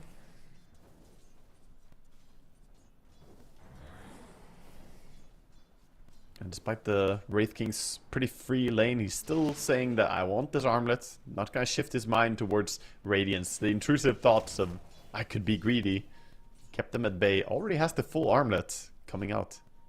9 minutes. Not bad. Could see a movement through the portal if he wants to from Nightfall. If they feel it's even necessary. And he can just keep farming by the looks of it. Yeah, he's gonna go farm, pop some Ancients, use his Bone Guard. Suddenly the big creep, the Prowler, just insta-shot the Skeletons once. He's gonna have to kill it before he does it again. Okay. Bottom lane. Acropi is gonna get laid down. Banishment Kaori will take. I mean, he stuck around in the fire for a little bit of extra time. 1 for 1. 1 for 1, not too bad for Radiant as they get the dominating streak taken down. That's a big bounty, 700 gold for bringing down the Jakiro. Career snipe by the Hoodwink. Hoodwink who hasn't gotten to do too much this game yet. Yuragi chasing after him. This is not really what you want to be doing as a carry though. Ideally you're hitting creeps, getting stronger, chasing after a little rat. It's a lot of time invested. They're gonna be able to get the rat? I mean, you hope so. With all this time, you better get the kill. Did he get him? He's sneaky. Man, he got the bushwhack. Did they see him with the poison? They got a glimpse. He's not They got a glimpse now. of him. Okay, yeah. What? So much space. That Goddamn was mirror, dude. That was nearly a full minute of Morphling chasing after him. So, yeah, not the best use of your time, but they do get the kill in the end. Worth it, but quite barely.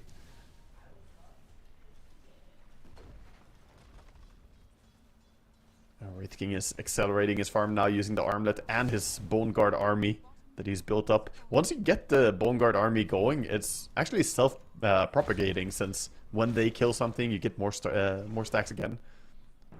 Of course, not gonna help you that much when they run into a sandstorm. I have tried to smoke, maybe anticipating a movement across the map, but they are nowhere near Toronto Tokyo. Panta's gonna try and TP down, so maybe they can take a fight afterwards. Kaori, well, the blink reveal will be there from Kiyotaki. Tries to skewer on forward to see if he can run into anyone else. They got rid of the diffuser blade on the courier and Sanctity. Well, now as soon as that happens, he's going to try and get away. Meanwhile, Nightfall, what a location. Perfect timing of him to come through the portal. It's a nice move from him. Gets involved and continuing to slow down Yuragi's game. Kiyotaka's going to get another by the looks of it. Ari holds him back for the moment here with the banish sharpshooter. It's not enough, but importantly, does slow him down. He's got the purge though. Hang on, what's going on here now? Sanctity with amp damage. Is this fight going to further break out? RP? Oh, man, Kiyotaka on top of the Macropyre as well. They're going to skew them closer to Nightfall. That is picture perfect. But Boom, hang on a second. He could be able to turn it around, but Boom, he had no mana for Burrow Strike. They just ran it off. Wait, Nightfall no going way. in They're again? going to turn back on him now? Gets enough mana, at least for the last second, Burrow to make it to his side of the stairs, but what was looking like there was a potential avenue from Boom to maybe make amends with a big ultimate. It just was not enough for them. No one even died on Aurora. Yeah, that was the first sort of mistake there as well coming out this game from Nightfall. He accidentally stunned the AA who was already practically dead. It can be hard when the RP into Skewer comes in. You want to click the correct hero. There's an AA, there's a Pango. One of them needs to get stunned. The other one is dying in 2 seconds anyway. He accidentally stunned AA and Pango got away. Otherwise the Pango would have died, but you can't really fault him. I mean, I've done that countless times myself. It's impossible to click when heroes are so stacked on each other.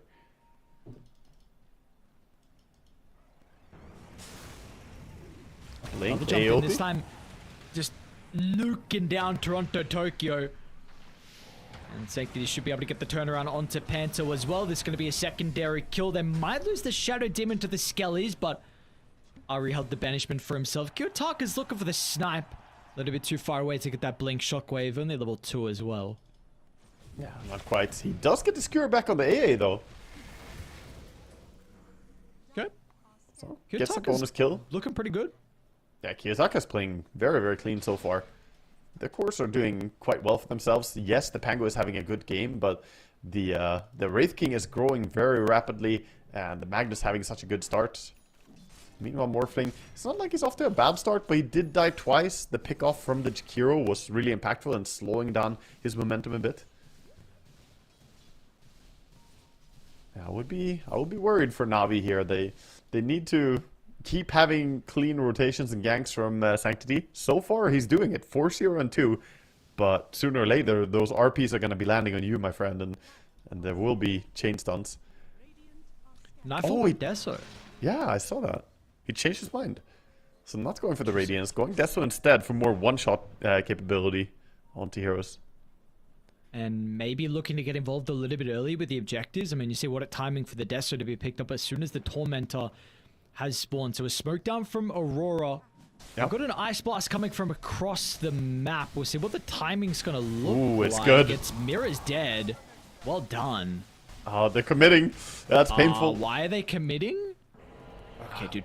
I mean, what? If Panto lives, it's fine. I think it's fine. Oh. I mean, you can't really back out, then you just give it away, so... I think it was the correct read. Very hard to make the call there, though. I thought Panto might die as well, in which case it would be a painful, costly situation. The funny thing is that, you know, despite the AA ulti landing, it actually still counts as the Tormentor killing you, so, yeah, the Tormentor takes credit for that one. Sorry, buddy. Is what it is. Mid lane, Toronto, Tokyo. Once again, we saw previously with the Rolling Thunder at the direct location. Oh, Panther tipping in with low health. I think if he knew about it, Sanctity might get RP'd. Kiyotaka, nice placement. Skewer instantly back into the grasping hands of Nightfall, dude. Kiyotaka's mag looks very good. Yeah, he found the target. The most important hero to shut down right now. That's why I was talking about too. He needs to land the RP on the Pango, stop his game, because he's the one holding everything together for Radiant. They are aggressively posturing though. Morphling farming the enemy jungle. Sand King finally, you know, crawled out of his cave as well, starting to get involved in the game. He's 1-3-0. Boom has just not had a good game thus far, but has the Blink in Vanguard, ready to get involved.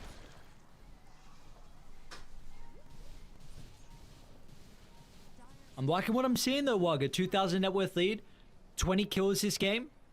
We're in a pretty good position to head into the mid game. Yeah, definitely. This is shaping out to be an aggressive game. I doubt that Roche is going to live for too much longer as well with the state of the game. The Deso and the Wraith King. Either team that wins a big team fight would probably secure the Roche pretty quickly. I don't really love that Toronto Tokyo skipped the drums altogether, but having this early Helm of the Overlord is pretty interesting. For now, he's got a little Tendrils of the Deep spammer. He looks so goofy when he runs. What the hell? I guess I'm not used to seeing them at that movement speed, you know? That's why they look kind of weird. What is the cooldown on this? 18 seconds, 1.2 stun.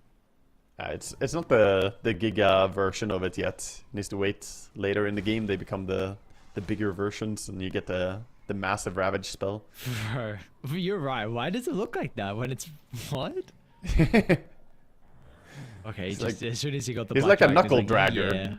Yeah. A knuckle dragger? What? Yeah, like dragging his knuckles on the ground when he walks. He's like got gorilla arms, this neutral creep.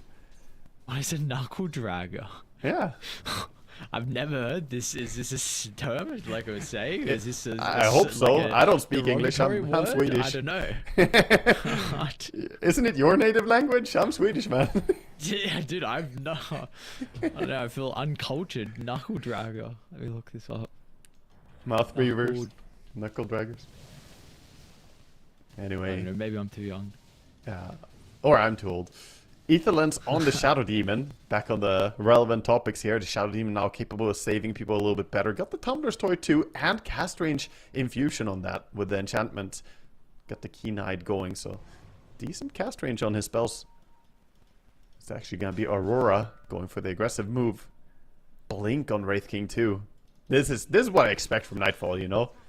He was never going to be the Midas Radiance Wraith King. He was going to be this. Whew. Okay. Quick disruption, but it's not gonna save you. Those skellies will finish you off. At least he dies. Boom was very close to being caught as well. Yeah. Might be Roche though. second tier 1 into Roche? Does look possible. He respawns pretty fast though. I wonder if they want to do that or play it a bit safer. Just control the area, farm up for a while. Look for more pickoffs with the Magnus. He has a shield rune. Meanwhile, Radiant kind of chilling. Morphling has the Manta style flying out now, so getting closer to that point where he can start getting involved in the fighting. Already queued up the shard on Morphling, so respecting the stuns that he sees on Aurora. Wants to get the ability to shift while stunned. Here we go. Smoke up Navi. Gonna try and fight back here off that just recent skirmish we saw from Aurora. Where do they want to go with the smoke? 4 heroes conjugating around this mid lane. You've got even Uragi farming nearby if he wants to get involved. They're gonna spike Panto. Yeah, okay. So you like a little bit more out of it. And exactly the same thing we saw previously. You know, Ari goes down to the smoke. This time it's going to be Panto that dies. They did get, of course, towers though from Aurora off the back of those kills. They got 2 towers, and unfortunately Radiant will not get any objectives. They also always have to deal with side lanes. Look at top, Skeletons. Bottom, Black Dragon. There's just these zoo heroes are pushing them to the sides right now. So you group up and get a pick off on a support mid, but immediately they're back to like lane fixing duty.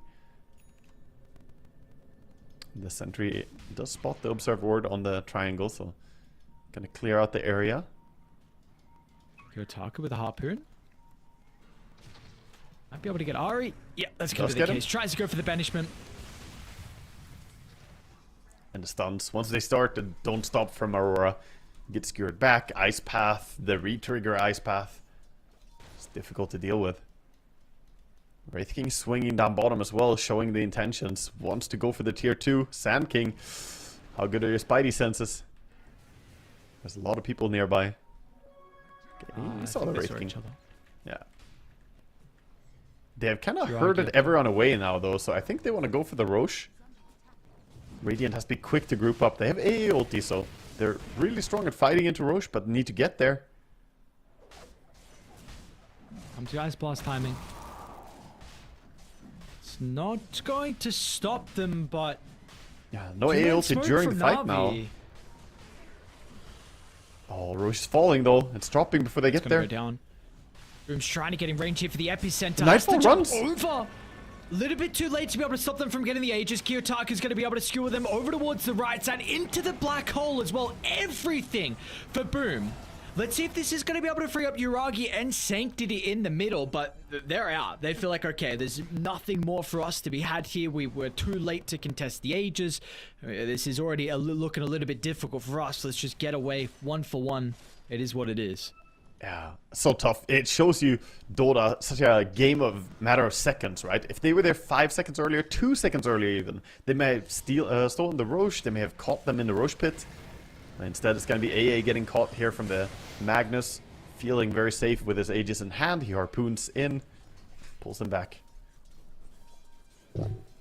Because I don't remember, how does the Enigma Black Hole work with the Morphling Shard? Does it act as a... Can you use the shard? It's a silence as well. Okay. Yeah, yep. I couldn't remember. Yeah, if you do get hit by Black Hole, then you cannot use it. Well, this is not a support. Like we've been seeing killed off a couple times. Ari might even die mid as well. Oh, they missed on the bushwhack. Okay. How did he... anyway, okay. He managed to get out there. Somehow gets himself to safety. But bottom tower drops after that pick off on the Pango. And they're just transitioning 1 kill into the next right now. Doing a good job on Aurora. And Radiant, at some point, they need their carry to step up and, you know, be the one to lead them throughout these fights. We see a lot of activity from Nightfall. Him and Kiyotaka, they're really taking the helm. Panto, again, the stray support getting picked off, looking for some wards and D-wards. Got spotted by the Radiant ward. Oh, a nice read from Uragi, that scan. He was going to walk and try and take the illusion rune, but scan the opposite side, and Kiyotaka was waiting there. Yeah, good to get himself to safety. He's trying to farm his very fastest right now, using his illusions as well from the Manta style, clear Ancients, while he goes and farms somewhere else, but The Morphling, he has a lot of weight on his shoulders. Butterfly is going to be the next item. Can't blame him for that. That's a very good pickup. Could help protect him a little bit against the Wraith King burst as well. And look at Enigma, by the way. We haven't spoken too much about him, but Toronto Tokyo, on the back of all this split pushing with this Black Dragon and him farming somewhere else all the time, he's actually getting enormous, man, the farm. Yeah, he's massive. 3.5k gold with the blink. Tokyo. Yeah. And Enigma, you know, he scales crazy hard into late game. If you get, you know, to the point of him having Axe Refresher with a BKB, you don't want to fight that. You really just don't. They're not going to have that much to be able to compete with something like that Black Hole, like you're saying. RP2. Yeah, the stun difference in late game is going to be very noticeable. Once the BKBs come in, the Pango roll is not a reliable disable anymore. And we already have BKB on the Wraith King. Magnus queuing up his for the next item. And Enigma has his BKB flying out, so the timing is kind of missing now for those Navi spells to be strong. May head into a new age of Aurora taking over the game. It's a scary age. Showed mid. Oh, boom. Potential 5th death for him. Kiyotaka looking for the lineup onto Ari. Oh, the back skewer. of the two-man Black Hole. Nice spell casting. The synergy from Aurora. They are making this look effortless. Yeah, Kiyotaka with nice details there too. He noticed that his skewer back wasn't going to work after Harpoon. Stopped himself in mid-skewer animation. Shockwave then skewered.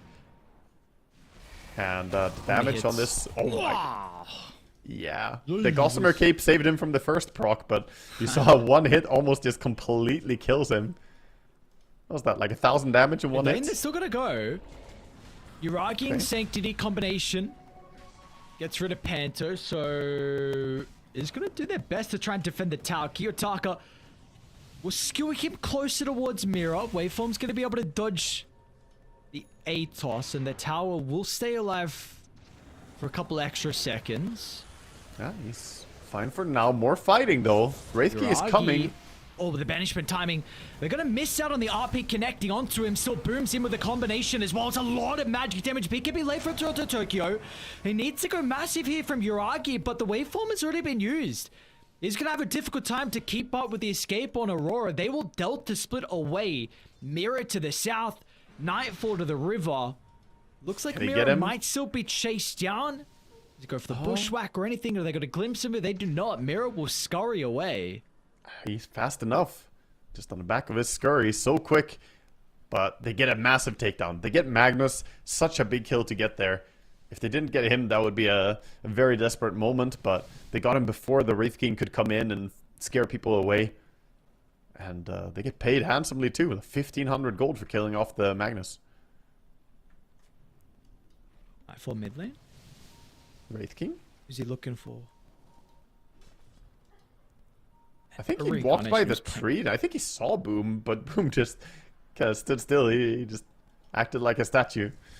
Chatted up. Just acted like there was no way that he was going to die, even though he's got 5 deaths this game. Yeah, I'm completely fine.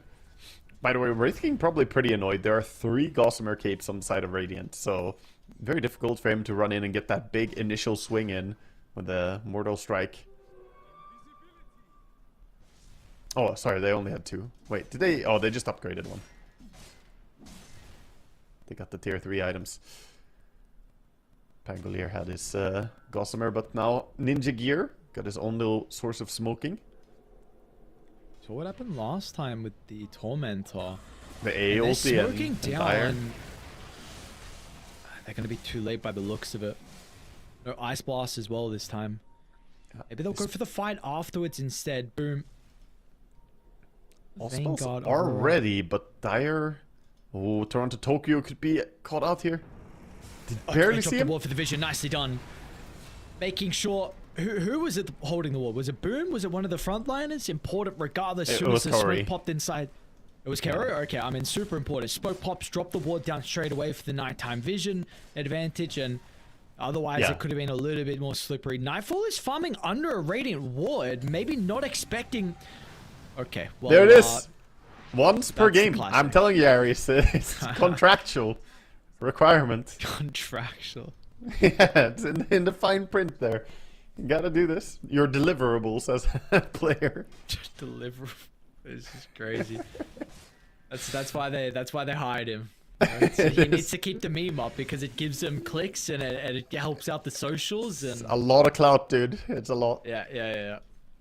I understand. Nightfall is he's playing the long game here. He's about the synonymous with it at this point. You know, people think of him when they see a BKB without even the TP. When you see a TP, they go crazy. It's automatically him. Dude, it's on his Wikipedia. I mean, there's not many like meme things on. Yeah, you know, his a Wikipedia lot of pages, but... pro players, they brag they have their name on the Aegis. Nightfall is the first one who wants his name on the BKB. He's gonna carve it in there. Mark my words, man. He's doing a good job at it. He's doing a exceptional job. He's gonna keep this up for a little bit more time. Maybe win a couple of tournaments, and then we could see it happen. Put a special request to Gaben. Yeah. We're gonna smoke up both sides.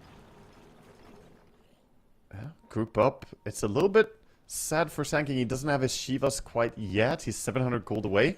Would really like that before the fight, but Dire, obviously, they have great power spikes right now. The triple BKB ready, every single spell ready. They got the high ground. It's a do. big advantage here for Aurora. They're going to see the Swashbuckle Sanctity. Got a glimpse. Boom with the initiation as well. Simultaneously, Nightfall trying to deal with the supports. Ghost Scepter's going to be able to protect Kaori for the moment. Toronto Tokyo looking for the opportunity for the Black Hole as well. Hasn't found an angle. Toronto Tokyo still running over to the right side. RP Kiyotaka's going to pump fake that. They'll wait off, holding it after the Black Hole. Ari's got a great positioning with the Banishment. It's good for the kill into Sanctity. Boom's going to be able to jump over the top as well, but Radiant, they're just not combining everything together. Ooh, the waveform dodge. Dodges Kiyotaka's RP. Uragi needs to go massive, otherwise it's once again potentially another fight that favors Aurora 2 for 2. You've lost your mid laner though. Now we see a lot of spells being used there, and oh, can they catch him too? Blink up in a few seconds on a Sanking, but doesn't want to pursue. We saw a lot of spell usage to try and deal with first the AA, the blink in, and try and take him down. He gets an ulti out on Wraith King, which is, you know, good before he dies, but the big thing is that Aurora didn't have enough in the tank to deal with the butterflied Morphling. Wraith King is strong and all, he's got great items, but until you got a Bloodthorn, you can't really deal with him. His Bloodthorn is only 200 gold away though, so we'll get some source of True Strike. Now Morphling has a BKB. Getting even stronger. And this is my concern for Wraith King not going for the MKB as well. You go Bloodthorn, but you can just Manta that off, or BKB dispel it. Or even SD getting his shard and then pressing it on the Morphling.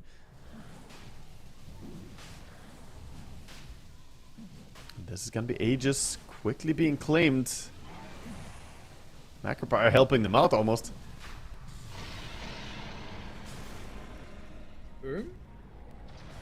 We'll actually be able to get Panto. Toronto Tokyo. Okay. It's fine. It's fine. It's fine. Get the banner as well. We got Kaori making sure to get that. Morphling actually waveforming over Roche as he dies, picking up the Aegis and landing outside the Roche pit. That is a ballsy move, man. If you misclick during the waveform and don't get the Aegis in your inventory. Yeah. But he knows what he's doing. He's trusting his mechanics. Magnus trying to cut the next creep wave. Oh, what? Quick blink. BKB TP, but is Pango here? No, Pango is not here. No. Okay. Not quite low enough. Otherwise that basher could have stopped him, of course, but gets himself to safety. That's still BKB on cooldown on the Magnus, and pretty much signals you that the tier 2 tower is yours for the taking. Probably would have been no matter what with the Aegis in hand, but this is a good power spike for Navi. As I say that, poor Kaori, he meets that big old sword straight to the face of the poor ice cream. Yep, looks about right. Hate to see it. See it. Yeah, well, he gave up on his Gossamer cape, so he deserves it, you know. He swapped it out. Should have kept the Gossamer cape. I see. Could dodge one hit at least. Smoked off from Aurora. Gonna try and play behind Nightfall. Na'Vi kind of doing the same thing with Uragi up front as well with the Aegis. Oh, the Skewer back on him. Further away from the team. They should. Looks like they might be able to kill the first light pretty easily.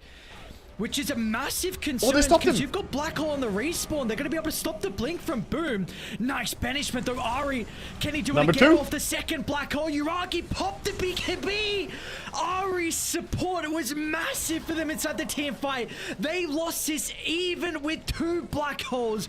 You would think usually that would be a guaranteed team fight victory, but it's looking like that might not be the case. Uragi is able to stand his ground.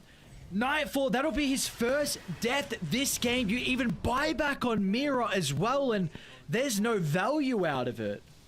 No, they're not going to be able to stand toe-to-toe. The Morphling now reigns supreme with a spells on cooldown. With Wraith King dead, this is go time for him. Just going to keep going. Beautiful save coming out from Ari. The refresher into second Black Hole would have been good, but the Pango stopped it immediately. So unfortunate for the Enigma playing into this Pango with the Basher as well. Just difficult to deal with. I couldn't see if he got off the second BKB on himself there, or if it was just a bash. It looked like almost the Rolling Thunder stopped it.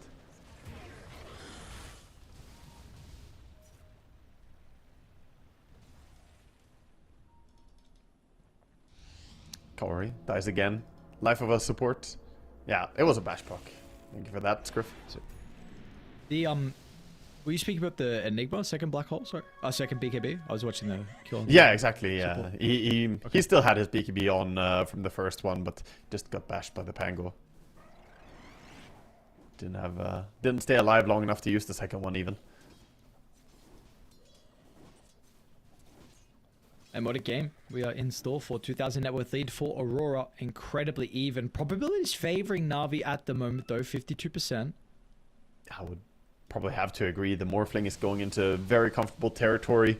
There's still some concern that as the game drags on, if Shadow Demon is not there to save you, you know, he's the one hero who can stop the Morphling from dying very easily. Yes, you can say that Pango can just bash the Enigma, but then you need the bash to proc on Enigma. If you randomly get a bash proc on anyone else, keep in mind, Pango has Aghanim Scepter, right? So if he gets a bash proc on literally anyone else for some godforsaken reason, then that will not work. Puts it on cooldown. Yeah, or he could just not proc the bash in the first place too. A little bit of luck has to go your way, but also skilled positioning from Ari. Yeah, it's another thing. His positioning this game has been incredible. Yeah, he's been playing really, really well on the Shadow Demon, making it work. Well-timed disruptions and saves. With the Glimmer and the Blink, he's able to stay super far back and then blink in last moment when he needs to help someone. Is Refresher really the item for Sanctity at this stage? Quite commonly we would have seen the Octarine Core first, but I don't really mind it. The question is, are the fights going to be that dragged out? That he gets off the double ulti? Swashbuckle, don't get the bash proc, so you refresh and swash again. Yeah, Enigma uses Black Hole, you swashbuckle him. He refreshes Black Holes again, you refresh and swashbuckle him again. Yeah, it's the counter. What a counter. We've worked it out. You refresh your internal cooldown basher. Let's go. I don't know if that works, by the way. I've never tested that specific thing. But I would be surprised if refresher works on internal cooldown. Yotaka? There's the Observer. This is such a common play when you have the Magnus.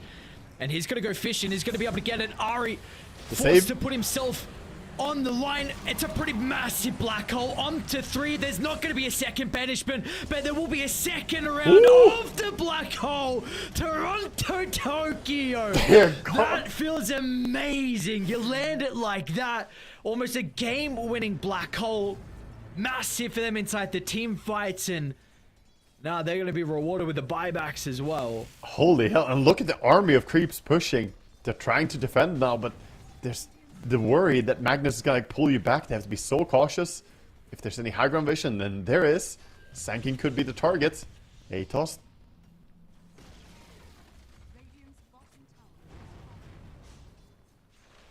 I don't think Yuragi didn't die. Yeah. Which is something. What did we use? We used both refreshers, His right? Big B is on cooldown though. Oh, boom. It's going to get skewered down to the low ground. Ice Blast is looking good. They're going to be able to blink out of range on a couple of the heroes. Yuragi rooted up momentarily. Doing their best to bide some time. Ari's back alive. Sanctity in 25 seconds, but they'll lose the set. Sanking is dead for 100. The dieback on Sanking, it's really gonna cost them here. I think they're just gonna keep going, even though they don't have their big spells. Navi not being grouped together yet. We'll see how much they respect the Pango, but I cannot doubt that they're gonna back. They look comfy. Okay, they will play disciplined. Happy with what they got. Possible skewer play from Yuragi. I was thinking, but he got the Blink Dagger as well, by the way, on the Morphling now. Sold his boots. Away from cooldown talent, of course. More mobility. Roshan is not up yet. Can't actually even be up yet. A little bit early. Massive fight, though. Now they just kind of wait for those spells to come off cooldown. And this is the worrisome part. You have some good saves, but if you clump up at all, there's so many things to punish you. The RP, the black holes were beautiful. You can't be losing from Toronto. Sanctity. You cannot be losing Sanctity. Oh, it's just dead, dude. Yeah. He doesn't have anything to survive if he gets jumped by Wraith King. I think he gets solo killed by him. Because he has no dispel, right? He gets Bloodthorn to hit. He didn't even need help there. Not having shard this game is, I think, a little weird, no? Into the skewer save? Like, you'd be able to stop it from the skewer, the A type? Yeah. Like, I mean, I'm honestly very surprised. I would even be fine with like a Lotus Orb or something instead of the Refresher. I feel like this Refresher, so far he hasn't clicked it once. We haven't really had the impact from it. And the fights, like I said, they're not long enough for this to be the item. Yeah. Even an Assault Cuirass, get some armor up. The Wraith King is hitting so hard. Bro, go Wind Waker. This Refresher, I don't know. I don't know. I don't, like, go Wind Waker. What is this Refresher doing? Not too much now, but he envisioned the fights to play out in a different way. Sadly, they haven't been able to stay alive long enough for the item to pay dividends yet. We'll see if we can get value out of it later, though. Unfortunately, we got a Mag is fishing. another Refresher. Ooh, on the Mag. Are they going to be able to protect him in time? Ari tries to do his best, but Kiyotaka pulled Ari into the grips of the Magnus, preventing some of the spell casting. Boom's got to try and get the combination out. Kiyotaka's got another round of the BKB. They're going to be able to slip out of danger. This is a massive victory for Aurora. Buyback out of Yuragi. A win condition for them. If he dies one more time, this game is over. They'll get the reincarnation. He's got a Refresher on Wraith King too, if they go on him. Sanctity out of the base. There's that Refresher used for the second round of the Rolling Thunder as well. Yuragi tries to line up with the Ice Path. Watch out for a Black Hole. Here. The spells are back up, and Totoki was just waiting for the opportunity. But the banishment's going to be there. They have protected Sanctity. Yuragi's going to be okay as well. A lot of the ultimates on cooldown. Is this the fight they've been waiting for? Kiyotaka actually sees the Morphling up on the high ground. I don't know if he wanted to do that. You was thinking it was going to work out of the end, but they've got the TP. No bash? They do not. What? How did he not get a bash proc? And the TP out as well in the end from Mira, so they get out, forced. When all said is done, Morphling bought back in this fight. They got a lot of kills, a lot of spells were traded.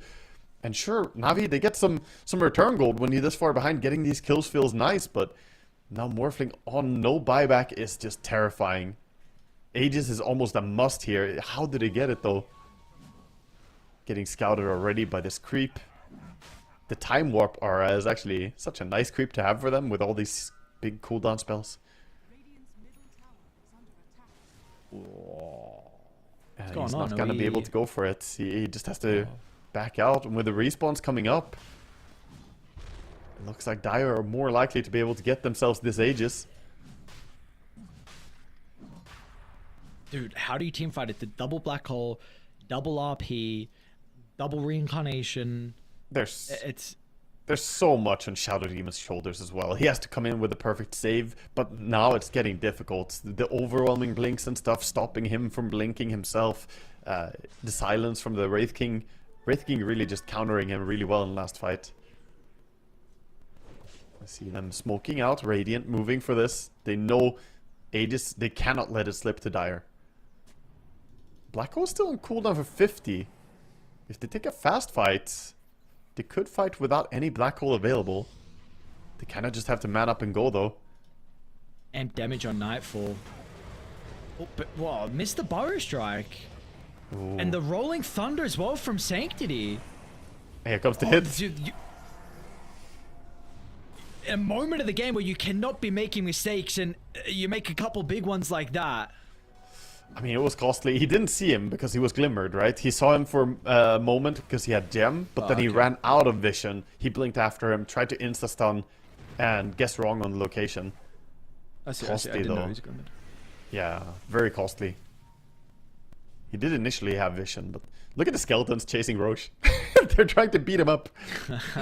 Get him, lads. Yeah, throw the Skellies. Why can't we hit him? This is odd. The little goons. That's funny, that's funny. There we go. Oh. Finally in. And then their time is up. Yeah, we missed the slam on the screen, but they all just disappeared. Oh, looks like Radiant are not going to be in position to contest Roche. You know, previously we were like, oh, we can't give away Roche. It's game over if we do. Now you got to, like, cope. You're like, it's fine, actually. It's okay if they get Aegis. Yeah. We can Apparently still win. 20% probability for Na'Vi. It feels like it's 5. Yeah, 20 is pretty generous, I would say. 23% according... Yeah, 20, 23, yeah. That's very generous. I don't know if Dota Plus has calculated that Roche is about to drop, though, and that Dire are getting it. Maybe it will swing now. We'll see. Anyway, Gaben giving them a fair chance. 1 out of 5 times they will win here. I think... Yeah, I mean, it can happen. The big Morphling carry. He needs to delete some heroes, though. He needs to get in there and just get rid of Enigma immediately or something. It can't be Morphling getting gone on. Every fight you and I have cast here in this game has been Morphling getting jumped and then they try to save him. I think you need to bait with Pango or something and then let Morphling be the big damage dealer that he wants to be. Well, he's looking to try and go through the portal and maybe cut and keep farming top, but he is not really anywhere close to an item. I mean, cut or not, there's a banner dropped already. You're gonna have to defend here somehow. NTD ready to charge up the Rolling Thunder. They'll get the combination with the Ice Blast as well. They didn't want to commit too heavy for the first life. Oh, Kiyotaka, fake. Yeah, its first beat can be used, which does mean a little bit more difficult now for how he's going to be able to enter and get out of the team fights. Yeah, sure. He's got the cooldown, but they did crack the tower. The banner's still there. They could defend the banner. They even have a ward to cover the left side in case someone sneaks into a tree line. That's a dangerous ward. It sees Pango right now. Illusions take care of the banner. And for now they have defended, but Aurora, they don't look like they're going anywhere. Sticking around. Packet loss. We'll wait for that. Don't want to have some lags in the last team fight. The issue is, though, that you're about to... You get a pause at a perfect timing because they can talk it out. They're seeing K already move over and go to D-ward this ward. Yeah. And Kiyotaka is potentially going to jump him. Yeah, if he was to go up, but they're being very cautious about it. They realize Kiyotaka could be close enough. He is just waiting. He wants a target, but like you said, scary when he doesn't have BKB ready to jump in with it. Might get changed on immediately. Depends how fast the reactions are. He goes for the sentry. He tried to double hit it with the Echo Saber, but didn't stay long enough to get the proc.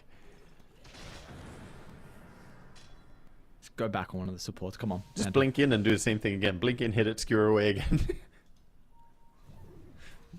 This is so awkward. Eidolon? Yeah, Eidolons can maybe... Okay. Alright, AA, man's up. Ooh. And Mag is nowhere to be seen? No, they're far away right now. By the way, the Hoodwink has a Hex as well. Speaking of important disables, with the cast range on that as well, from his facet, you could Hex someone surprisingly far away. Yeah, wow.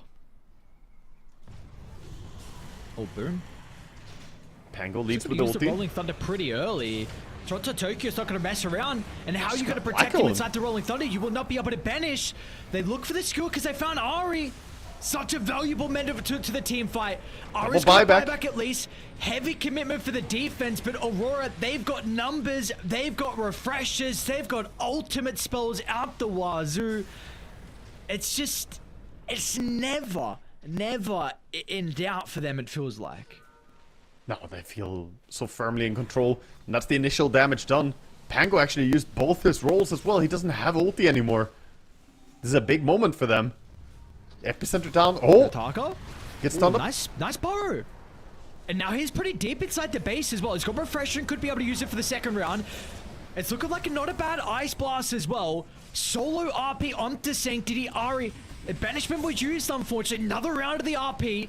Where is Yuragi? Yuragi trying to deal with Pango to the backline, but it's not good enough. It's just a Jakiro. Who cares? You need more out of it. Yuragi needs to go massive. Boom's going to try and enable his Morphling. But Yuragi waveform further back inside the base. He is cautious. Doesn't want to give them the opportunity because his buyback isn't available. It's back off cooldown now. So Yuragi will have a second life. We're not going to see that come into play though.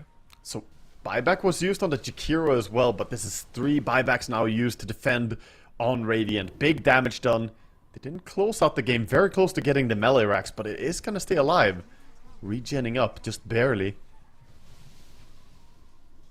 And Morphling just struggling with all these big spells. It's not easy for him to find his footing to actually stand and deal damage in the fight. All the control coming out, and we saw Toronto Tokyo. I loved his decision to just quickly drop the black hole onto the Pango, and that was communicated. They said, okay, go black hole anyone, and I will go for the backline. And Magnus flies in and gets the ST immediately. It was a premeditated coordination. Level 25's coming out. Jakiro's been holding the bottle for quite some time around the amp damage. Looks like Nightfall is finally going to go over and bottle it up. Yeah. E-Blade on Toronto Tokyo, huh? Okay. Interesting itemization. I think this is purely just a defensive tool. So E-Blade himself and BKBs, and then you cannot get bashed. It's kind of 5-head, not gonna lie. The Pango counter to his black hole. No, I mean serious. If you E-Blade and BKB yourself, they have no way of stopping that black hole. So Toronto Tokyo, he solved the puzzle. The jigsaw is complete here. I have actually never seen someone do this specific move of like E-Blade BKBing to prevent the basher as Enigma. Very creative Toronto Tokyo. Yeah, using all the resources at your disposal. They have a lot of them. 22,000 gold lead. Nightfall again looking so dominant as he has been throughout the tournament. Oh, dangerous moment as they walk up onto high ground. Pinging it out like they know from Aurora. Hoodwink wants to TP in. Oh, no. Oh, don't go on it. And the smoke popped as well, so they're gonna get it's a pretty cool power strike though. Let's see if they still get better for the illusion. BKBs, Toronto Tokyo used it early on. Meanwhile, Boom's in some danger. Once again, we're gonna see the same thing. Rolling Thunder, instantly outed with the black hole. Refresher pop, Toronto Tokyo trying to catch up to Yuragi. He's gonna be able to get the blink back to base, but this one's over. Yuragi, he has to go absolutely crazy. He's going to face check an RP. Second one, black hole, everything. How do you win late game into all the spells they have? We're going to Rapier. Why not? Let's just go Rapier on late game too. Let's celebrate. This has been the qualifier of refresher orbs. 3 refresher orbs. They do not lie, man. They're strong. Got the RP again here if he wants to pull the trigger on it. Oh, didn't get the real one. Nice attempt here, but Morphling, only him and his little lane partner, the AA. How can they stand against 5 heroes? Gonna be a tall order.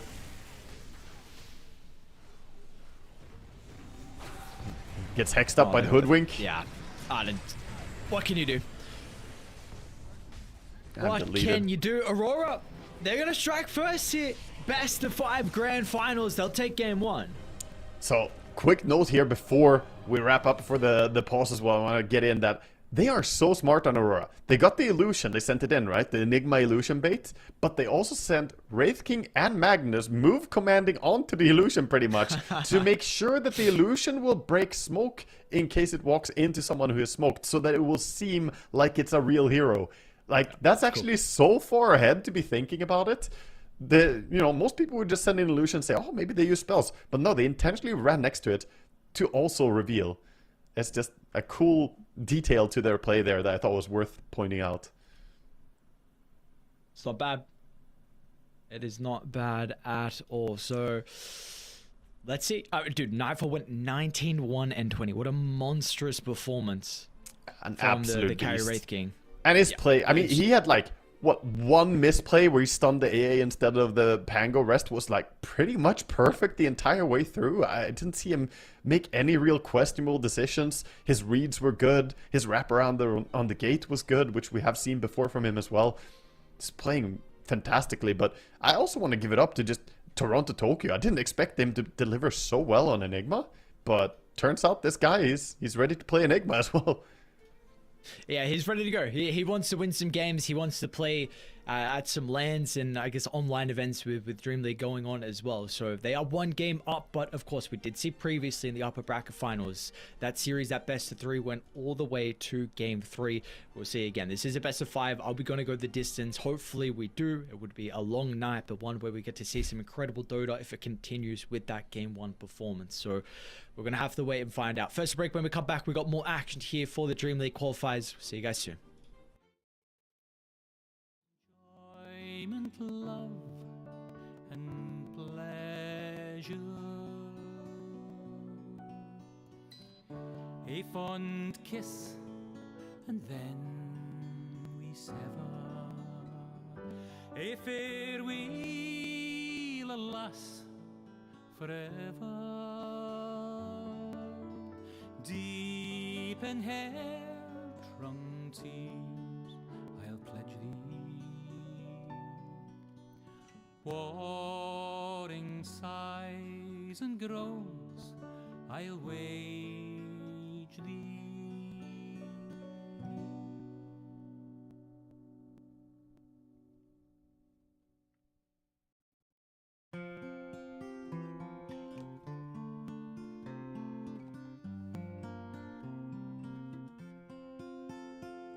Should old acquaintance be forgot and never brought to mind? Should old acquaintance be forgot and old lang syne? For old lang syne, my Joe, for old lang syne, we'll take a cup o' kindness yet for old lang syne. We twa hae paddled in the burn fae morning sun till dine. We've wandered mony a weary fit sin old lang syne. For old lang syne, my Joe, for old lang syne, we'll take a cup o' kindness yet for old lang syne. We twa hae rin aboot the braes and pooed the gowans fine, but seas between us braid hae rolled sin old lang syne. For old lang syne, my Joe, for old lang syne, we'll take a cup o' kindness yet for old lang syne.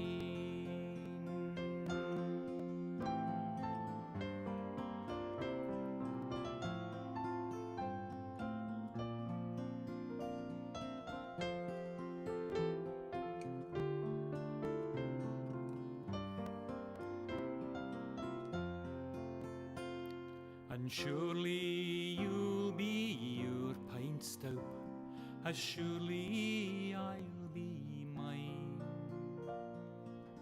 We'll tak a recht get wally wacht for old lang syne, for old lang syne, my Joe, for old lang syne. We'll tak a cup o' kindness yet for old lang syne. So here's a hand, my trusty fear, and gie's a hand o' thine. We'll tak a recht get wally wacht for old lang syne, for old lang syne, my Joe, for old lang syne. We'll tak a cup o' kindness yet for old lang syne.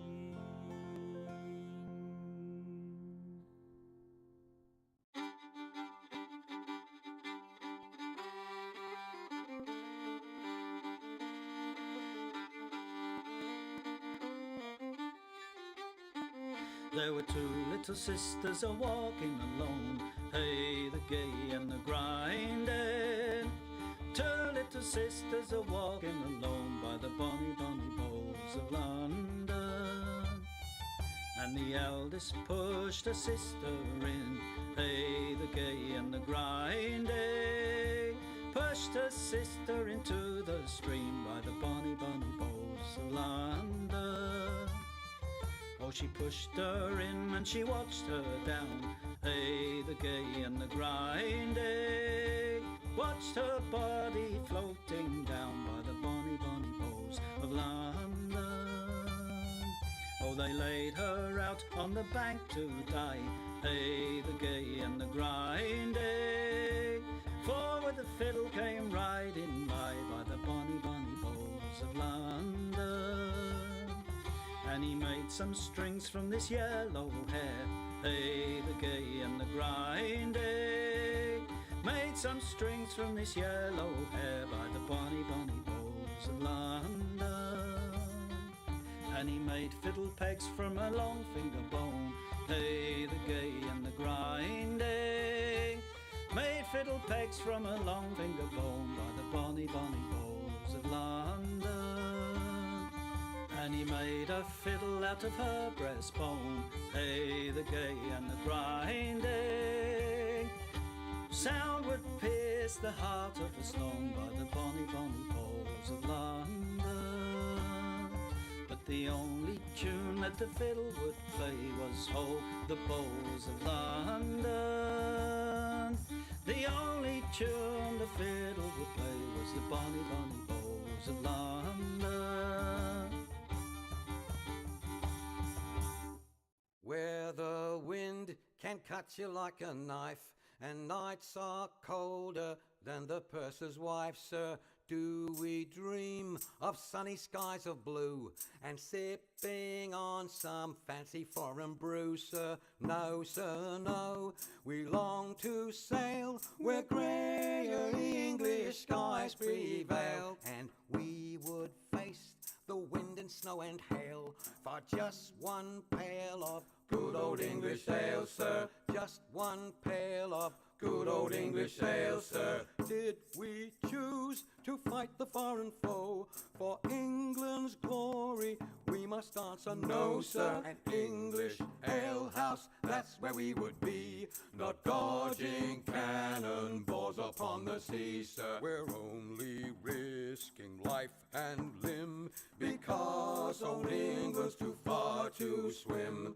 But we would chance an iron arm or leg for just one keg of good old English ale, sir. Just one keg of good old English ale, sir. Many days and many lonely nights without one woman hoving into sight, sir. Now it won't be long till we see our wives and sweethearts lined up on the quay, sir, with their arms all open wide. But we will push them gently aside, for they will have to wait for us until we've had our fill of good old English ale, sir.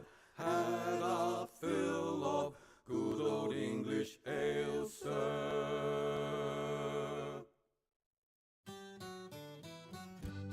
Come landlord, fill the flowing bowl until it doth run over. Come landlord, fill the flowing bowl until it doth run over. For tonight will merry, merry be. For tonight will merry, merry be. For tonight will merry, merry be. Tomorrow we'll be sober. Here's to the man who drinks strong ale and goes to bed quite mellow. Here's to the man who drinks strong ale and goes to bed quite mellow. He lives as he ought to live. He lives as he ought to live. He lives as he ought to live. And dies a jolly good fellow.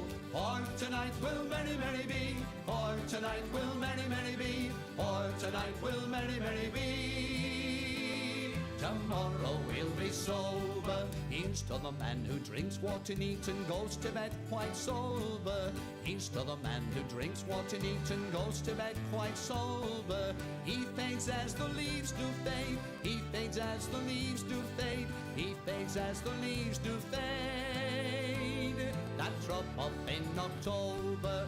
For tonight will merry, merry be. For tonight will merry, merry be. For tonight will merry, merry be.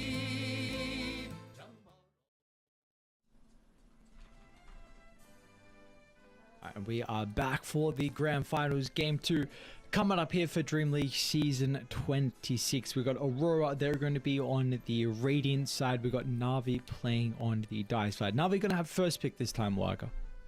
Yeah, first pick going into the next game here, and we'll see what they can come up with, because the previous game that we just watched, they, had a decent game on their Morphling and got off to a good start on their mid Pango, but ultimately they just cannot really stand toe-to-toe against what Aurora came at them with. I do believe that their draft looked a lot harder to play in game 1, so they really hopefully come back with some different ideas going into game 2. And already see what those ideas.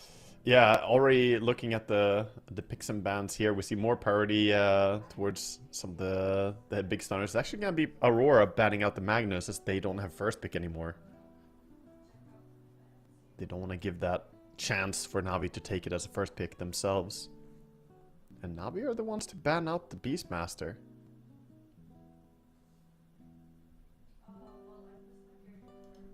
Okay. Boom's got a very good base, so I am intrigued on what's going on, like in the Navi camp. What's the mindset here with the beast ban when we've seen them have success on in the past? Yeah, I assume that it has to be that they have a different hero that they want to get their eyes on first, and also people have been playing a lot of beasts, so maybe they feel like there are a few counters that are annoying to deal with. Like you and I have seen the Kunkka, not just for the lane matchup, but overall, it's pretty strong against him. Either way, Navi with different priority this game. They ban out the Tinker. I like that much at least. It's gonna be Nature's Prophet, who didn't actually get banned. This is like the first Nature's Prophet game you and I get, I think. It's been banned every single game, I think. Yeah, I don't remember casting it. Trade-off is a Darkseer, so not a bad hero to get, but if it's Darkseer offlane into carry Nature's Prophet, surely Nature's Prophet is very happy with that matchup. You're a ranged hero, easily kill off the Eidolon creeps, just auto-attacking into him. You might even be able to bother the Darkseer a bit with your continuous right clicks. Sure. Do you have a preferred role at the moment with the Nature's Prophet as well? I think just one. Almost every Nature's Prophet I see is just position 1. It does get played on other roles. We have seen it played quite a bit on mid, and some support Nature's Prophets have been successful as well. But the most common is just playing it as a carry, and I think that would allow you to play a little bit more up-tempo compared to what we saw last game from Uragi. Because Nightfall was really... There was a mentality difference, right? Nightfall was just looking for the fighting all the time, and Uragi kind of needed to hit those item timings, which allowed for Aurora to make a lot of plays.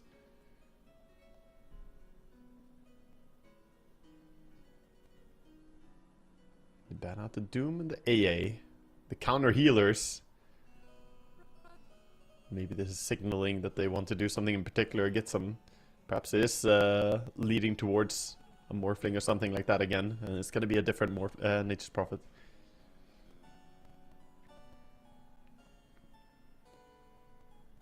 The Jakiro comes in. Darkseid Jakiro. Fantastic start to a draft. Combination is definitely there. Yep. That it is in... Dude. I think with how we saw game 1 play out, and already how we see the second draft with, like you said, Darkseid Jakiro, incredible combo. I got to get some team fight from Navi, or I got to get something. If we're not going to team fight, if we're not going to be able to like compete with the abilities like we saw last game, then please make sure we do not get to that stage where you just have such a high tempo lineup that it's not going to matter if your team fight's a little bit limited. Yeah, I think I would really like to see Navi just shake it up a little bit from the previous game and go all in early, like skirmishy heroes. Not necessarily big cooldowns and big team fight spells, but just heroes that can brawl and not stop go and take fights. They go back for the Shadow Demon. Can't really fault them. I mean, Shadow Demon did work out really well. It was just the overall idea and the draft altogether didn't really work that well. And Shadow Demon against Darkseer, common counter. You get rid of the Iron Shell, you get rid of the Surge. I've already talked about it before, but defensively against Jakiro it isn't bad. Would love to see a hero to utilize the Disruption though, something to combo with it. Ooh, we get the Phoenix. That's also a nice... It's a stronger combo than you expect the Shadow Demon Phoenix. Says you can disrupt someone when they try to commit for the egg. You like drop a pretty aggressive egg, the enemy like, oh, he fucked up, and then you go and disrupt them, and suddenly it's a big turnaround. Let's see how the egg, how you can position it this game against the Marcy. Yeah, Marcy is going to be tricky. Even if you disrupt Marcy, she might just kill the egg when she comes out of the disruption. It's so fast with the ulti. And Troll picked into the Monkey King and Marcy. Troll is one of the heroes that actually does well against Marcy. We saw this before. You and I got a game where Troll was picked to deal with Marcy, or banned because of them having Marcy. I can't remember which. But he does not win, or Marcy does not win the man fight against the Troll. Missed chance is too devastating. Similar reason why it's good against Monkey King.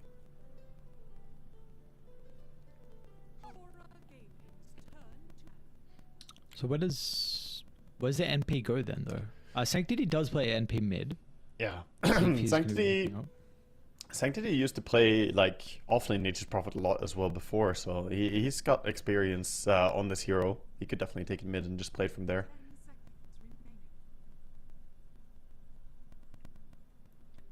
And Nature's Prophet doesn't really do poorly against if it's a mid monkey.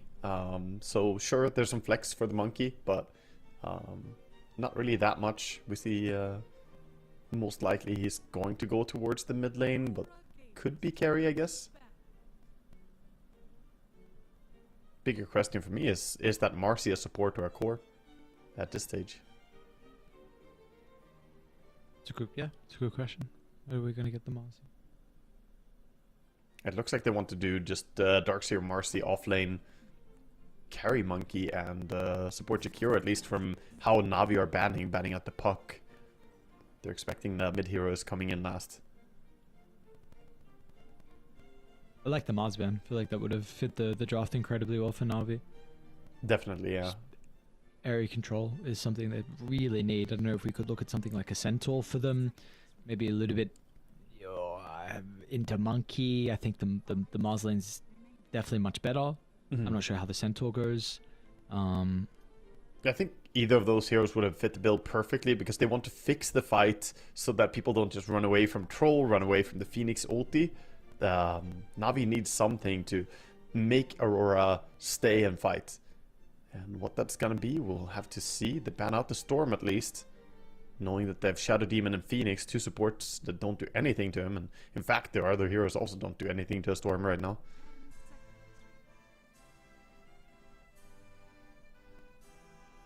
What are some other offlane area control? I mean, I don't see a problem with just taking the Centaur. I think it's pretty decent. If you have safe lane Phoenix and Shadow Demon Centaur lane, it's pretty strong. Question is, how concerned are you about the Monkey King? He used to play the Dino a lot as well for Boom, but yeah, he was like tricky. No offlaner likes going into Monkey King. It's always tricky. They're gonna go for it. The Dino, as you said, Mr. Primal Beast is here. So quite likely they put Primal and Phoenix on the offlane at least, so that they get the attack speed slow against Monkey. And that could keep the Primal Beast happy, not getting Jingu procs that easily on him. Also very possible that they will go and try to kill the first creep wave, smoke over the Primal Beast, and just get level 2 early. True. With some help from a Blood Grenade or from Phoenix, even W could easily kill it. What do you feel like they're lacking that they need to cover with the mid? A way to abuse the supports, I think. The Shadow Demon and Phoenix, they need something that gets in there and punishes them. Alternatively, they could go counter the Troll and the Primal Beast, like thinking OD is an option. But you and I have seen the problem with that hero. Can be a little bit greedy, can delay the game a bit. They go Ricky. Yeah. Okay. Yeah, the smokescreen is devastating here in this game. It's a great game for a smokescreen. Against the Troll, when he's using his ulti, he can't cast spells anymore. Primal Beast will struggle to get an ulti out. Against Phoenix, it's fantastic, whether it's before or after the egg. Doesn't really matter. Always good. Alright, we get to see a Kiyotaka Riki against Sanctity Nature's Prophet. A mid lane that you would expect Nature's Prophet should be winning, but Riki is not the simplest hero to deal with sometimes. Has surprisingly high armor as well. Yeah. Can you even do you beat the Nature's Prophet being able to CS? Let's see. Actually, I don't know. I haven't seen this matchup. I don't know how you feel personally about the Riki mid, but I think this hero is. I think it's a bit of a bait, even though like things you're mentioning about why it looks like a good Riki game. It's just like, do I want a Riki mid or do I want like your Storms or your Embers or whatever? You know, your classic tempo hero, your Pango, your Tiny, and then I have a Riki mid. Like sick. Yeah, I understand the reasoning. Like, he's not a hero that just gets level 6 and is already complete. He needs items. He quite desperately needs to get either Aghanim Scepter or Diffusal, whichever is the first item he rushes towards. So it will be a little bit of a slower approach from them this time. But at the same time, they have Monkey King carry, which can really play fast. And matching against the Nature's Prophet, I don't think it's a bad matchup for the Riki. I think you're as happy as you could be with it. We'll get into the game and see what they can do here. Quick smoke out coming out from the side of Radiant here. We got the boys running out.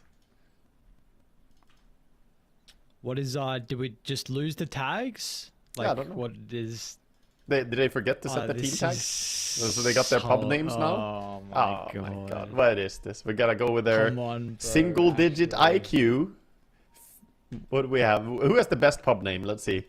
We gotta rate them on that. Hang on, what's going on? Just Different's gonna walk up sick and empty. Runs into Mr. Fury. Oh, it's a big charge. Single-digit IQ? Digit IQ. He's using that brain power to his advantage. And, it's a massive dual breath, but... Wombo combo. I don't know the Darkseer's name. I don't know what to say. It's just a bunch of characters. Unfortunately, characters man is going to go down, and maybe you're going to lose sustain as well. What just happened? And this Ari guy, frankly, someone using their actual name a disaster. Going up that high ground ramp, just getting absolutely clobbered. I mean, it was just the single-digit IQ coming in from the low ground there. The onslaught kind of stopped their aggression, and their level 1 really isn't that strong on Radiant. When they get wrapped around like that, like they're decently strong, but Fire Spirits do a lot of work. Everyone losing their attack speed, they can't trade hits. They just get run down. I've had this happen a couple times. It's like not fun casting these games with Wait, no what? team tags When I press Q now, all of the like if you bring up the scoreboard, all of one team have their pro tags, but not the other team. Huh? Yeah, but did they just it was just score? them forget? I don't know. Is it just the scoreboard though? Yeah. Because it's not like in. Yeah. It's weird. What can you do? What can you do? It's we'll use the heroes instead. I can't be bothered with the Darkseer name, for instance.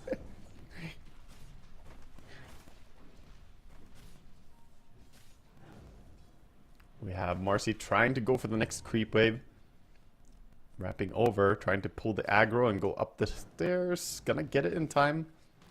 Turns around to pull them up the high ground. Means the small camp is gonna spawn though. She didn't block it with her body or a ward. And that allows Troll to, you know, pull his creeps back as well. He actually has a bonus melee creep, so this is a bigger creep wave. Kept one alive from the first wave. Alright, so I gotta actually like really actively remember. Yuragi is Troll. Sanctity is NP. This is good for me and the viewers too. Yeah, keep going. Dino is Boom. Nice, I know who Ari is. Okay. The thing is, like, Ari's name makes it easy. I see Shadow Dim and then I can remember everyone else's. And I feel like also Toronto Tokyo's has always been the same. This has never changed, so that also makes it easy. Yeah, that's true.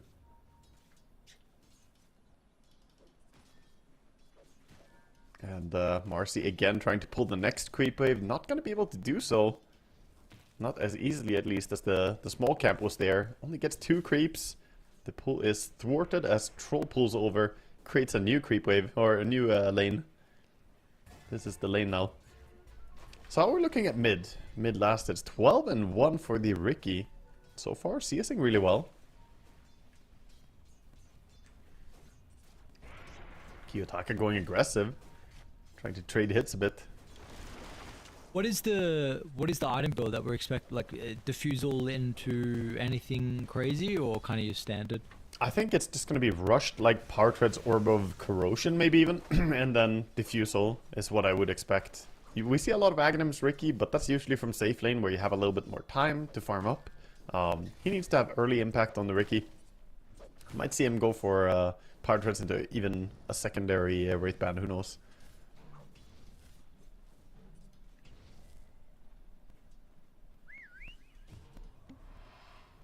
And then, any lane for you that you're paying a lot of attention on though? Is there one that you feel like needs to go well from either side?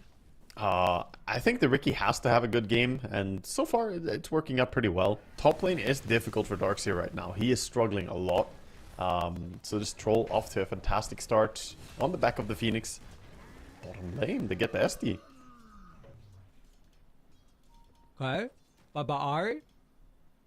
Yeah, the 2 points in Jingu now as well. Getting big damage whenever he gets the the proc on it.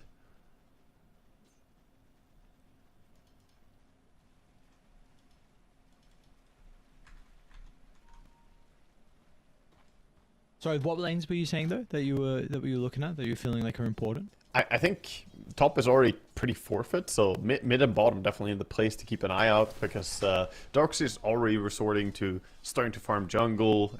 We see them continuously trying to pull the creeps, but it's not really working out well for him. The Troll is getting absolutely fantastic farm, so let's see if they can bite back down on bottom. They got the 1 kill there on SD, but overall the Primal Beast and SD doing quite well for themselves. Given the matchup, of course. I mean, Monkey would be expected to win against the Primal in safe lane. Sure. Sure. The big question is as well, how early are we going to see him activate on the Nature's Prophet? He is level 5 now. Once he gets to that level 6 and has the ulti ready to help the side lanes, maybe he will TP in as well. Not too many kill potentials up top, but bottom lane definitely, if the monkey goes too far out, it could disrupt him, TP in Nature's Prophet. Can Ari get the double stack? He's trying. Let's see. And he does. I would say these camps are way easier to stack than the Radiant ones. Because Radiant, you end up pulling them like into the corner of the box, I guess. Yeah. The spawn camps are a little bit worse. It's a bit weird. I'm keeping my attention on like where they drop the wards as well from Dire. We've seen with the Wrath of Nature, like having wards on top of some of the camps as well for the extra damage. What is your... why is the troll there? What? I think they... What is that? I don't know. Actually, I'm not really sure. I think he went a little bit too aggressive trying to go behind the tier 1 tower. You know, he wanted to really put the pressure on, but I don't really understand why he would dive so deep instead of just take some more neutrals in jungle there. Gets punished for it at least. They bring a lot of people over. Good reaction coming out.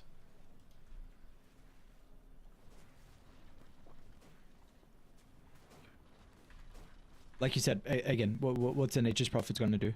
It's a big thing I'm looking at now with the level 6 online here. Yeah. Sanctity. Aurora going into the enemy ancient area with Jakiro checking out. Sees the stacks. And gets the D ward. Yeah, they know that Nature's Prophet wants to hit all the creeps, so he actually put a sentry down and D wards the Observer while he blocked the camp. Kind of counteracting what you said they want to do. They want to have vision on everything and then drop a big Nature's Prophet ulti.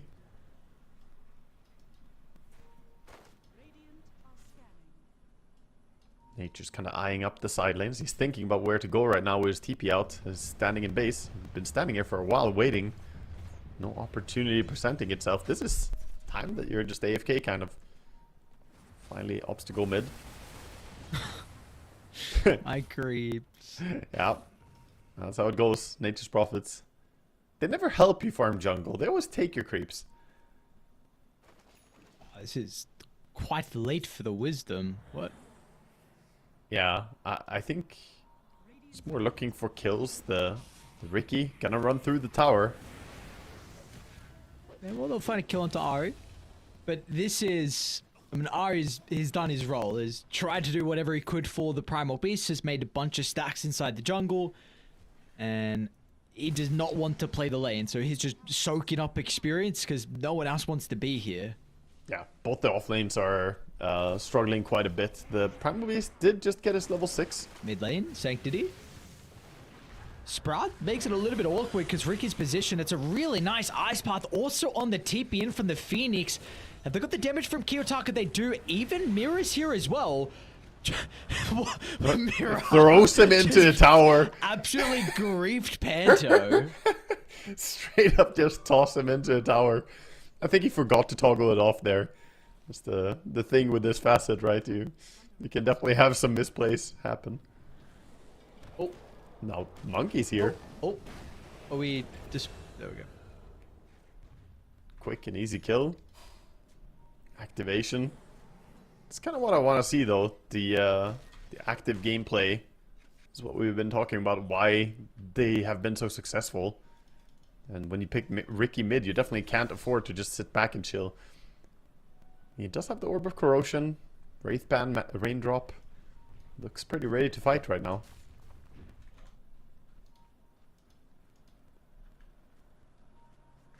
Yeah, let's get some brawling going on. Let's get some more kills. Down for a bloodbath game. Monkey King is mega farmed. Maelstrom's going to be the item of choice. Oh, actually hold that thought because it looks like we will get some kills. Boom, re-enters the lane, but that fresh place ward means they've already set up Ari. We'll be able to do whatever he can to protect him with the banishment. They got stuns to keep him inside the Wukongs. Boundless is the only thing. I mean, the damage isn't there without the items at the moment. So, great position once again from Ari's Shadow Demon. Yeah, Good save. He held that disruption for quite a while, waiting for the perfect moment to do it. Didn't want to grief his primal and put him too far out away from the tower. But Nature's Prophet didn't have TP ready, so may have wanted TP in if he had it, but for now looks like he's just building towards his Maelstrom, farming away. There's an absolutely enormous stack coming up on the Ancients. He does manage to get it again. Phoenix gets away. Ricky now in an awkward spot. The supports. Yeah, haste. Ooh. Plus is going to be able to break the pulverize. A little bit awkward now for Boom. Marcy goes in, snipes the courier. Keeps vision for a little while with the haste rune.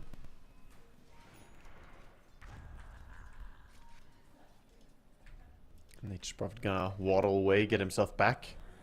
It's a bit scary going too far out as Nature's Prophet. There's a lot of things that can catch you. The Ricky, the Monkey. You don't want to stand next to the Marcy soon she's about to hit level 6.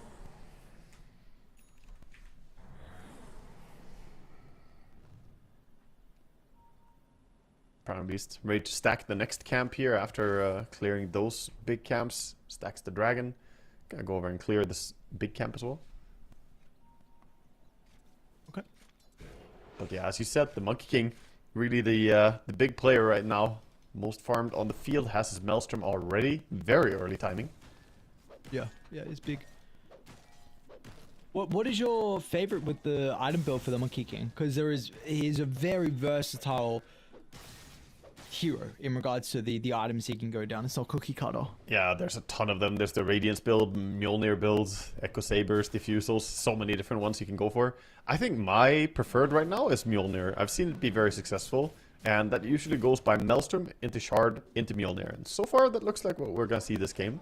Going back for the Shard, the value in that is so big. Being able to jump away with your stun has a lot of value, and also with maxed out tree dance, you do a lot of extra damage if you long range boundless strike someone and you get the primal spring on them. Does 60%. Oh, Marcy may have overstepped a bit, but she throws away the primal. He can't reach.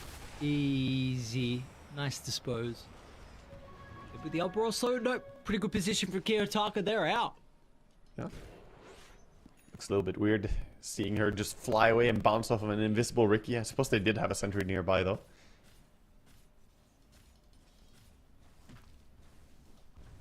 And thus far, Radiant in a minor lead in this game, but not able to really capitalize and get towers taken with it. Nature's Prophet perhaps thinking about getting the side lane towers a bit, sending his Greater Treant over, but hasn't really wanted to make a move down there. Probably concerned about getting caught out. Ori? Jumped by the Marcy ulti and Darkseer. Marcy's held in place. Did you just solo kill him now? I think maybe. Lotus? Yeah, I think he's got it. Full poison. Maybe the Lotus Seal is going to be enough, not with Uragi nearby. They're actually coming through the portal. Nice vacuum with the combination. They are slipping out of the damage from the Jakiro. Any TPs for the troll? Looks like he's potentially going to run it off. Kaori's off the back of the respawn. He doesn't have mana for ulti. And they're not going to get it. Super late ultimate. What? This is 1 by 1? Earlier, it would have been perfect for them in the fight. They actually could have just completely team wiped Radiant if it was a second earlier with the charge through. But unfortunately, 1 by 1, like you said, not in conjunction together. And it's going to cost them. We are in a grand final series, Wagga. This is a team you're going up against. You cannot be playing like this. 4,000 lead now for the boys on Radiant. It's the debuff of not having your tag. He's been demoted to single-digit IQ. I don't know why he charged in that late there when he already saw the Phoenix egg also being killed off. Very optimistic there from Navi. The 1 by 1 play just did not work out. I think at some point they could have disengaged that fight and not lose so many heroes. But fantastic stuff for Aurora. Happy to take out the top lane. Tower is open now. And Monkey, he even skipped the shard, by the way. He went back for Mjolnir. Oh, sorry. Oops. I saw something completely wrong. Scared me for a second. Okay, bottom lane, TP in. Diffu on Ricky. He just solo kills the Phoenix. Easy, bro. That's so easy. It's just going to be the case for the entirety of this game. They are looking crisp on Aurora. Just the spell casting, like, back into the Jakiro combo we saw previously. This time was the dispose into the Jakiro's combo again with the Macropire. This team is the big reason why they have a 7,000 net worth lead. This is 15 minutes of the game, and we're about to add an extra couple of thousand onto that with the Tormentor getting claimed and then whatever map control they want to get afterwards. Yeah, so true. Absolutely just dominating the game right now. Way faster, way higher tempo, and it's kind of strange, but we haven't really seen Nature's Prophet do what we normally see from mid Nature's Prophets, right? TP in with some treants and uses ulti to gank a bit. I really have mostly just seen him farm jungle for now. Who got the shard from this? So they got shard for free over on the Marcy. That feel real good when you're playing the pick-me-up facet as well.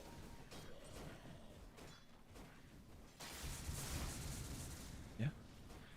Impact damage increase. Yeah. And gets the Sure, speed even boost for herself as well. His hero farms so poorly too, so any little bit extra damage I imagine would be quite nice to assist. And this hero, we know what it can do. We have like late game Marcy as a support can be super frustrating with like phase boots, BKB basher, like that's it. And I think we saw what the last Marcy game we saw, right? That just wasn't the case. You didn't get to that stage, and is already super rich on Miro. Oh no, oh no! I have bad news for Shadow Demon. There's already shard on Ricky. Minute 16, he's picked it up. So now he cannot target allies in the smoke. So that disruption save that worked so well for them overall, you know, the saves in the previous game at least were really beautiful. Not gonna be that easy against the Ricky. So if Ricky either jumps the SD or if he jumps to target you on a save, it's not gonna work out for you. Nature's Prophet just inhabiting the backlines right now, trying to farm the enemy part of the map.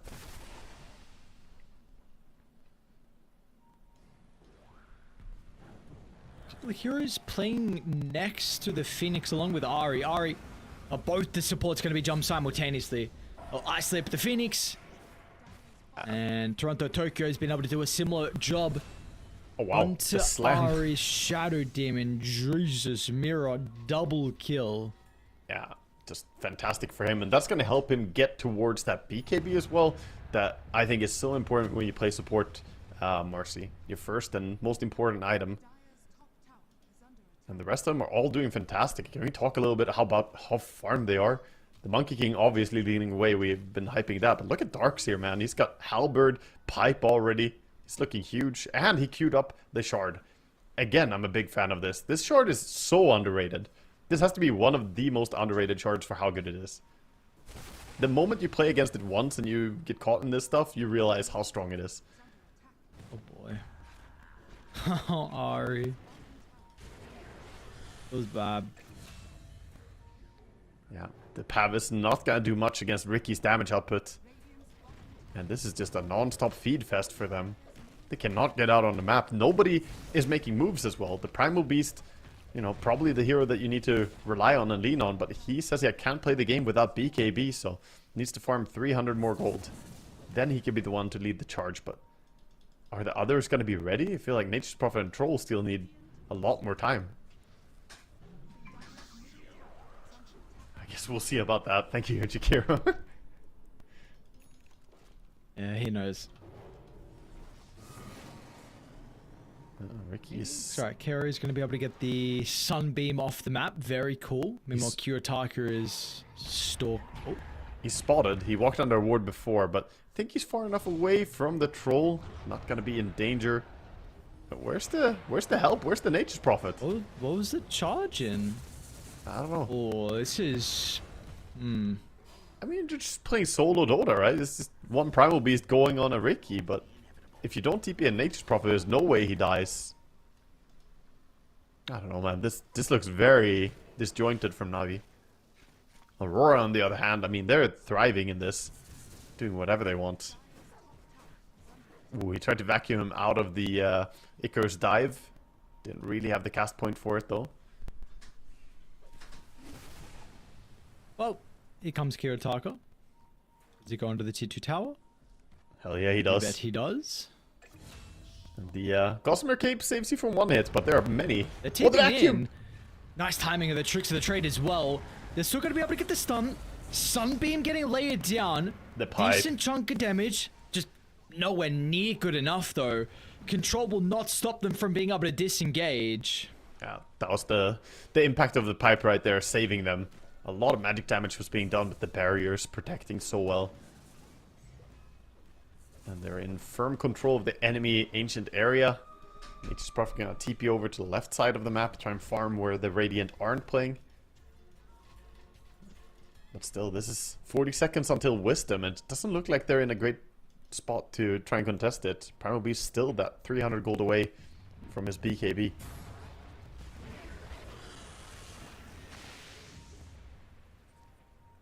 The wraparound is coming. Marcy going into.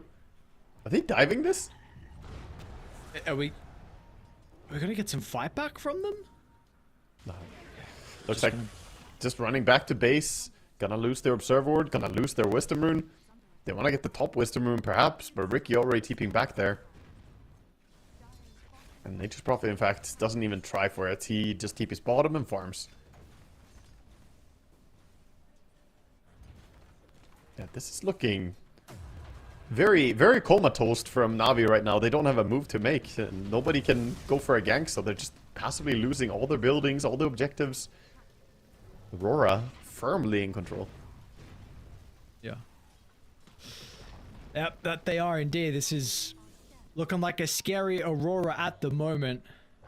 Yeah, Monkey King has the full level 15 and BKB timing, so get the cast range on the tree dance. Gotta be a little bit faster across the map. And they're already drawing. They're saying go top, take over the top part of the map.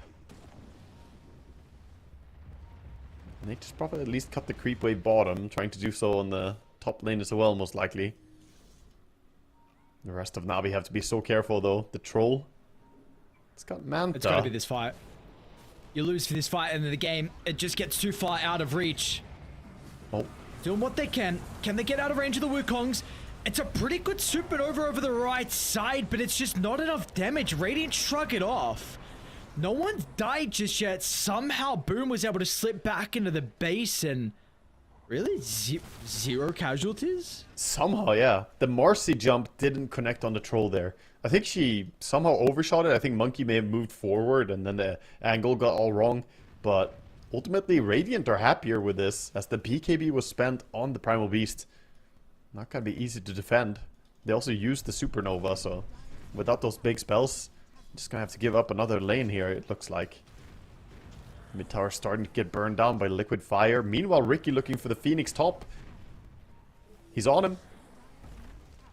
Phoenix is gonna go down. Wait, do we have detection? Yeah, sentry, but that's it.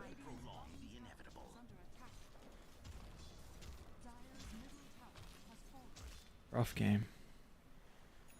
I was saying that he's super rich. Oh. Able to TP away.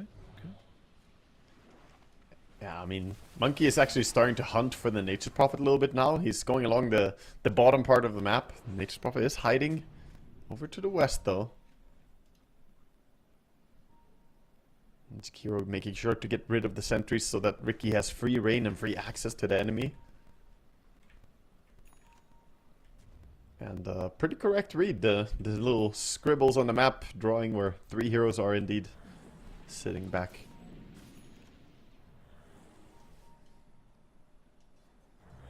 Yeah, Ricky looks like he wants the SD. 4 staff on the Shadow Demon this time though. He's gonna have some ports to play with too. Sekiro, along with the Marcy's nearby, Ice Path just at the tip. Can he get the Battle Trance off? We'll be able to activate it here. Tries to turn. Marcy's gonna go down. Nice charge in as well, but the Wukongs will give them some control to take the fight around. They've already still lost the Dire Carry, and looks like they're gonna lose more as well. Panto dropping some voice lines. Kiyotaka jumping in the middle. Free food triple for Panto. Okay. Anyone seen the mid laner? Just Oh, not even part of that fight. I don't know. This is so weird. They're not joining with everyone for these massive fights. Nature's Prophet just casually farming. I think he had cooldown on TP, but if you're playing with teleportation on cooldown all the time, then this is gonna happen. You just lose your entire team. Yeah. I don't know, man. Yeah, it's tough. It's really, really rough. You know how the kill streak effects, we almost have them on every single hero right now on Radiant? True. Marcy, the only one who doesn't have it. She's 4-2-7. She's getting close. Yeah, she'll rebuild. She died in that fight, but the troll, after killing her, actually got locked onto his own illusion from the darks here. And started hitting his own illusion instead. Here comes the smoke. Okay, a move. Yeah. Let's see if the Nature's Prophet's going to get here. Kiyotaka's nowhere to be seen. Nice scan. Just at the end, is able to clip some of the trailing heroes. Mirror, still yet without the BKB. Might be the first point of contact. They're going to get the information on the high ground. Observe what dropped. They'll see the monkey flying through the trees. Just able to get the dance away. Yeah, barely gets to safety. They did get hit by Nature's Prophet ulti pretty far back, so they know there's vision over there on the high ground. So instead backing out, smoking up. Man, Aurora playing this so nicely. Look at them wrapping around. Very quick to make this decision too. Oh, aggressive jumping on the bridge. He got all three. Position, especially when they're lined up for the boundless. Or do they have him? Supernova, I don't know if they're going to be able to run over the bridge. This actually will favor Dire heavily with the placement of the Phoenix ultimate. They've lost the troll still, and maybe afterwards... dude, it doesn't actually matter. They have such an overwhelming amount of gold where it doesn't matter even how good the egg could be. Yeah, fantastic egg. You got a nice troll ulti, but they were still very clumped up, and the burn from the Jakiro Macro Pirate there did a lot of work. Actually, it was mostly just Wukong's. Holy. Yeah, 7.7k damage from the Wukong's command. Or from the monkey overall. That's crazy. He just bursted the hell out of them. I thought more of that would have been from the supports, but his Mjolnir did 760 damage over to the troll. God damn.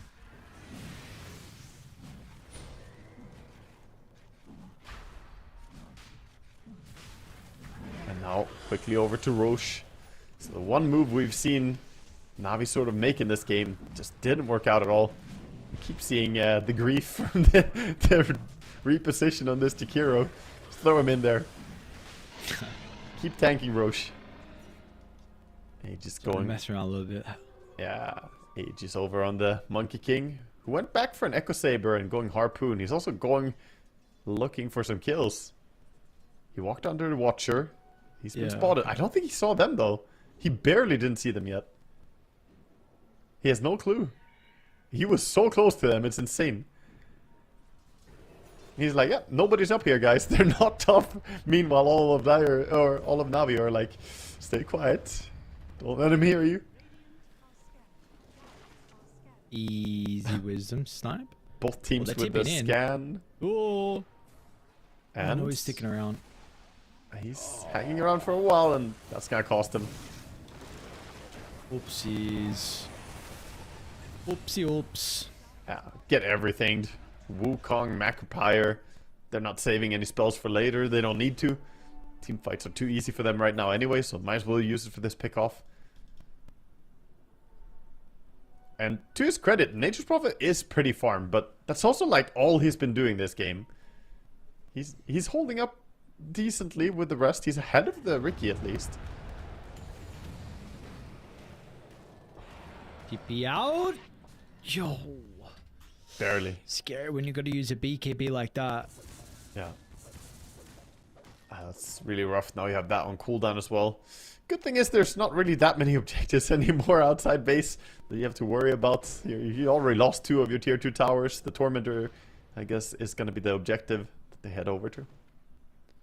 Will they get more heroes down here? Darks are coming in. I think the 3 of them can actually take it. They're so farmed.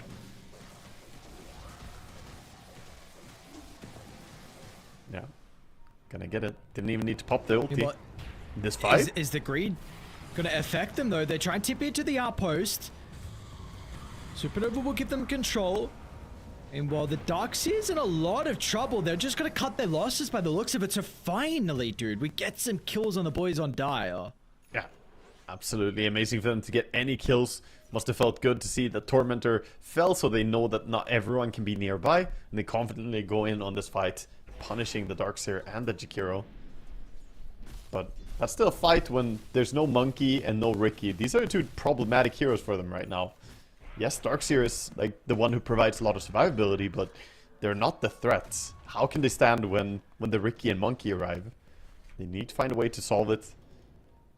Looks like BKB is going to be the play for now over on the Troll. He actually has a casual Blade of Alacrity. I think he was wanting to go... he wanted to go for the Aghanim Scepter, but then opted that you need BKB. Otherwise, it's just unplayable. Which I think is right. You're against the smoke screen and stuff. Jakiro, too many things.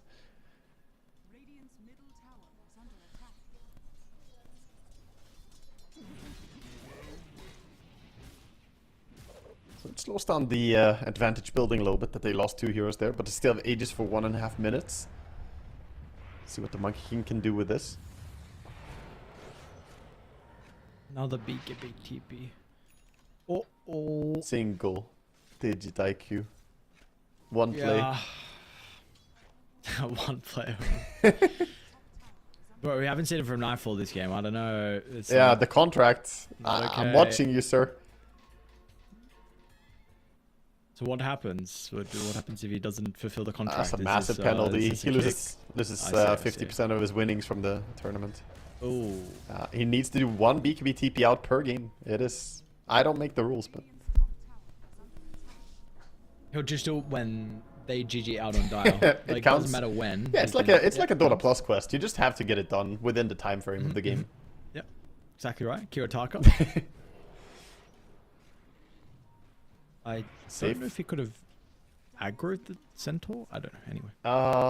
Was there another creep? If there's only 2 of you, you need a 3rd unit, right? You need I don't think that. Yeah, I don't think there was another die here nearby. Yeah, it just needs to be 3 units. Otherwise, the Centaur's like, nah, we cool. 2 is fine. 3 is a crowd. Oh, boom! No BKB this time. Blink! Oh, run! Quick blink aggressively. I like it. Good read. Gets the right direction, but he's not faster than the Monkey though.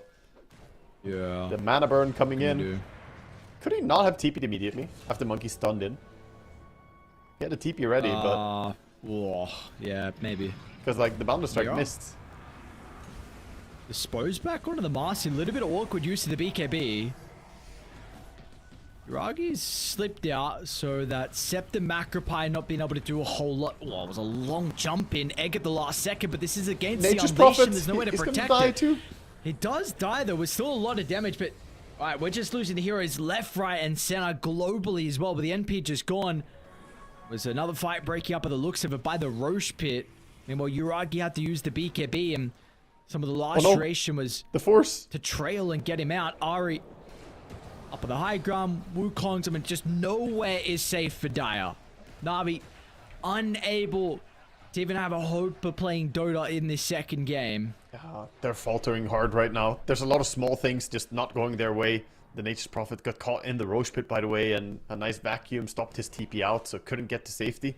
But the SD not getting an angle for the Force Staff into his own base there, Force Staffing along the cliff instead. I mean, he might have died anyway, but at least they would have had to dive a lot deeper to try and get him. Things are just looking very, very rough right now. Playing with this kind of a disadvantage is just getting on your nerves. It's stressing you out. Full 18,000 lead. It's basically all of Nature's Prophet's farm. That's the lead they have. A full MP. They should know. The sound cue with the axes, okay. Yeah. Okay, they stun him. Meanwhile, dude, I don't know what's going on. So many fights once again. It's another game where we got just crazy fights breaking out on multiple fronts. It's a nice pulverize, but you're gonna buy back on Yuragi, and they're gonna get nothing out of the dispose at the last second. Stops the onslaught from killing the Monkey. So Nightfall's okay. They'll hold the balance into the last second. Ricky is in. I think we go next.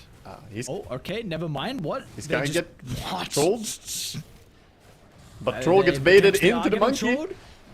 Never mind, they're not getting trolled. Yeah. He goes down quickly. He gets pulled by the Darkseer towards the Monkey King and doesn't have any authority on where to go, sadly. The troll, it gives and it takes, man. 100 seconds, no troll, as he die backed right there. And Monkey King still has the Jingu trigger if anyone gets close. Could be a boundless target, but... yeah, I don't really see the light at the end of the tunnel for this one. I'm sorry, it's... when you lose early game this hard to mid Ricky and a carry Monkey, it's gonna get very tough. Just been hunted like around the entire map. Ricky closing in on a nullifier, by the way.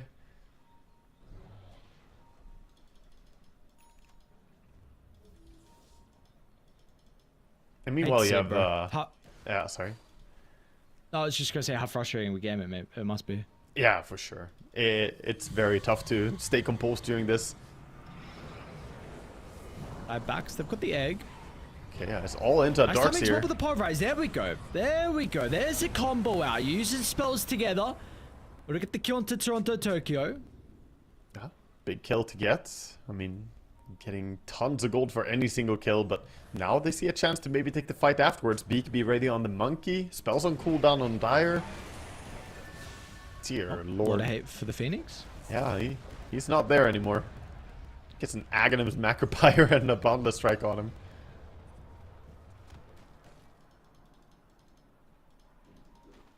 Power Spike time. The Nature's Prophet is 400 gold away from his BKB. As I finished my sentence, he pretty much finished it. That's gonna give him maybe a chance to stand his ground for once. Woo! Gets to safety not a moment too soon. Looks like this is time to group up and do something together as well. The smoke is coming out. Roche could be spawned already. Any moment it could get back on the map.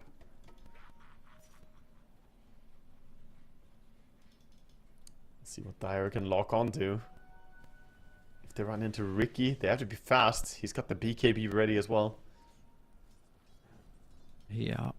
He got the blink and gem though, so Primal Beast can just blink him and click him. It's so close. The gem isn't there. No. Yeah, just smoke broke, and Ari very fast with a reaction to blink to safety, but sadly not the way they want to break that. And now Ari's under vision. He's under a ward. Okay. Okay, can set the river. They're trying to do their best. Meanwhile, Troll is locked onto the Marcy. We'll be able to get the solo kill. 1 for 1 at the moment. They're probably going to lose the Phoenix as well. You might have a problem with getting the Nature's Prophet out of the fight. Drops down the Macropie, tries to step over the left side, but the damage is starting to rack up. But meanwhile, hang on, the Monkey King, yeah, Troll has finally been able to lock onto his target, but can he get through the Jingu live? Still, it's not enough. He needed the BKB, he needed the Battle Trance, and he didn't have it towards the end. Nightfall is fine. The only casualty is going to be Mirror. You buy back out a Boom, but yeah, he's unable to get in towards the tail end. Double buyback used and still feels awful. You have 80 seconds of no Troll. So at least you know for sure you cannot contest this Roshan, but might even be a chance to go high ground. Looking at the heroes though, probably more inclined to taking that safe route. Get the Aegis advantage. Monkey, by the way, we've been calling... I found the term only last game, but this is the refresher qualifiers, man. We're back in a refresher for Monkey King. Yeah. That is something Troll wishes he had in the previous fights. Sadly, he is pretty far away from that. 10,000 behind his counterpart in net worth. I didn't know Ricky had this talent. The 25, the basic dispel. Yeah, it's pretty neat. It gets you out of a lot of random situations. It's one of those weird ones that obviously is super good if you're against like Treant. You can click it out of the root, I think, because it dispels, I think, when you try to cast it. Sure. Okay. But either way, in this game, will be nice. If he jumps out of a dust, he can maybe get the dispel. for now. Radiant just sieging up, finally getting rid of that top tier 2 tower, which I'm almost surprised that it's still standing, but not long for this world. Oh, but it's not. The high ground soon to not be as well. 39 minutes. The current time here for game 2, and yeah, I mean, he's just gonna go for the Wukong's base push. push. Yeah, this is a very safe way to do it. Drop an ulti and start laying in. They do have the glyph. I'm not sure he can finish the job. It's pretty long duration though, but he's gonna hop out. So glyph for an ulti usage. I guess he doesn't have the longest cooldown. Only 55 seconds now until the next Wukong's. Oh, they got the nature's on the dark seer. He's a big jumping over the dark seer. Is this the hero you want to go all or nothing in? The Wukong's is massive. How do you take a team fight in this area? Look at the delta. Troll is isolated. Also look at the monkey's health. Yeah, you're exactly right. The troll down to the south. Nowhere else can get anywhere close to him. The monkey ultimate just cuts off the only avenue down the stairs. They've been able to get on top of the Shadow Demon as well. There's a buyback here for the Nature's Prophet. The Phoenix going to look to try and rejoin as well, but the monkey, well, he will end up dying. We already saw that Aegis claim previously. And now they're going to get the Ricky at the bottom of the stairs. They might look to go back in, though. What a timing of the stun as soon as the dive. I don't think you meant it, but it works out great for them. Nightfall will buy back their sense of blood of the water. They recognize if they can just kill some of the remaining members, this will be game 2 going their way, and it is just sanctity against the world. Oh, dear God. Yeah, they don't have buyback. Missing so many. 40 seconds on troll buyback. He does have the gold, but 40 seconds, it's the same as his respawn time here. Pretty much exactly. And there's nothing he can do. He just has to watch them. He can't even go for a real split push play here. He's just literally sitting and watching as his base is getting ripped apart. At least, funny for him, they're not going straight for the throne, but I don't think they have any way to come back from mega creeps either, so it's just as well as the throne falling. 20 seconds they will respawn. Can they get the megas before the respawn on all the heroes? 10 seconds for troll even. They're gonna reset. Yep. Oh, that blink.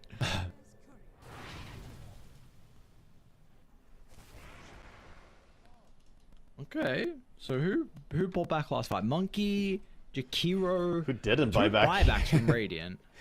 Yeah, they came in. So Marcy and Darkseer are the only ones who would buy back right now. Ricky could have buyback, but he's missing gold. And Troll is about to have his buyback in just a bit as well.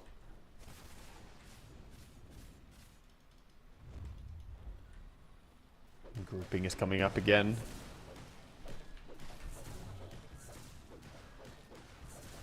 Monkey King with the same intentions. 30 seconds cooldown on his refresher. Might just go up and drop that Wukong's again.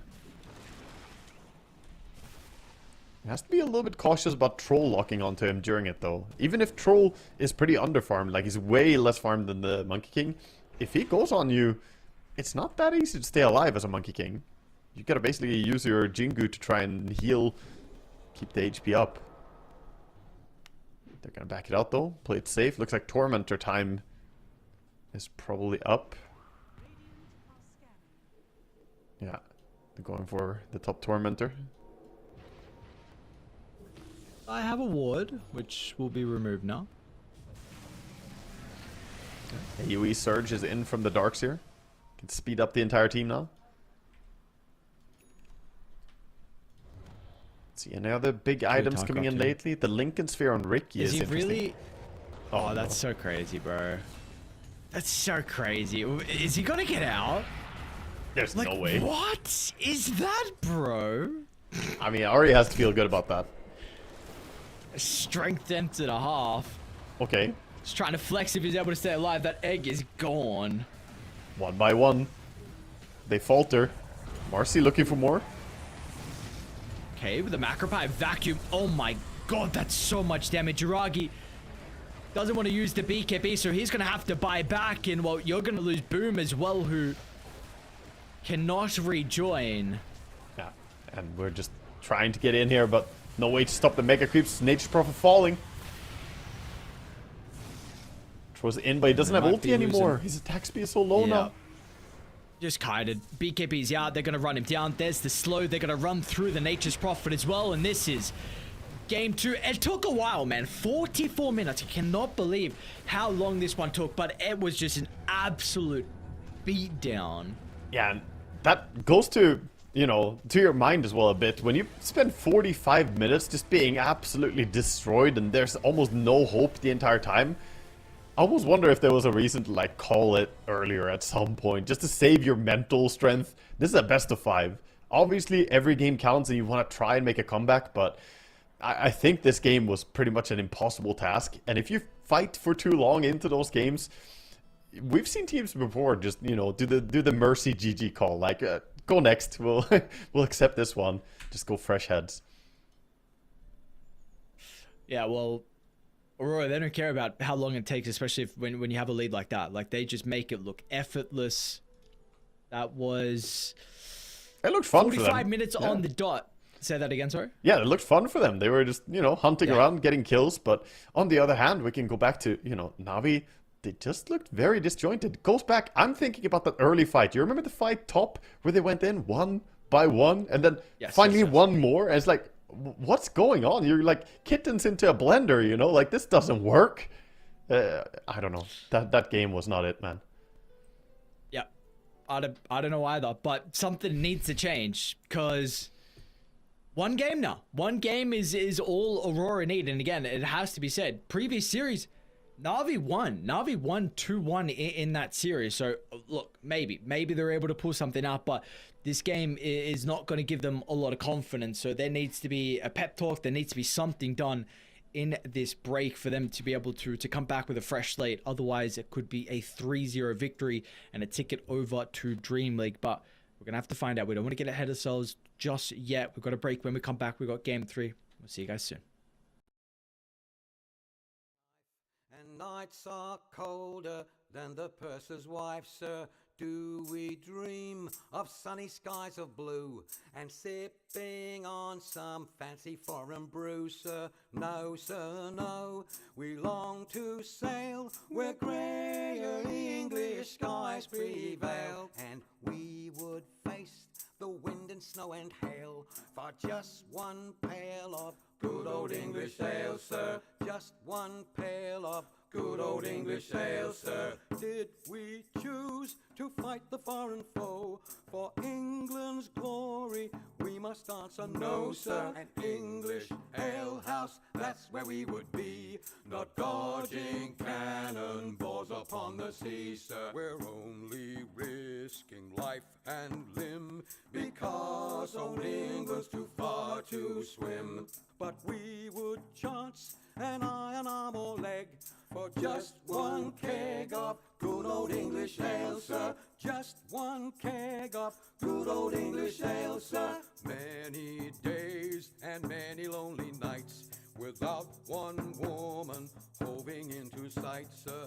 Now it won't be long till we see our wives and sweethearts lined up on the quay, sir, with their arms all open wide. But we will push them gently aside, for they will have to wait for us until we've had our fill of good old English ale, sir. Had our fill of good old English ale, sir.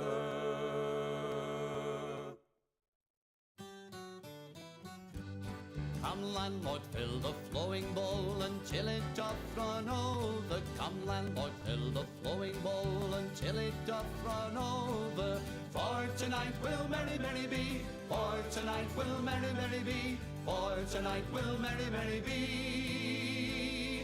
Tomorrow we'll be sober. Here's to the man who drinks strong ale and goes to bed quite mellow.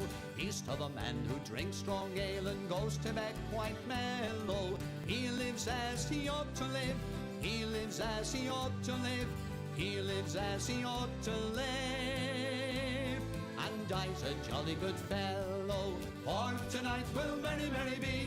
For tonight will merry, merry be. For tonight will merry, merry be. Tomorrow we'll be sober. Here's to the man who drinks water neat and goes to bed quite sober. Here's to the man who drinks water neat and goes to bed quite sober. He fades as the leaves do fade. He fades as the leaves do fade. He fades as the leaves do fade. That drop off in October. For tonight will merry, merry be. For tonight will merry, merry be. For tonight will merry, merry be. Tomorrow we'll be sober. Here's to the girl who takes a kiss and goes to tell her mother. Here's to the girl who takes a kiss and goes to tell her mother. She is a very foolish girl. She is a very foolish girl. She is a very foolish girl. She'll never get another. For tonight will merry, merry be. For tonight will merry, merry be. For tonight will merry, merry be.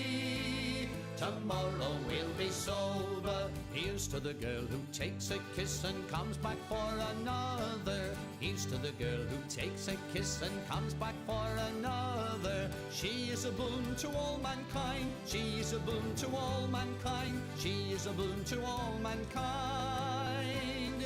She'll very soon be a mother. For tonight will merry, merry be. For tonight will merry, merry be. For tonight will merry, merry be.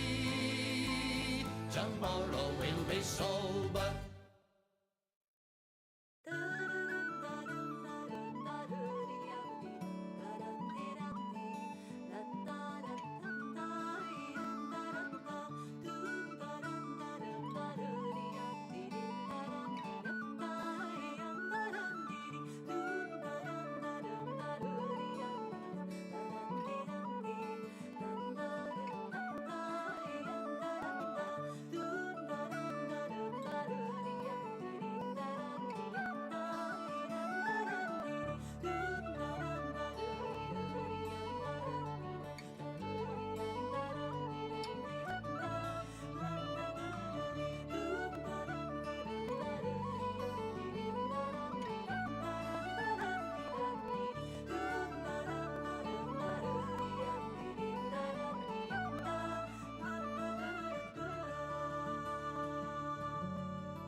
Alright, we are back, ready to go here. Aurora, 1 game away of qualifying and making over to play at DreamLeague Season 26.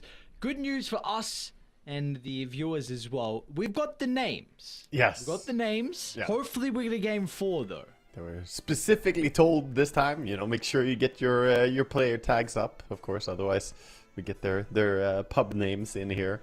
And yeah, we'll see if Navi can finally bite back, because Aurora, they've been coming out of this lower bracket with a fury, man. They're just playing so damn well. And Navi just look a little bit shook by what's happening. So this time it is going to be Aurora with the first phase pick. We'll see what the draft and priority is going to be. We can head into the draft and have a look at what these players are picking and banning. So far, Navi with the PA, Tinker and Magnus ban out, as Aurora have the first pick, of course.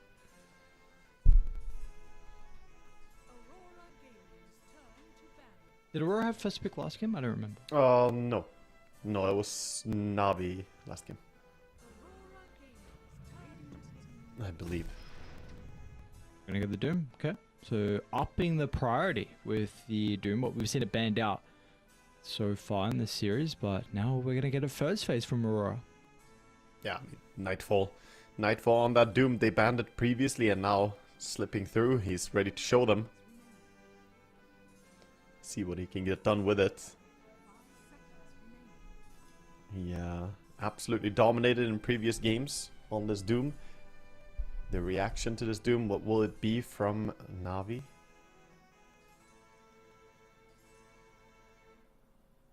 Yeah, apparently my Dota bugged out in a lovely way. I tabbed out right when they picked Doom, and now my screen is like black. But fortunately we got the production as well. I can go off. So it happens. It's like I see Dota, but it's like the lights are down, you know, like all of the dire side of the screen is completely dark. Yeah, I get some weird visual bugs in the draft too sometimes. I don't know. It's a weird one.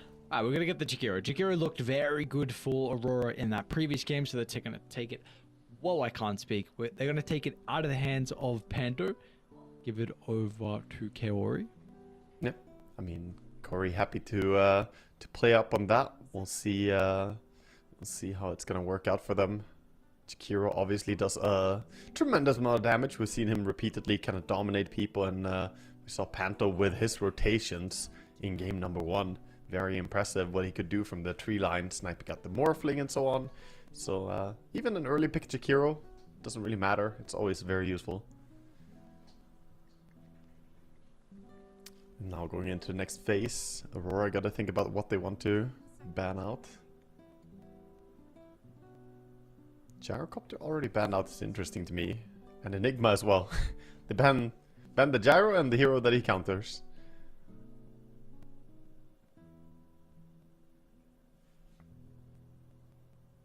I wonder what they give to Boom this game, because we saw game 1 the Sand King was pretty hit or miss, and that game the Primal Beast was also quite hit or miss as well. So confidence is maybe a little bit low for him. Let's see what hero he gets and where they even draft his hero as well in this game. Yeah, I mean, he needs to get to actually play a strong lane. He's just had some really difficult lanes. I think the first game maybe they could have been more ballsy about the lane and actually tried to play the lane. They ended up doing creep wave pulling very early and kind of conceding the lane. Game 2 though, against the Monkey King, it's never easy to be a melee hero like Primal. But yeah, give him perhaps a little bit more priority. Try and get him a lane that he can actually play the game in. A lot of time being dedicated to this next ban. The final ban of this phase, and then they have their pick to follow. Probably some level of consideration for heroes like Warlock, the big team fighters that we saw kind of dominate game 1. It's gonna be Darkseer, another one of those group up heroes. Even seeing the Doom, they still ban Darkseer because they're like, that is Nightfall on Doom. You're not fooling anyone. Nightfall wants to play it.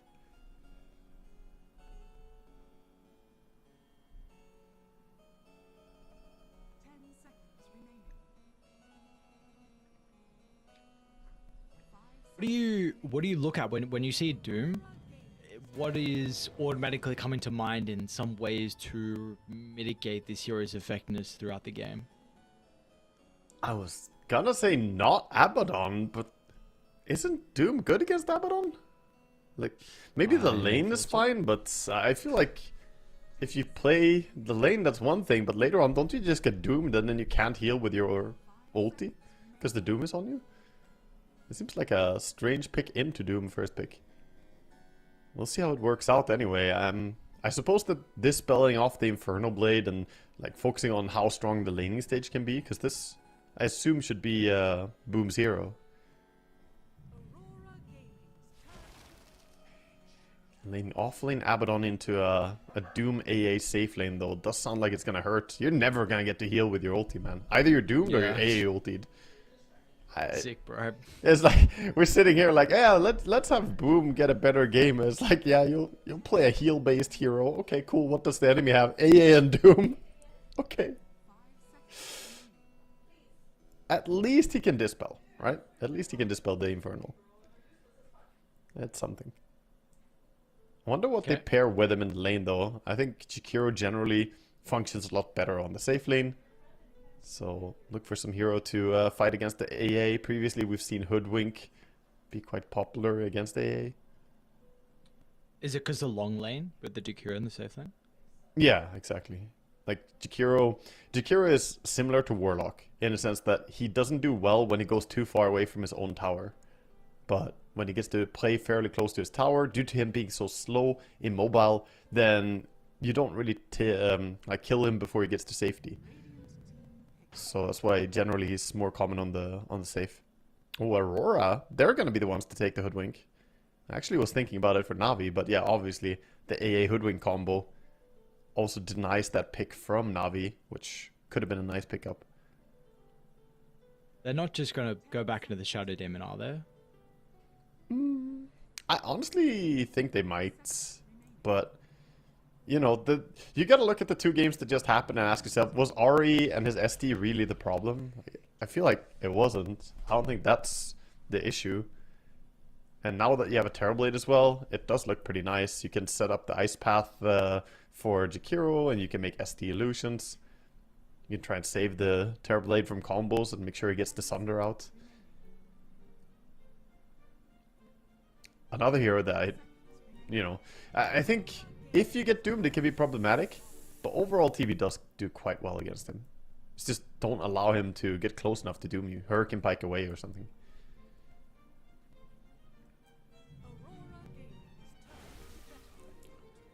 Tidehunter from Aurora. Get the team fights. Overall Tide does... Into Abo. Yeah. But I think the Abaddon is so heavily countered by Doom AA. It's like, alright, sick, bro, who cares? Yeah, I don't think Abaddon is really the focus point anymore. It's just they see Terrorblade, and Tidehunter takes away a lot of damage with the Anchor Smash. So the illusions are not going to be that threatening anymore. I like the Navi are doing something. Man. Yeah. Sorry, you finish your point because I'm about to say some. Yeah, okay. You warm up your flame here for Navi. And I'll say I like they do something different though. They're trying something, get a bit more disables mixed in with the Shadow Shaman and Jakiro, and we'll see. Abaddon overall has been a pretty strong laner, so sure later on the anti-heal is going to be annoying, but if they get off to a good start, this could just work out for them. But then there's the other side of the coin. Yeah, there's a side of the coin where I just feel like this is going to be exactly like game one, where it's just sick. How do we team fight into Doom, Tide, Hoodwink's team fights very strong. AA's is not poor at all, especially with these heroes to, I think, amplify you. I don't know, dude. I'm just like, I feel like it's again, we're like, hey, Yuragi, try and carry us here in this game. I mean, he almost did it in the Morphling game. Game two, I think they played with such a large deficit. We weren't able to truly see the power of the Troll Wall in that game. But I just again see another lineup where I'm like, I would so much rather play Auroras. Yeah, for certain. I think Aurora, they have a draft that looks a little bit easier, but if we're off to a decent start for the Terrorblade with the Shard, he can actually be kind of tricky to catch with some of the heroes that you have until the Atos comes in for the Hoodwink and the Shard on the Tidehunter. We might not really have the catch on the side of Aurora to deal with the hasted up TB running around.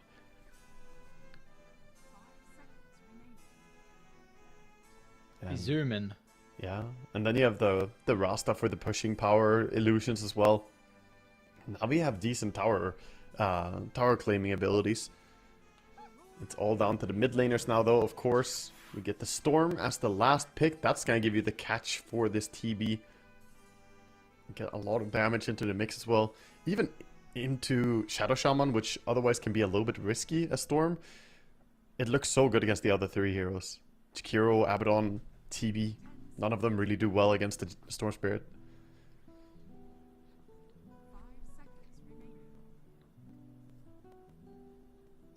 And last pick, the counter. What do you do against this? Puck is banned. Not gonna be an option. I don't really think you can go for like Queen here. I think it's too much into damage. Risky. Yeah. I mean, it could work, but I feel like they need something more from mid lane, like actual disable as well. But DK banned out, Pango, Puck. A lot of the good disablers are already removed.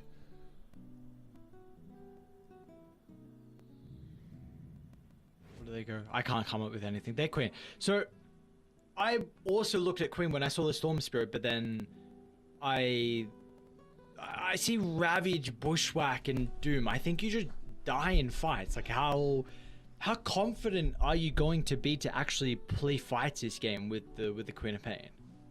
Yeah, it's gonna come down a lot to how well he can do against Kiyotaka in the laning stage. If you get off to a good start, get the early Dagon going, then I can see it working out. You can maybe feed on some of these squishy supports. The AA and Hoodwink both have very low HP pools, but as you were alluding to, you get caught by one ability and pretty much everyone can follow up. There's going to be 8 dozen Hoodwink, Doom, you know, if he gets you with the ulti, you're just dead. Storm, if he catches you, someone will follow up. And once the Shard is in on Tide, there's going to be so many things that you need to calculate as the Queen. It does look a bit challenging. That's why I was looking for a hero that isn't just mobility and damage, but preferably a disable as well against the Storm. But this puts all the weight on the Shadow Shaman. He's pretty much the only catch they have for Storm now. So if Ari doesn't get Kiyotaka, then I guess Kiyotaka does what he wants. Yep. Which, let's see how the lane goes. Again, importantly for Kiyotaka against Sanctity. Kiyotaka's looked very good so far this series. We will see. It is definitely a matchup that's we'd be happy to be in for the Queen of Pain, but we'll see how much he's going to be able to slow him down. I'll ask it because I feel like I'm obliged to in every cast. Do you have a favorite in regards to this draft here between Navi and Aurora? Yeah, we can go in and take a look at the draft. Get the heroes up on the screen, Script, so we can look at them as well. Because just saying which I favor when we don't actually have the heroes in front of us feels weird. Between these two, both lineups obviously have things going for them. I like the push power of Navi. That's probably the most appealing part about it. Overall, I have to say I'm pretty heavily in Aurora's camp, preferentially wise. I'd probably say it's a bit stronger as well, like 55 or 60 maybe even percent, leaning that way in my opinion on this patch. Those heroes look very good to me.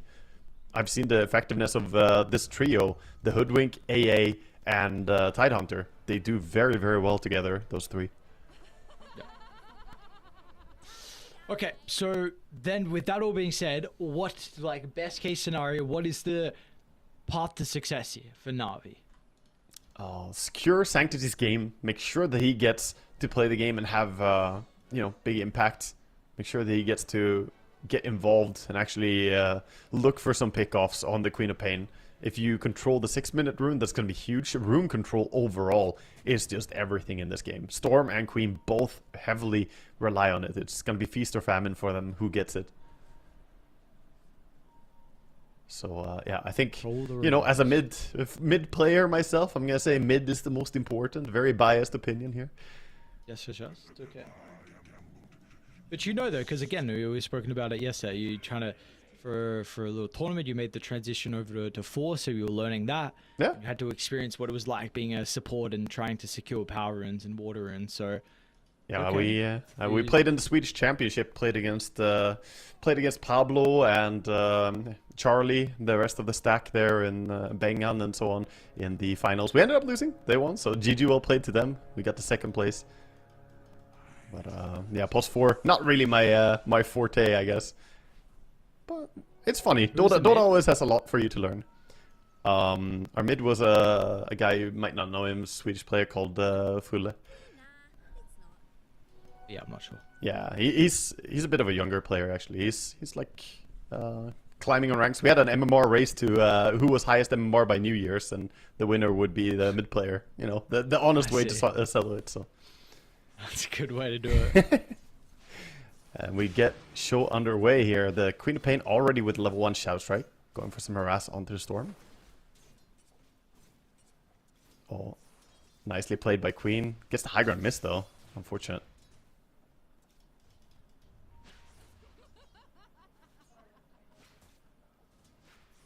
Again, the high ground miss. These range creeps just not playing along with him. Yeah. Taking a quick look at facets. Yeah, we have the Twin Terror. Yeah. Scurf went over earlier. That's pretty much the only one that's different.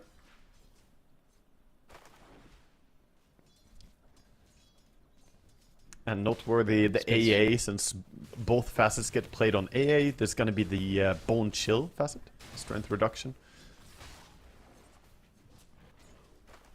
How do you like that with this game compared to the other for the AA? Oh, looks nice. I think strength reduction is overall pretty decent when you want to burst someone as fast as possible, and that's kind of what their lineup is tailored to do. I think shoving lanes is what the other facet does best, and they already have good heroes for pushing lanes out. The safe lane of Terrorblade, not that easy for the Tidehunter to go up and stand against, but he's doing a good job getting his last hits out so far.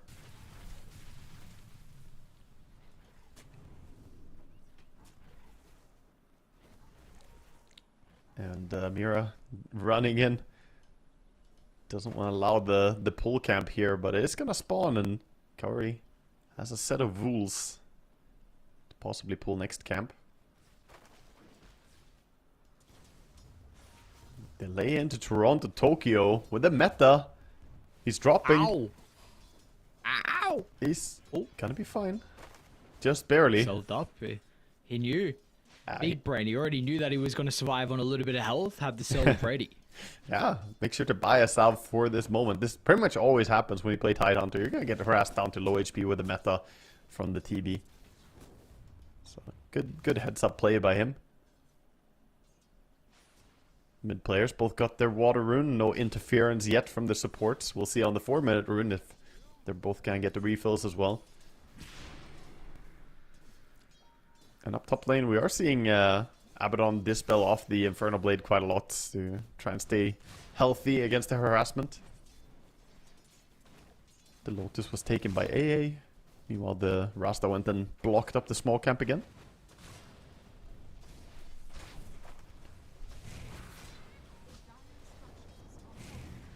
See, like if you're Rasta, do you give solo experience to Boom under the tower, or?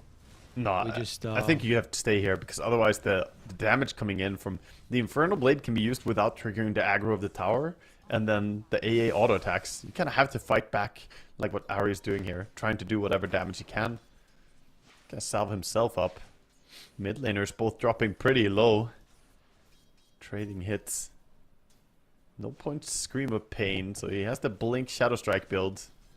He could look for an angle to blink over, get a Shadow Strike on him. Remnant misses. Ah, yes. He's gonna blink for this rune now. Not even. The Hoodwink. Easy. That's a sad storm. Wake your Taka. Just sewn him away. Hoodwink. Nice bushwhack, holding the Rasta away. Hero looks pretty dead here. Yep. Should be a kill here for Kaori. Maybe actually be able to find the deny if he can get it. He's just gonna run. He was gonna get in range for the Liquid Frost. Okay, yeah, he's out. Yeah, just keep on running. Use that river. Power you up. The speed of the Hoodwink. Faster than the Jakiro, even though he got the nuke on him. Didn't really have time to get both the nuke and the Liquid Frost onto him at the same time. The two spells really need to be used in conjunction. Storm finds himself a bounty rune, so no water rune, but he's being chased by Ari. This Rasta. Just overall angry at him right now.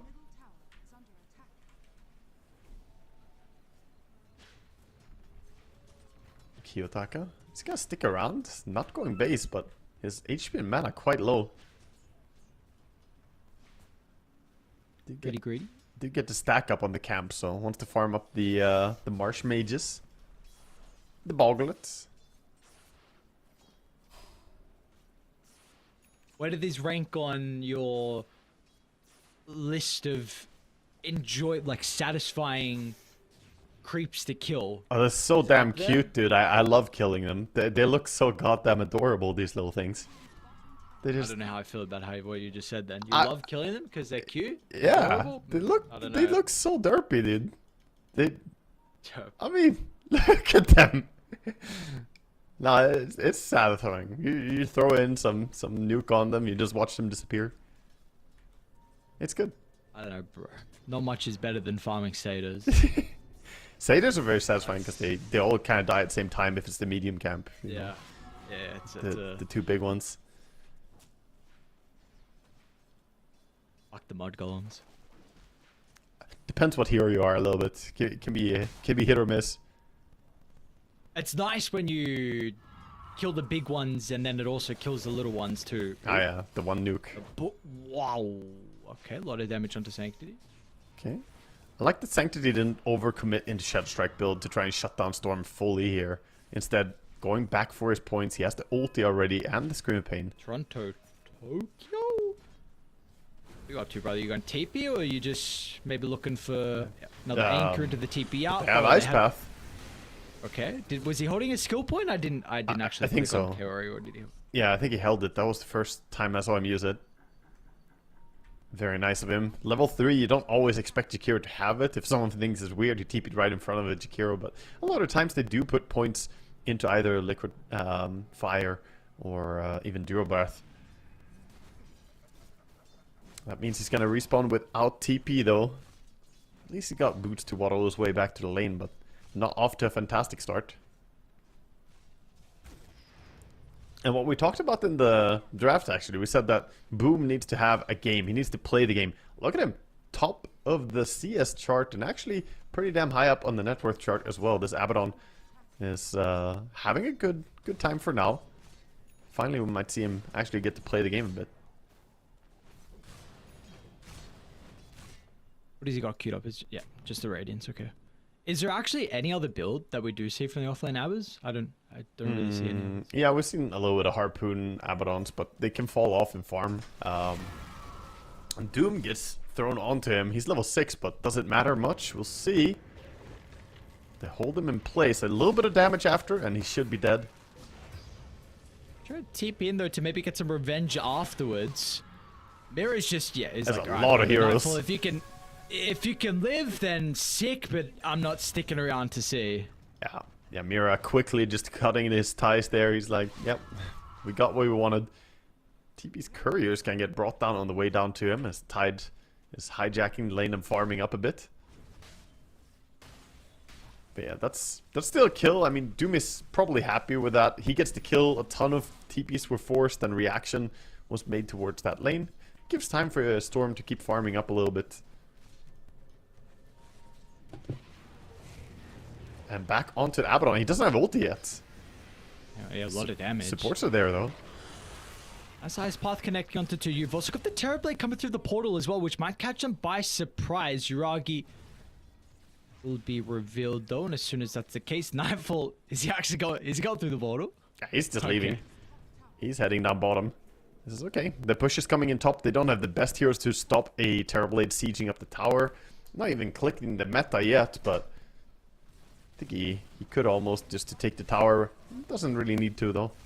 Maybe he'll save that for another tower siege. And meanwhile, the Doom and the Tidehunter both sharing the farm bottom. Just reveal himself onto the creeps.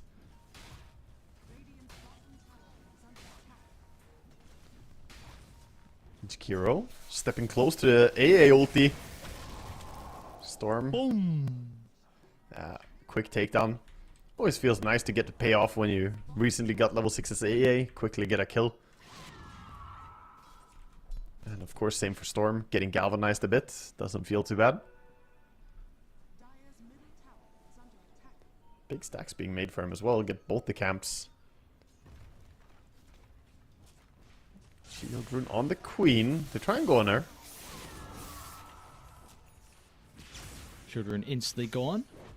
At least it's that and not his health. Sanctity's going to be able to blink back to the other side of the high ground. Yeah, stay safe for now. Sure. Hoodwink not level 6 yet, so couldn't really help with the burst there. And of course, no AA ulti. Not the strongest kill potential when they have no ultis from the supports. Looks like TB might consider going down. Oh, he's gonna go towards the triangle, actually. Thought he was gonna head down bottom and take that farm again, but looks like that area is being firmly controlled by the Tidehunter. Terribly joining for the smoke. Some time invested here, but aggressive play. Looking for the Doom. They saw the AA. Ignore him, not the target they want. Nightfall. He has no clue what's coming. Now he's about to realize. Oh. Ari doesn't get the stun. There will be a slow from Boom. He's That's so the most fast though. important thing. The poor Phases Rasta is back trying to up. catch up. Oh, Duke right, Duke left. Sanctity's here. He's just going By down. the looks of it, he's also going to be able to get Panto. Oh, double kill for Uragi. Stuck around top. Top net worth is the Terrorblade. Yeah. Really nicely played there. And, you know, herding the poor Doom into the corner. Tried to get away from the range of the Rasta, but in doing so, just allowed himself to get clicked down by the Abaddon and the Terrorblade alike. So this game, different from what we've seen in the two previous games. It's actually Na'Vi that are more aggressive in this game. Making early rotations, Uragi getting involved, even though he's playing on a greedy carry, he is looking for these fights. Storm. That's unlucky. He got the rune though.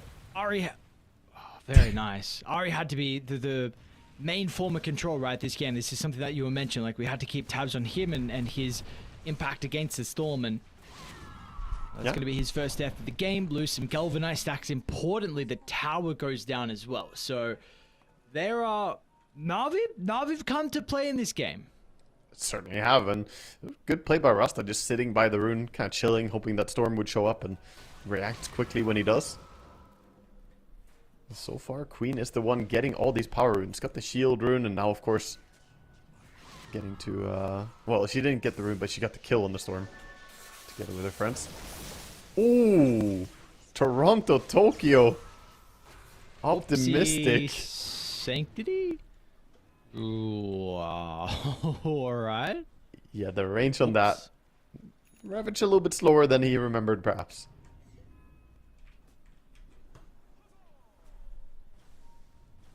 Out to safety, and Queen of Pain has a full Dagon completed. Kiyotaka. Damn, he wants to force something with this DD room, but not finding it. Probably getting stressed out right now, knowing that Boom is closing in on that Radiance timing on the Abaddon. Terrorblade having a great game. Play is coming down towards bottom. TB is joining. They saw TB through the gates. Panto? He's being sold here. Be able to get Ice Blast off by the looks of it. Okay, never mind. Gets the ulti out, but doesn't really do too much. And 5 seconds for the Wisdom. They'll at least be able to take the Wisdom before they lose the bottom tower, but no way to defend this. Abaddon TB just can't claim it.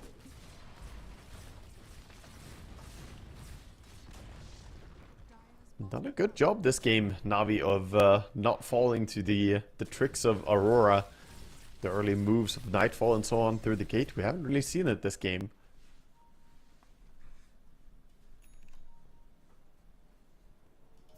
Oh, what has Nightfall got?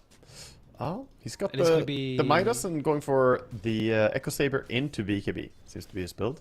Okay. His current build, at least. We're not seeing Radiance. Makes sense. This lineup doesn't really strike me as a strong right-click lineup. Yeah, TB sure, but TB also has Reflection, which is good against your Radiance. So Tormentor is up in Only 5 we are. seconds. Both teams want it. They're all moving here. This is gonna be the big fight. Ravage is still on cooldown though. They're going to lose Ari, though, before the fight even breaks out, which is important. Do buyback. Ooh, it would be costly. You'd lose so much gold, and your game could be rendered completely useless if that's the case. Boom on the low ground. Looks like they'll have to give up the area. I don't think you buy, because you don't have tier 1 tower. If you had tier 1, maybe you buy back and look for a fight, but they didn't really use any big spells to kill him. Hori? We're on to Toronto, Tokyo, so both supports... Jesus, that was a lot of damage. Queen of Pain probably wants to hang around, look for that Sonic Wave and Dagon, but a little bit too scary, all this catch. Not really going to be able to do so, so the course get away. 2 support kills, and very, very nice Tormentor for them, since Radiant also invested a lot of time sticking around the area. You could say that this took a long time to kill the Torm, but that was time that Navi also invested into this. They got nothing. Yep.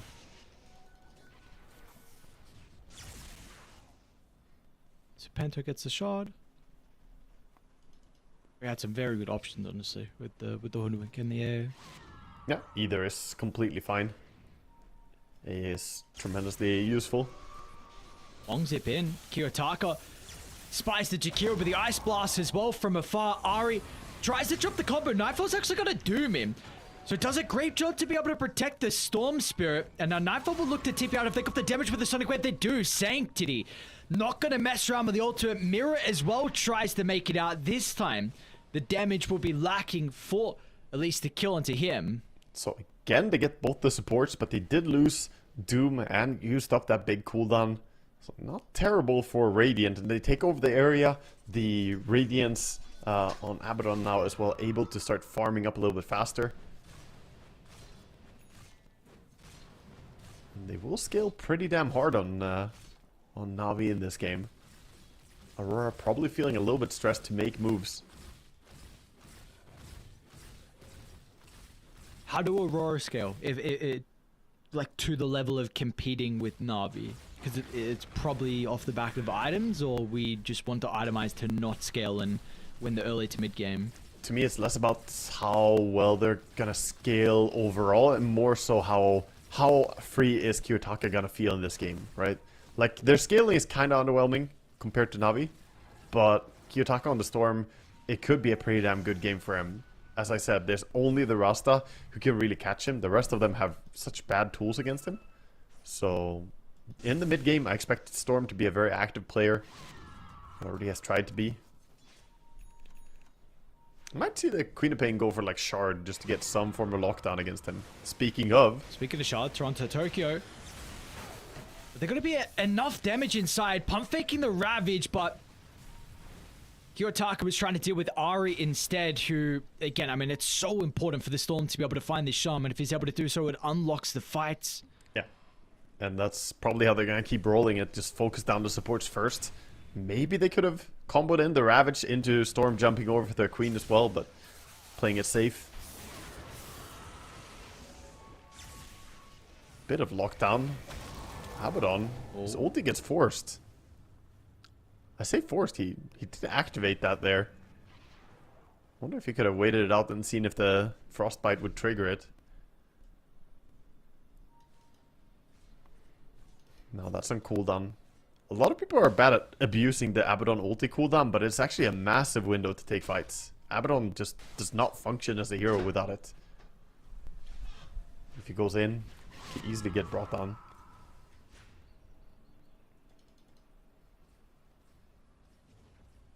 They're actually going to smoke up as well from Navi, so...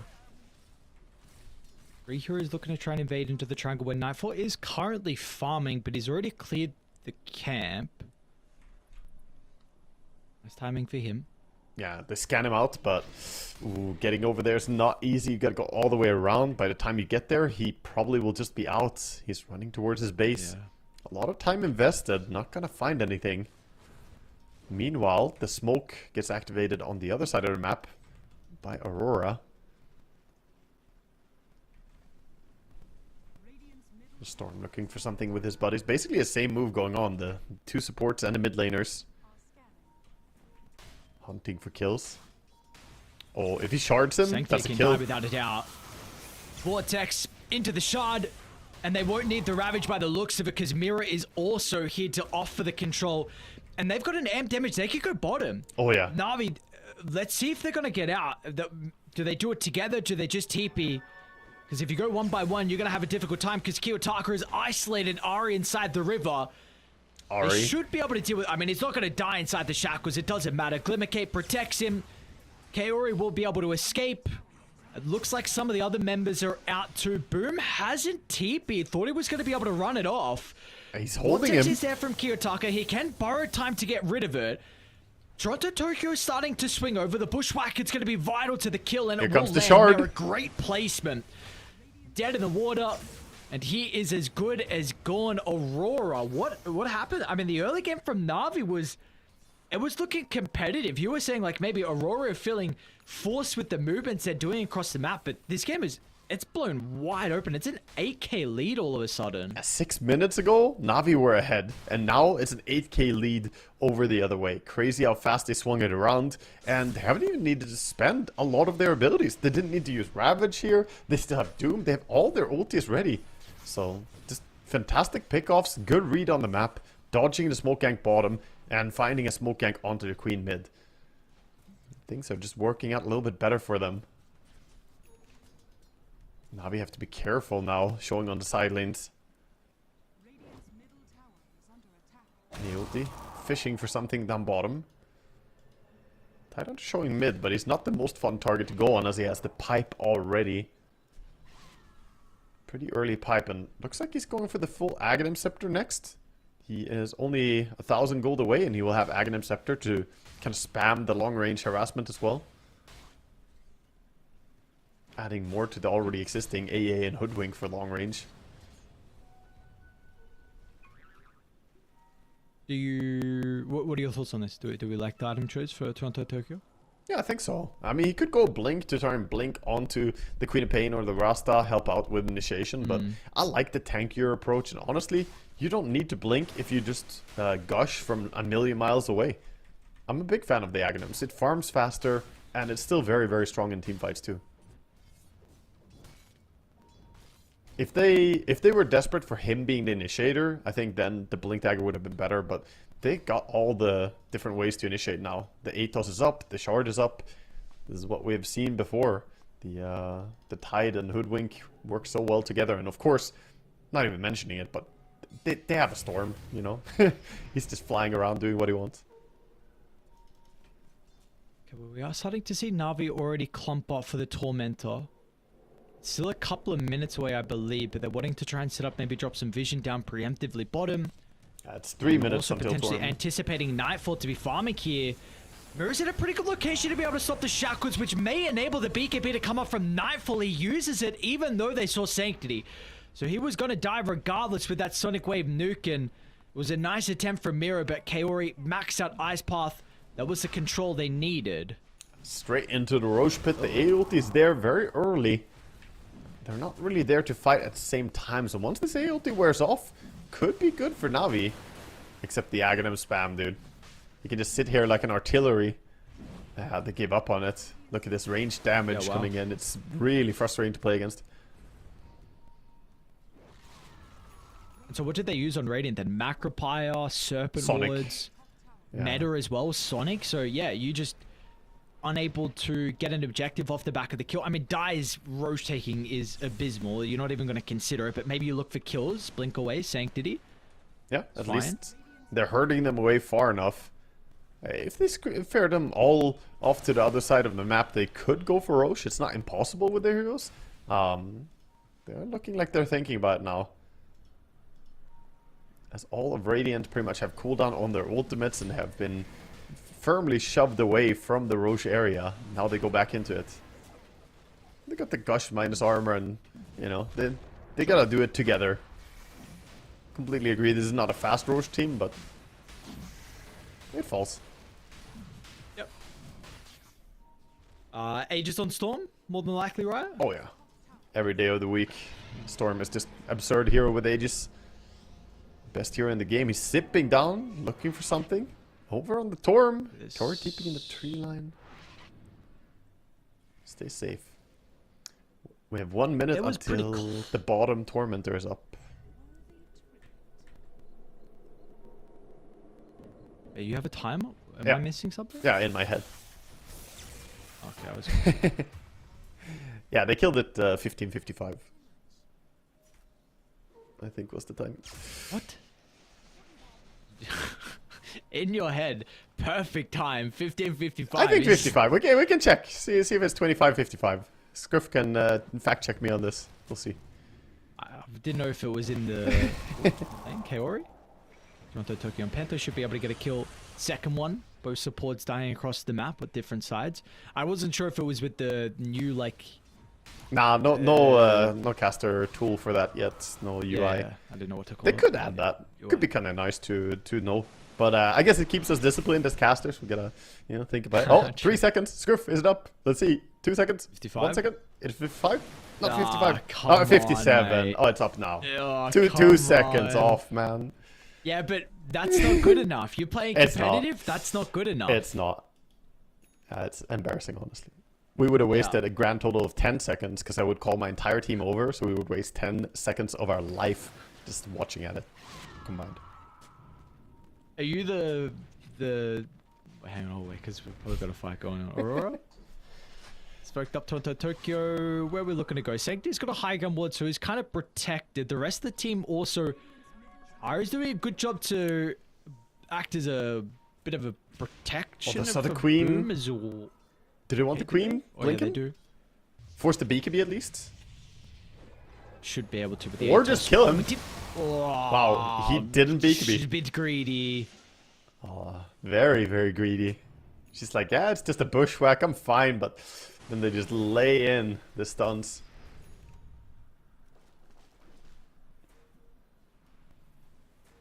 I was gonna ask, were you one of the nerds that like keep all the timers, like, we'll ravage time off, and then you write it down. It's like we'll ravage. up I in still do in my how long random is it? pubs, man. If it's tryhard mode enough, of course. Okay. Yeah. It's usually the harder the game is, the worse the game is, the more likely I am to do all the little details. If it's already easy going, then I get lazy and don't do it. I see. Oh, Ari just gets a hoodwink sneaking beneath his legs. Well, they're gonna be able to get the kill, but will they? Okay, he died. If we're gonna doom up the Abaddon so we can't TP away, nicely done from Nightfall. They're gonna find him though. No. Oh wow. TP up here. Oh, back over the other side. We got some fights breaking up. Toronto Tokyo and Panto. Are they really able to just stand their ground versus Shiragi? Apparently. I mean, it's the damage reduction. Tidehunter is so good against it. But how the hell did Abaddon just break their ankles there? Boom, just That's crazy. Impressive. juke and jive. Completely out of there. Yeah, I do like the choice of going Blink Dagger on Abaddon. I think this item generally is very strong. Allows you to get on the back line, maybe catch that AA. And, overall, the Abaddon is pretty low mobility, so catching Storm can be good. And, of course, you can always blink during the borrowed time proc, so you're not taking damage. Queen under vision again, walking out. Don't have all their spells though. Ravage on cooldown, Doom on cooldown. Might not want to jump that immediately.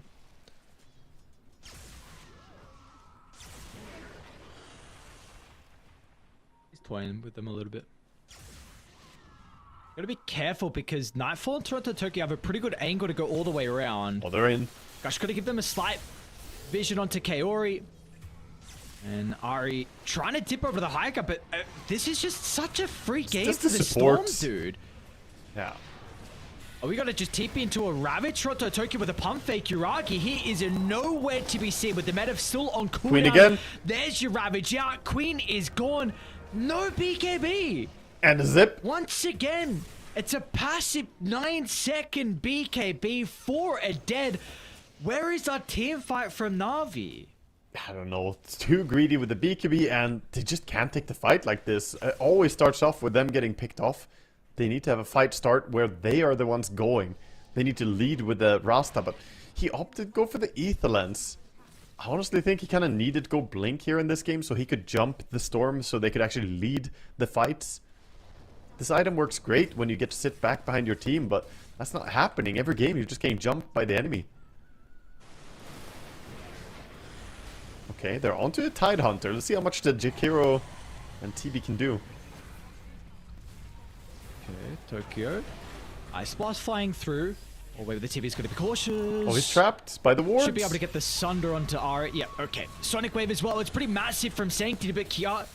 They don't have a lot of mana.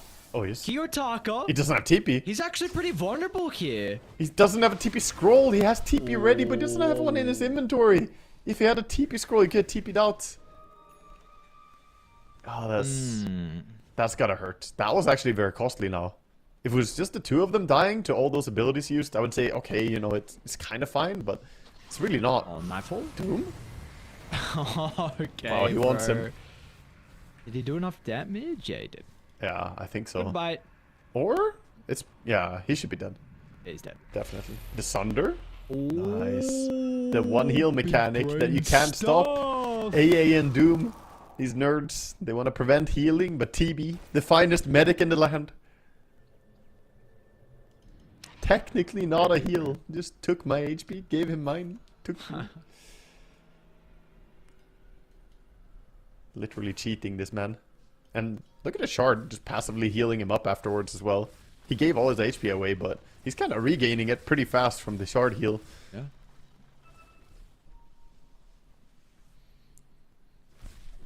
So this stopped the momentum for Aurora quite a bit. They were building an insurmountable lead there.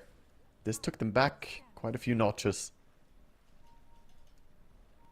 Item-wise, that does allow them to catch up as well. They get the Blink on the Rasta, so having the Blink and the Ether Lens. Now he's in shape to catch people.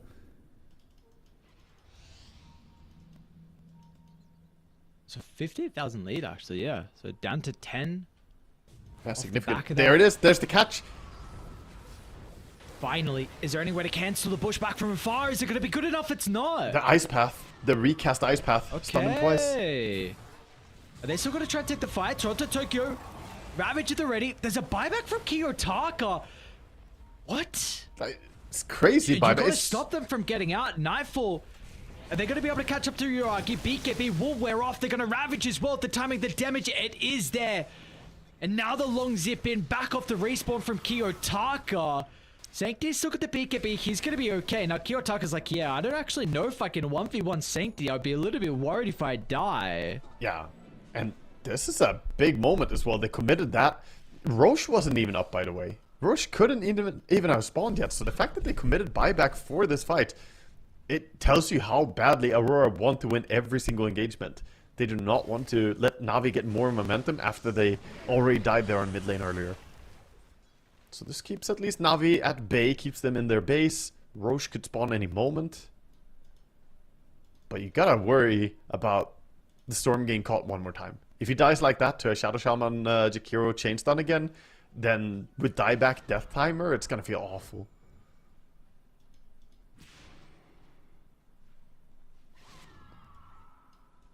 Gives a bit of an opportunity here for Na'Vi. Yeah, definitely a window. Use that window. Okay. We'll Tormentor. have to see. Gonna be the first call. Heading over. Just get the small objective for themselves. Which shard are we looking at? The AA and Hoodwink both have theirs actually. And the Tidehunter has his. So. Storm. Yeah, it's just the Doom and Storm getting it. Storm. Very lovely. Feels fantastic. This is a lot of damage. It's not as broken as it was recently. It was bugged and used to do twice the amount of damage that it should. It just had double damage output. Sick. Yeah, I proc twice instead of once. But still a very good chart, even so. Get some damage for your team. Nice thing is that it works with the acorn shot, so you send an acorn shot out, the Hoodwink will get those procs away. Oh wow. Can make it a little bit stronger. Nice smoke out coming from Navi, realizing that Roche could be up already, which it indeed is. And they're trying to stay in an active position for it. The long wraparound. Oh, Kiyotaka cannot be in front of the Tide. Ooh. Yeah, but he doesn't know what's front and back, right? They've wrapped around, so True. it's a bit shifted right now. But Tidehunter is actually the one currently positioning towards the dangerous area. Wisdom is spawning. Wisdom. Yeah, they want to steal the Wisdom rune. Unfortunately, they didn't clip into the storm there. What could have been if they found him, man. Yeah. That would have been massive. It would probably pretty much have guaranteed them to get Roche as well if they want to fight with the storm kill.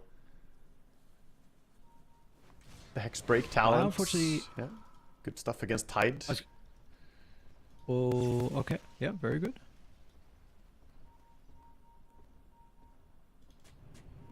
It allows them to possibly jump the Tide and not worry about him dispelling it. So if you burst him quickly during the Hex, he doesn't have a Kraken Shell.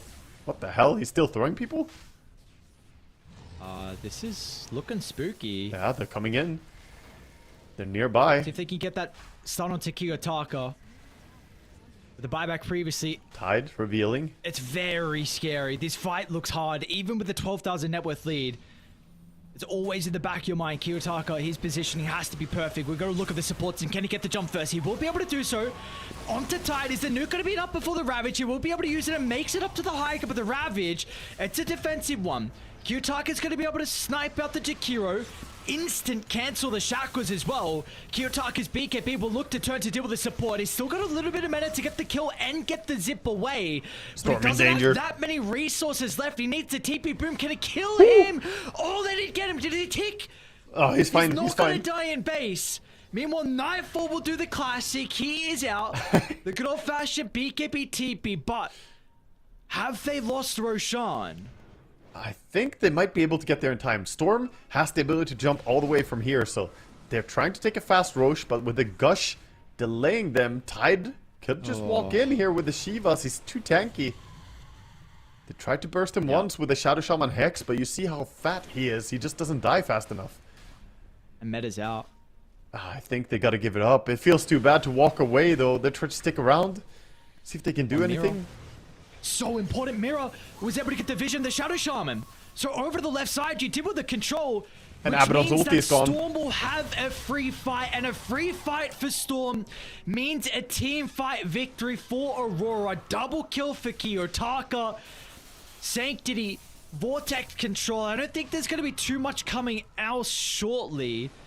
They'll be able to blink and escape, but this will be Roshan for the grabs for Aurora, and that will get Kiyotaka out of the danger zone of the dieback. Aurora, they can feel it now. They're 18,000 gold up in the third game of this best of 5 grand final. One slot to qualify, and they are in absolutely amazing shape now. They get the Aegis on the Storm. Aghanim Scepter only 300 gold away as well, so he's very close to being able to, you know, have his own little play to set up for the Ravage. Perhaps he has his own little black hole, basically, jumping in with. Doom onto the TB. Does he have any friends, though? BKB TP. That'll be fine. Okay. Take no risks. Okay. Yeah, Doom, that was more a panic BKB to, or a panic Doom to actually, you know, stay safe. He goes down pretty fast to this Terrorblade otherwise.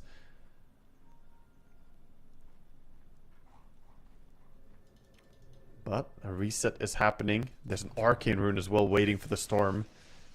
Man, already up this much, and Gabe gives you a little present. It's not a bad present. It's not. I'd take that for my birthday. An Wind Arcane Waker, Rune. dude. What? This is item. AA Wind Waker is crazy. Yeah. A Wind Waker against the Rasta, right? To counter. You want to keep Storm away from being disabled. And I think it's a good call, man. And if they try to ever catch the AA, you know, as Glimmer, Wind Waker, and Blink, like, you're not killing him. Storm? Forcing out a BKB. Okay. That's 2 BKB TP outs in a row. 3 more and you get a Nightfall bingo.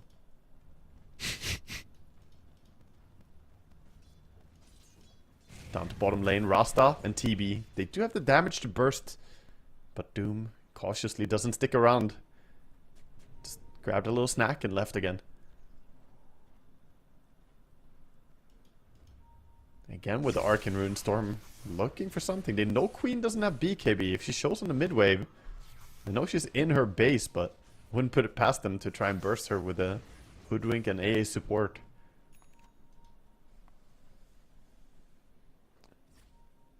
Is it just... How do you enable Uragi inside the team fights for Na'Vi? How can we get the most out of him? I feel like you need better lockdown, but that's what they didn't draft that much, right? They don't have the Mars. They don't have, you know, their own Tide or something like that. They have an Abaddon. Abaddon doesn't really set up for the TB. Well, they say boom. Okay. Can he get out? There's Doom nearby. That's just death. Not making out of this one. Dear God. Nightfall starts to absolutely... That's so much damage, dude. I mean, it's the damage. He's got the damage on his monocles, actually. The 10% base damage. And then the crits. 400 damage with 25% increase against everyone who's lower level. Which, since he's level 24, is everyone except for TB. Yeah, it's looking rough out there for Na'Vi. Yeah. They are split pushing bottom, and Uragi's being a bit of a pest across the map. Okay. For it to really count, though, he might have to pop out. I mean, the Illusions are doing a lot of work with him nearby in the Demon Zeal. Yeah, they really are. Gonna TP back. See them, though. And he sees the one target he cares about, the Rasta. Easy. Trying to catch. ulti clipped him too. Oh, they got him. Dude, night. Holy crap, man! This Doom carry is actually, it's very. I'm super impressed with the Doom carry. Nightfall plays it insanely well. It's not easy to do what this guy is doing on Doom. He makes it look so broken. I've seen people try this as well, where they just look underwhelming as all hell. But yeah, credit to Nightfall. He knows this hero inside out as a carry. Definitely have played a few games professionally on it now. This is why they banned it first phase ban in the previous game, but they let it slip through and it cost them. More importantly, though, I think it's the Storm issue. This was the last pick Storm that just basically said, yeah, you have Rasta, but that's all you have. If Rasta ever shows, then the fight is just over. What is that range, man? I still cannot get over Hoodwinks. It's crazy. What is he? He's got the magnifying monocle as well, so you know that's the bonus range onto it with the scurry. So I guess the big question is, like, how do Aurora go high ground? You got Aegis for 15 seconds, not long at all. Yeah, I think they're always looking for pickoffs, right? That's the thing. Where's the Wind Waker? There it is. Nice Ravage. Onto multiple, setting up for the Ice Blast. Can they get the Sunder? They don't. He doesn't have a buyback. No buyback on Uragi. It's 4 heroes now Aegis is that out. need to mount a miraculous defense. Otherwise, Aurora, they're going to qualify over to DreamLeague Kiyotaka with the BKB. There's a big beacon onto Ari's back. They're going to be able to get him out of the base. Will not make it inside. Beautiful bushwhack from Mira. Where are the buybacks, dude? They just don't have them. Still have cooldown from the previous one on the supports. Both the supports having cooldown, but Terrorblade didn't save money for buyback. He should have had it, I feel. Got greedy with a buyout.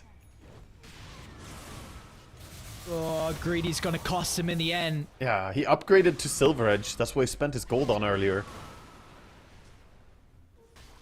Probably regretting that decision right now, kicking himself. And this looks like we've got it, man. Aurora in absolutely dominant fashion. Like, that's really surprising considering in the upper bracket it was Na'Vi who got the better of them. But here in a 3-0. Respawns are coming up though. Queen, can she mount the defense with her 2 sports? She has a Hex. There's just no way into 5 though. Oh, no way, no way. You need your TB. They don't have any damage to threaten them. They're going in. They're going for the kill. Oh my lord. Jesus. Congratulations. Aurora, they will represent Eastern Europe from the only slot coming through. from this region. Of course, you have 3 other teams already waiting. Paravision, Spirit, BetBoom, and now Aurora as well. What fine fashion to be able to do it. 3-0 from them. This team, they're looking good, dude. And we will continue to see them absolutely rise and grow stronger and stronger. This caliber, the potential for them, the ceiling is... this is a team that's going to be able to win some events. Of course, they have a lot of other teams they need to catch up to. They've just formed, of course, but they look good. Yeah, they look fantastic. I want to say that all of them have like really made their signatures on their roles as well. Obviously, everyone kind of knows these are not no-name players or anything, but big shout out specifically to Panto there in the final game. You know, the score he got here on AA, 10-2 and 18, only got picked off twice, despite them actually looking for him quite a bit. And overall, his Jakiro in game 1 was just devastating. The rotations onto the Morphling, those were like game winning. So huge shout out to that guy. Just fantastic gameplay. Yeah, fantastic from him. Toronto Tokyo on the offlane too. I think there were some question marks on how he would look transitioning into this role. Again, I know Aurora have kind of been around for, this is what, 2 tournaments previously, Fissure maybe plus Valachia, I don't remember the other one, and then now a qualifier run for them where, like you were saying, again, yesterday in the upper bracket finals, losing to Na'Vi, now today, it wasn't really close. Game 1, 53 minutes, was definitely closer. Second game, you may look at the time, 45 minutes, but if you look at the kills, like they had that from... Yeah, it was a slaughterhouse. It was just an absolute stomp. So, like, seeing Aurora, though, and I know this isn't maybe the best test because it wasn't a super stacked Eastern Europe qualifiers, but seeing Aurora and then trying to compare them versus some other teams that are tier 1 at the moment, what are some, like, expectations? I think they can do really well. It's just about the individual, or like the integration of the team with each other and finding the coordinations. I think they delivered really well. The fact that they lost to Na'Vi first and then overcame that in a dominant fashion in the grand finals also tells me that they can adapt and understand how to break down an opponent that previously was tough for them. So, the individual skill is there. I mean, we got, Nightfall is ranked 5 right now. He's just an absolute monster of a player. He has so many heroes that he just is unparalleled with. There's no player who does what he does better than what he does. Like, his style of play, he's literally the best at. It's not a very traditional type of carry, but it's exceptional. And I think it works well in the team. It meshes really well. Toronto always looking for those setups and pickoffs with this Magnus and Tide, and the 2 supports really working together. All cred to them. I mean, shout out again to Na'Vi for getting this far, but this grand finals, it was just a door slammed shut in their face by Aurora. It was, and for Na'Vi, it's going to be exciting to see what this roster can do, continue on. It's a very, very cool roster with an incredible organization as well. So there's, of course, a lot of other tournaments going on, a lot of other qualifiers. Hopefully, we will see them continue to try and put the work in and come back, because they will be fun to watch, and definitely they're going to be a formidable force to be reckoned with as well, like we were able to see. And unfortunately, today just wasn't their day. But one more thing on the boys for Aurora, it's very cool to see as well Kiyotaka with a roster where maybe I didn't get to see like too many of his BetBoom games, so I'll put like a little asterisk on what I'm saying, but I was a big fan of watching him on 9 Pandas, and this could be the opportunity to unlock him again, because he was an absolute menace on that 9 Pandas team when they were making the run last year. So we'll have to see what Kiyotaka can do, because he was pivotal to their success in this series. I mean, the Ricky performance as well. I forgot what he played in game 1, but the Ricky in game 2, the Storm in game 3, absolutely massive. This team looks good, but for us, we are done for another qualifiers. It's going to be the boys on Aurora moving over. There are, I believe, some other regions going on as well. I think Western Europe is actually already done. Avulus were able to 2-0 Team Secret. Last I checked, also Nigma were 2-0 over VP, and I don't see the stream anymore, so I think they also got another 3-0 victory, another grand finals there. But we got North America and we got South America also still going on. So guys, make sure you go check that out if you want some more Dota action. But for us on the Eastern European stream and the Earth stream, we are done for today. So thank you all for tuning in. We all appreciate it. Come back for next time and soon with the DreamLeague games going on. We also got ESL 1 Raleigh very shortly to a LAN event, which is going to be starting back in North America. But for us, we're done today. Thank you all for watching. We'll see you guys soon. Sportsman's hospitality, those induce fresh acquaintance with me whack, fall the tiddery item day. August fire Marishan Krushkin is Birk Shelan.